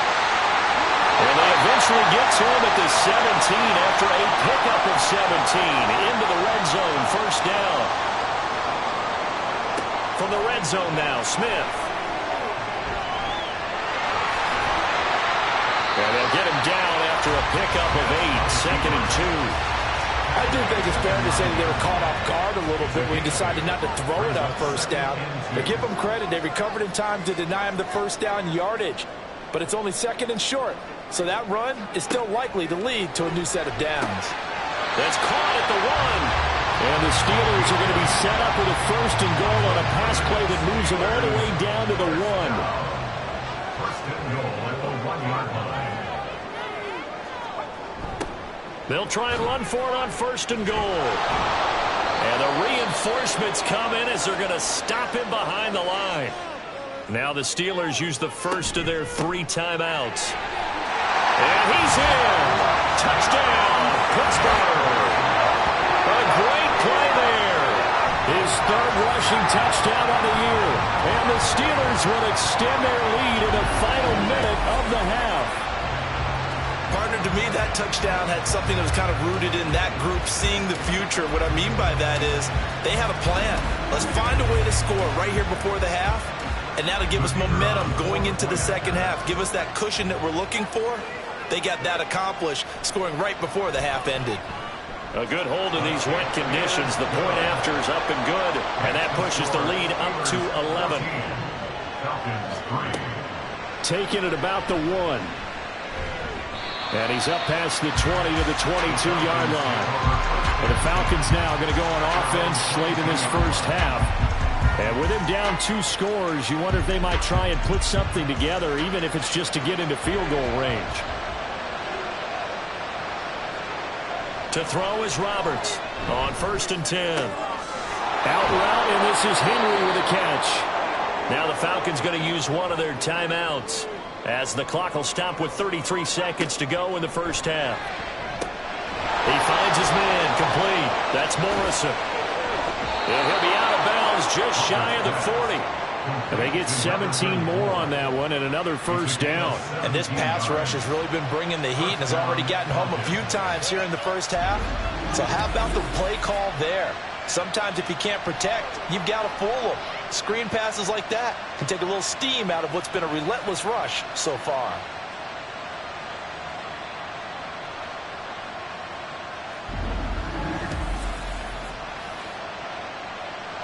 Back-to-back good plays have them on the move on first down. Looking to throw. Roberts looking for Murphy, and he finds him complete. And he's going to get this inside the 30. The Falcons going to use the second of their timeouts. So that means they're down to 1 remaining here as we head toward halftime. Roberts pass complete to number 19. A gain of 5 brings Now a signal and a timeout call as it comes with 9 seconds to go in this first half of play.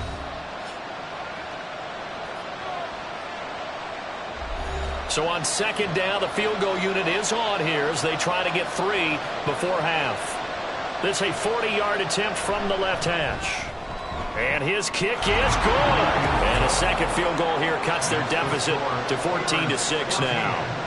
So that, a good kick. We haven't talked about it much, but the wind is prevalent, and he drove that right into the wind. Yeah, and don't forget the wind can swirl down there, too. So being able to read it, how it's coming, left to right to left, and to be able to execute that kick, that's pretty darn strong right there. At their own 22-yard line. He'll take the knee, and the final couple seconds will tick by in this first half. So we have reached halftime here in what's an 8-point game. As we'll send you down to Orlando, and we check in with Jonathan Coachman for our EA Sports Halftime Report. Coach. All right, Brandon, thanks. A few teams starting to rise to the top as it's time to take you around the NFL here in Week 6. We'll get started up at Cleveland Browns Stadium in Cleveland, where it was the Browns who were winners in that one at home. The Browns off to a strong start as they run their mark to 4-2 with the victory. From there, let's head to the foot of the Rockies, Denver, Colorado, to check in on the Broncos. And they have the lead in that one over the visiting Raiders. Jalen Hurts, 2 touchdown passes thus far. Lastly, let's motor up to the Motor City. See what's happening with the Lions at home at Ford Field. As you can see the score there in the second quarter. P.J. Walker, 2 touchdown passes thus far.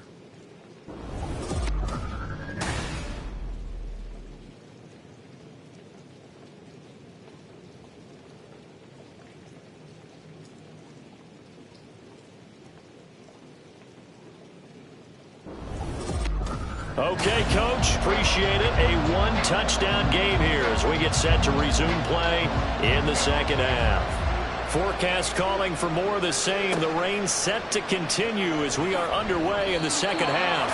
And he's only going to make it to the 13-yard line and no further. So we get set to start this third quarter. Here's the Falcons offense now. Well, Charles, we saw a pretty entertaining first half, close ball game. Remember there toward the end of the second quarter, the opposition scored to take the lead. Now we'll see if these guys can get a score of their own to regain that lead. Yeah, they want to have that type of a response, don't they? Because they want to find a way to take control of this ball game one more time. Gauntlet's been thrown down. They want to see if they're ready to answer it. And the Falcons first down.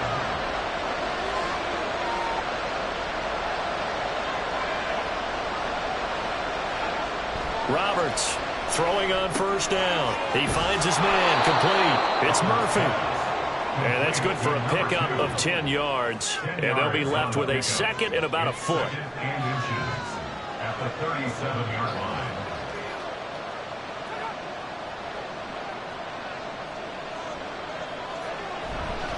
Now it's Bolden. yards rushing for him now in just his first 3 carries. Pardon, if you want more carries, I think we saw how you get them. Showed that he's got the fresh legs, and he picked up the first down on that run. Don't just ask for him. Show him that you're supposed to get the football. They'll run on first down. Morrison. And he can only manage to get a couple. 2nd and 8 coming up. Ball right on the 50-yard line. Here's the 2nd and 8.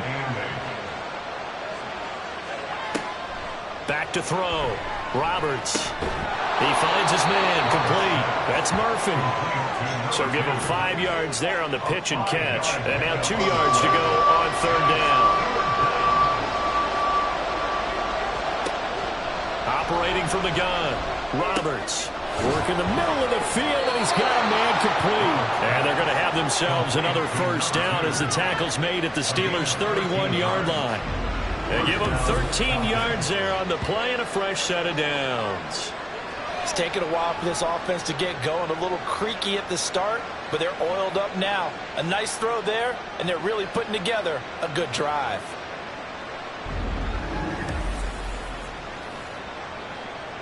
Line of scrimmage, the 31 now on 1st and 10. Off the play fake. Roberts. Incomplete. It sort of looks like they stopped some fight in them on this series because it seemed like things were headed for the red zone. But this defense gets 2 more stops. They can keep them out of that area. On 2nd down. It's Morrison. They do get a yard there, but only a yard. Leaves them with 3rd and 9 looming. A terrible towel is in full force now as the Steelers get set to defend this 3rd and long. Now Roberts on 3rd down. Able to find the open man. That's complete. And finally down he goes as they work it inside the 10 to the 7. They're able to convert on 3rd down, and that sets up a 1st and goal. A very important 3rd down conversion right there, because when you're trailing and find yourself this deep in enemy territory, the kicker's not even part of your thought process. You got to make it pay off with 6. Nice connection right there to set up 1st and goal. Looking to throw. Roberts. And this is caught for a Falcon touchdown. A 7-yard touchdown grab. And the Falcons have cut the lead back down to 2. Well, they had their chances in the first half, you remember, but had to settle for 2 field goals. This time they come away with 6. I think they actually got affirmation about what they were doing by getting a touchdown, because the field goals means they got in range but couldn't quite finish it off. This time they broke through, and that's great for the old confidence. And on the sideline, difference of a feeling between 3 and 6, is it astronomical or no? It can be at times, that's for sure. A lot of times the field goal feels like a disappointment.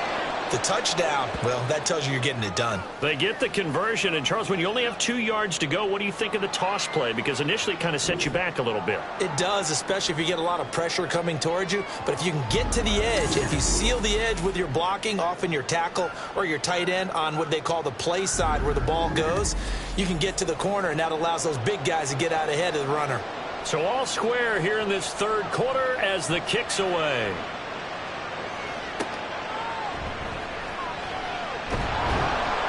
And he'll be stopped up at the 25. Time for the Steelers offense now to get set for their first possession of half number 2. Their halftime lead now evaporated. We're back to level following that touchdown a moment ago. And that shouldn't change the mindset a whole lot from an offensive perspective, because they already knew this was going to be a hard-fought game. Now they just need to go out, execute their game plan, and keep moving. And he's going to get a good gain of 9 here up to the 34. Maybe a good spot to take a shot. Here's 2nd and a yard from the 34. From the gun, here's Smith. And it's a short one here, complete to his tight end. 7 yards there and a first down.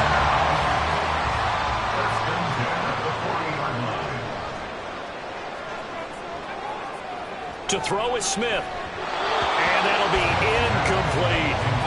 That certainly appeared to be a play call where they were just trying to make 2nd down, 2nd and short. I think they thought the coverage was off a little bit more than it was. Nice job there pressing up on it and forcing the incompletion. Another throw on second down, and this one incomplete as well. But that's a defense coordinator's got to be happy with that result. They took away all options downfield and forced the incompletion. Throwing again is Smith. Oh, he's got a man wide open, complete. And into the end zone. Touchdown, Pittsburgh. A big play there. 60 yards. And the Steelers have taken the lead. And he showcased his blazing speed on that one. Was he wearing football cleats or track spikes? Because he was gone. Big-time play. And just think about what that does if you're a receiver on the team with him. Well, that's got to open things up for you as well, because if I'm a defense, I've got to get back deeper and deeper in order to keep him in front. But I'm not sure how many can actually keep him in front with that speed. Point after, right down the middle. And the lead is now 21-14. And he will be blocked out here inside the 20. Good coverage as he's dropped at the 17. Here comes the Atlanta offense now ready to take over here. Well, certainly they'd rather have the scenario they had last time out, Charles. Remember, they had the short field. They took it in the end zone. Now this is going to have to be a longer, more sustained drive if they want to get points. Yeah, a little bit more of a quick strike opportunity last time by where they were on the field, and you're exactly right about that. But now, backed up a little bit. What's that old expression we love to use? Time to matriculate the ball down the field and try and do it again.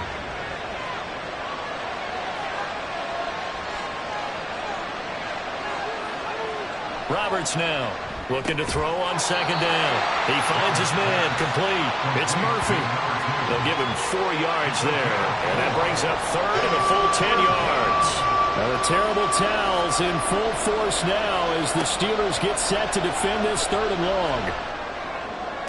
Through the middle of the field. They'll have the first down and more than that. Touchdown Falcons. A great effort there. With his second touchdown of the game, number 8 on the season. And the Falcons are within an extra point of tying up this ball game. I know Paul Revere talked about by land or by sea, right? You know, 1 by land, 2 by sea. He didn't mention air because right now we're seeing a big-time performance, aren't we? That's 2 touchdowns so far in this game. Where'd you pull that one from? And, you know, every now and then I actually listened in history class.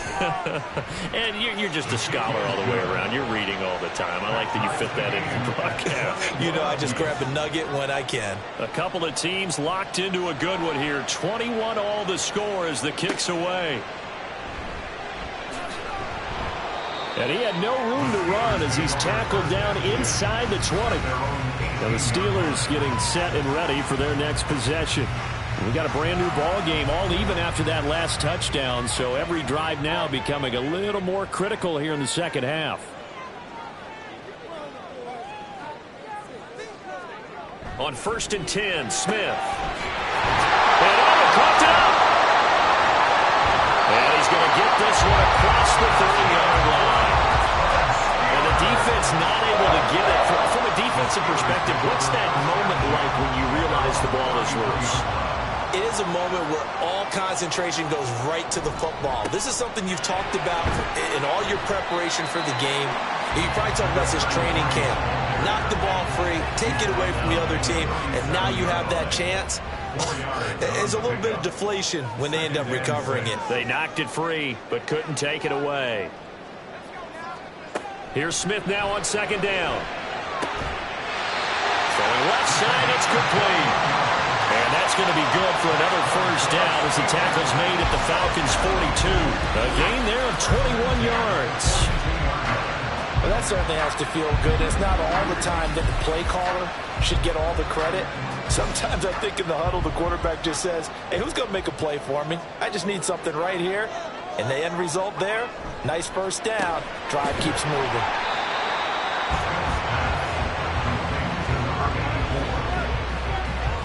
Here's 2nd and 5 now from the 37. At the Falcons' 37-yard line. And they'll send the slot in motion left. Hands it off out of the gun. And nothing doing. He's immediately taken down at the line of scrimmage. They'll say no gain on the play there. Now it'll be 3rd down. Brings up 3rd down and 5. Smith. this is going to be incomplete. But, partner, anytime someone tells me that fundamentals are leaving the game, I'm going to show them this play because they couldn't get to the passer. So what do you have to do? Get your hands up in the passing lane, and they batted it away on a third down attempt. And the 11-year veteran bangs it through, and with it, they'll take the lead at 24-21. What a brief second of indecision there was certainly hooking, but bottom line, it's good. Yeah, and, you know, got a little bit of English on it, right? That left-footed kicker trying to pop it through. A little bit too close to the right upright for his liking, but he'll take the 3. And no alley to be found. The coverage was solid, and he's dropped at the 18. Atlanta now coming out on the field. This drive here beginning probably with a pair of motivated groups. Remember, the offense scored a touchdown on their last time out, looking to repeat that in Charles's defense. They were very frustrated after giving up 6 the last time on the field. And frankly, it's just a battle of wills in a lot of ways because you know they're both motivated, they both game plan for this drive, and they both have specific outcomes in mind. To me, it just comes down to who can execute better and which side can step up and assert its will over the other. This will be a short gain of 3 before he's brought down at the 22. Well, that's a good start to this drive on the defensive side of the ball. Forcing completion on first down. Then you're able to shut down the running play on second. Yeah, I wouldn't be surprised now. A little bit of pressure going at the quarterback in an expected passing situation. Now a third down throw, but he misses the target, incomplete. How about some applause for the defense there? They forced him to throw that one into coverage, and just like that, they're staring at a 4th down. Well done. The Falcons send out their punter as he's on to kick it away. Fielded at the 43. Nifty move. 13 yards the tally on the return there. And the Steeler offense, they're set up nicely as they take over. So here are the Steelers to take over on offense. They're working on a 4-game winning streak, and they lead this one as well right now as they start 1st and 10. And he is out of bounds, but not before he's inside the 30. 70 yards on the ground for him now on 9 carries. Oftentimes broken tackles are his specialties. And put another one on his tally there. Yeah, no doubt about it. One-on-one, not likely to get him down. You need everyone else to get there and help you. I think they were signaling for you and I to jump on the pile and try and get him down, weren't they? You don't want me out there, I promise you.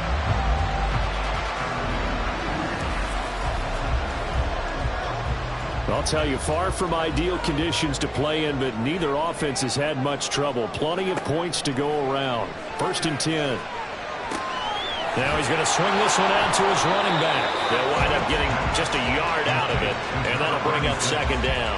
All defenses worry that whenever anyone catches the ball and has a head of steam come out of the backfield, it could turn into a big play with missed tackles or he runs through people. But they were right there waiting, and they stopped him for a minimal gain. Throwing again on 2nd down, but this time it's incomplete. Not his best throw there, but where we sit right now in the 3rd quarter, he's had a pretty good game throwing the football. He certainly has, and it's not exactly at the point where we're doing 4-minute offense yet, but they've got to think about...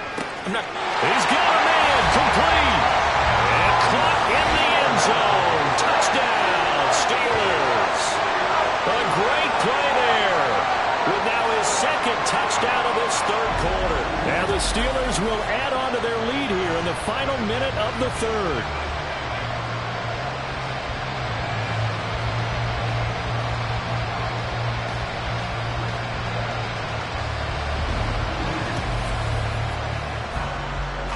Point after here coming up.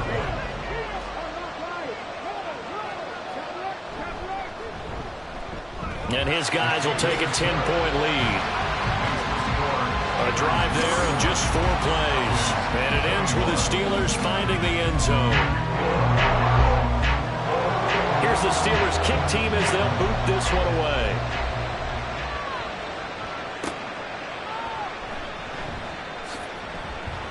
And he'll be tackled just shy of the 25. Atlanta prepped and ready for its next possession. And the points, they have come fast and furious in this quarter. You really don't want to be on the defensive side of the ball right now, do you? Because you're either thinking, My replacement may get an opportunity.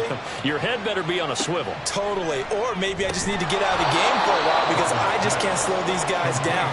They've got to figure out a way to disrupt these offenses. And typically, one guy makes a big play, and that can help change things. They'll be looking for disruption on both sides right now. They run with Bolden. Oh, fighting off the defender. And this will be a Falcons first down as he's got this up to the 40-yard line. So both offenses come to life here in this third quarter as this is shaping up for a good finish. We'll return with more after this. This is the NFL, and it's on EA Sports. Back now in Pittsburgh. It's the Falcons. They'll have the football, but trailing on the scoreboard as we get set to be. Now the ball comes loose, and it's picked up by the Steelers. And they'll start with great field position at the 41-yard line. All these years we've been watching the game, I start to get the sense that whenever it rains out, those guys who have to touch the ball and carry it, they're extremely resentful about that weather. Yeah, I'm just happy I'm not resentful that we have a roof over our heads. I know that much. Yeah, maybe we won't fumble our play sheets here as we just saw the fumble happen on the field.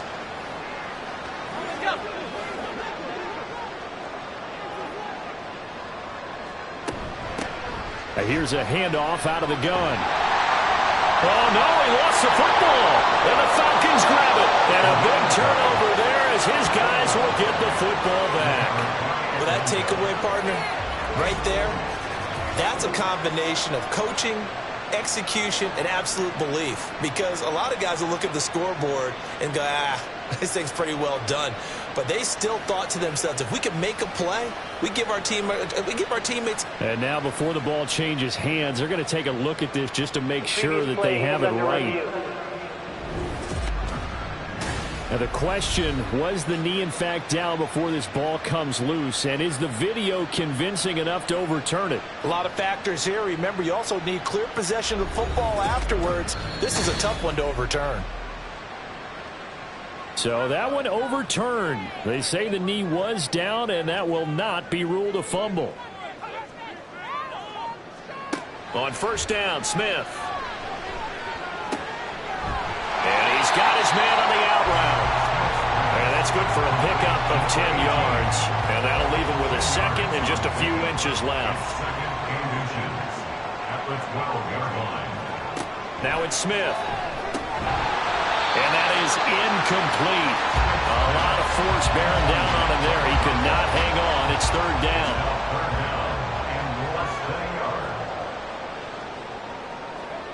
Out of the gun, Smith. That is caught. And the Steelers are going to be set up with a first and goal as they get the conversion there on 3rd and inches. And in a lot of ways, that catch is expected. Red zone presence. And that one was realized there. You've got to find your tight end in that situation.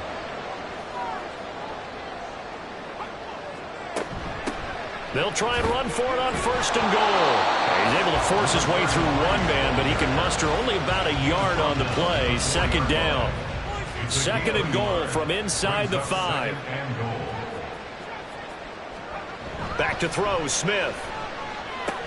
Back of the end zone. Could he get his feet down? No, it's incomplete.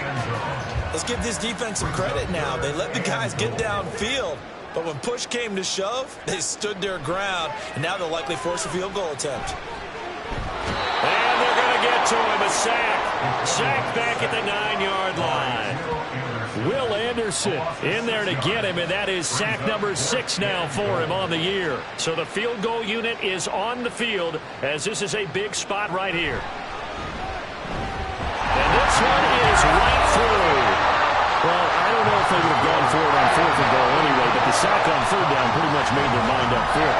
You're exactly right about that, and this is a tough place on the field to take a sack because, as you just noted, it took the decision-making away from them.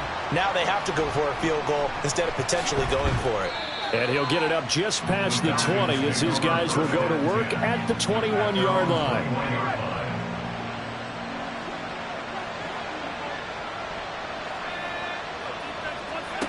Here's Roberts on first down. We know it's not an easy job to go out and catch passes when people are trying to tackle you and knock the ball away.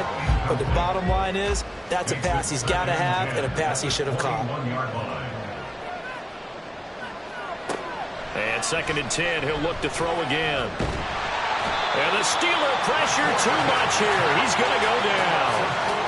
They get to him for a loss of 4, and it brings up 3rd down on the sand. Going to need a crafty play call here. 14 yards is what they need to try to convert this thing. Now throwing on 3rd down there, but he cannot connect. And this defense definitely in his head there on 3rd down, and he's pretty fortunate.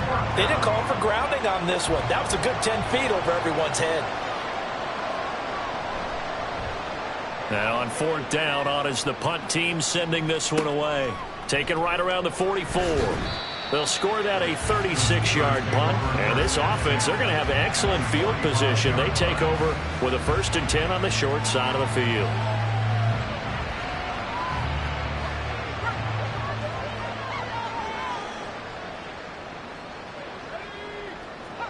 Now a 1st down throw. It's Smith. Firing quickly here, and that's complete. And he's corralled, but not before getting it inside the 35. A Steeler 1st down on the pickup of 11 yards. 1st and 10 at the 34-yard line. Here's Smith. And it's incomplete. Boy, he doesn't drop many like that one. 2nd down. From the 34, they'll come to the line on 2nd and 10. Smith. A quick throw, but incomplete. A lot of times it's that first read that you have. Maybe you get it in pre-snap, and he locked in on his target, but he was covered quite well, and that one's incomplete. To the air again, Smith. And that nearly the pick that they needed. He couldn't pull it in, though, and it's 4th down. Give them credit for excellent coverage, tight coverage. They're doing a lot of things that we talk about in basketball. They're causing disruptions in the passing game. And as long as that continues, it'll be tough for them to gain any momentum throwing the ball downfield. And this one is right down the middle. And that will extend their lead even further. So all things considered, that's not the final nail, but it does make things exceedingly difficult now on the other side. Yeah, because obviously now with a 16-point game, the other guys don't need just 2 touchdowns. They need a couple of 2-point conversions as well. Plus, they'll need either a turnover or an onside kick in there somewhere. So you're just adding to the list of things that need to happen in sequence. And it's going to be a pretty tall order this late in the game.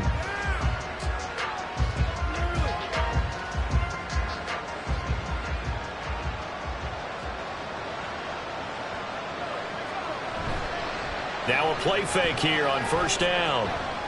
Steps away to his left. Shedding the tackler, and it gives him some room. He'll get 3 yards on the scramble there at 2nd down. It's a pickup of 3.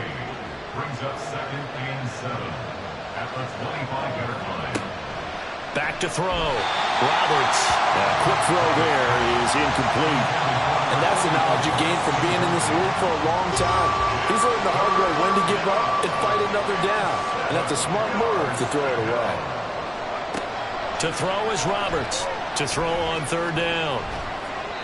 And that's incomplete. So many times we've seen him try to escape the pocket and do something with his legs, but in this case, the pressure was too intense and he made the wise choice to just get rid of the football and make sure no one was going to get it. As expected, they're going for it to keep the drive alive. It got his man complete. And they're going to have this across midfield and inside the 45. The time to pull out the stops is now, and they convert there on 4th down. I tell you what, this is not for the faint of heart right here. 4th down, this is taking a big risk. But it's as good a play call as you can imagine. And the defense, just not able to come up with the stop they needed. And this is not just a 1st down, but a big play as well. Now flags come flying in. One of the Falcons moved early. Ball start, offense. That flag accepted, and it backs the offense up a little bit. A false start backs him up 5. 1st and 15.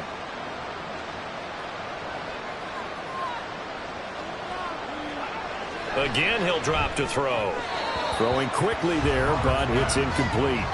The coverage keyed in on him since that last completion his way. He earned a little more attention on that route, and that made it a lot tougher to get a clean throw his way.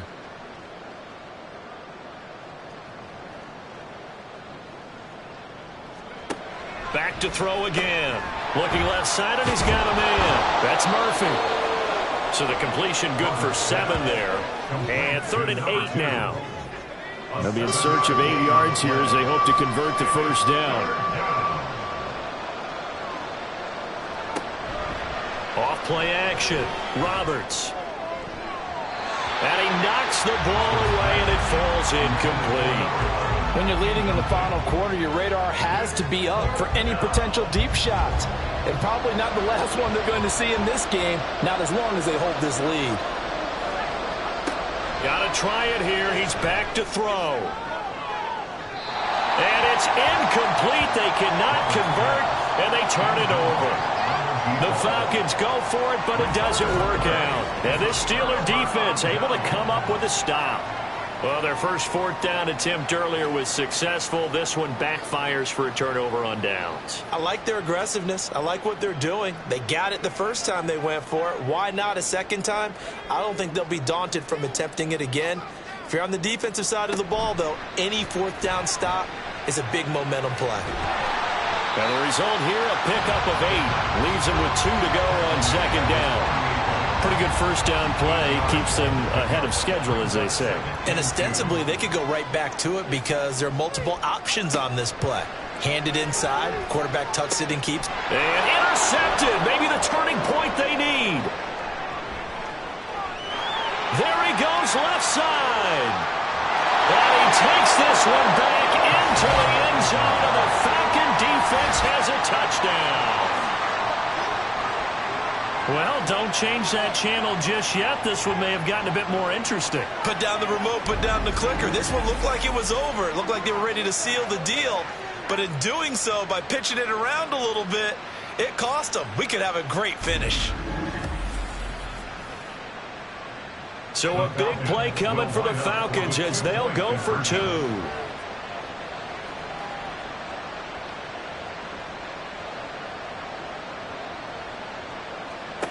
They'll try and throw for it. And this one incomplete. So they went for the 2. They don't get it. A very pivotal 2-point try that does not go their way. Now it's a big uphill battle for the rest of the 4th quarter.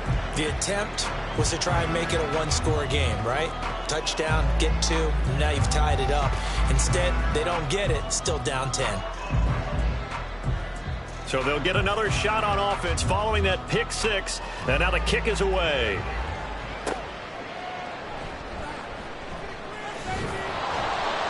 And he brings us out past the 20 to the 24.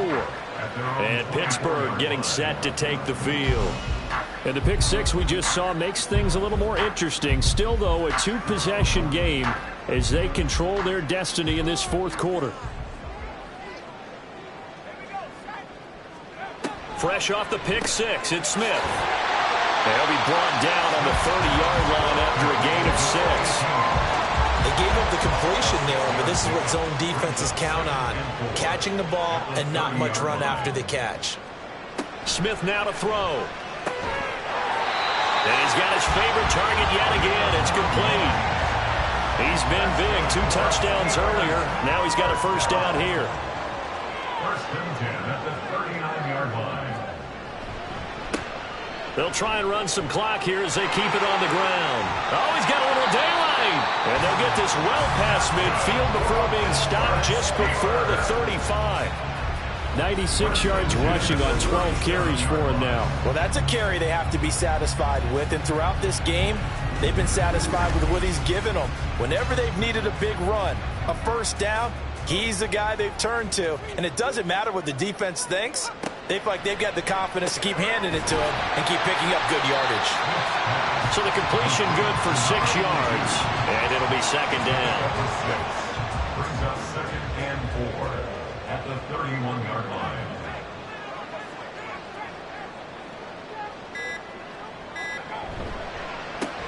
A handoff as they run the counter play.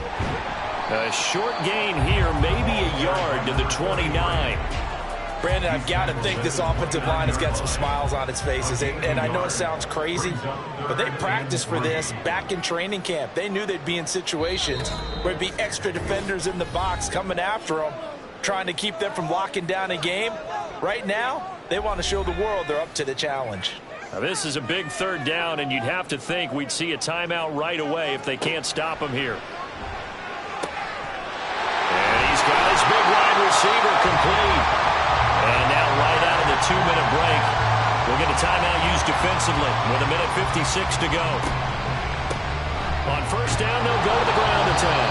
And I think this defense knew what was coming as he is smothered behind the line. On second down now, Minor. Falcons going to use their third and final timeout as they'll head to the sideline and talk over what to do next. Try to take this home. They'll run. And he will be very close to a first down, but I see the closed fist of the referee, and that means fourth down. This has been an up and down, back and forth type of a game, hasn't it? Maybe this long drive could take a little bit of the wind out of their sails, kind of settle things down a little bit. Here we go on fourth down. And he is going to have a Steeler first down. All smiles on that sideline. That should be the one to do it. First down and goal to go.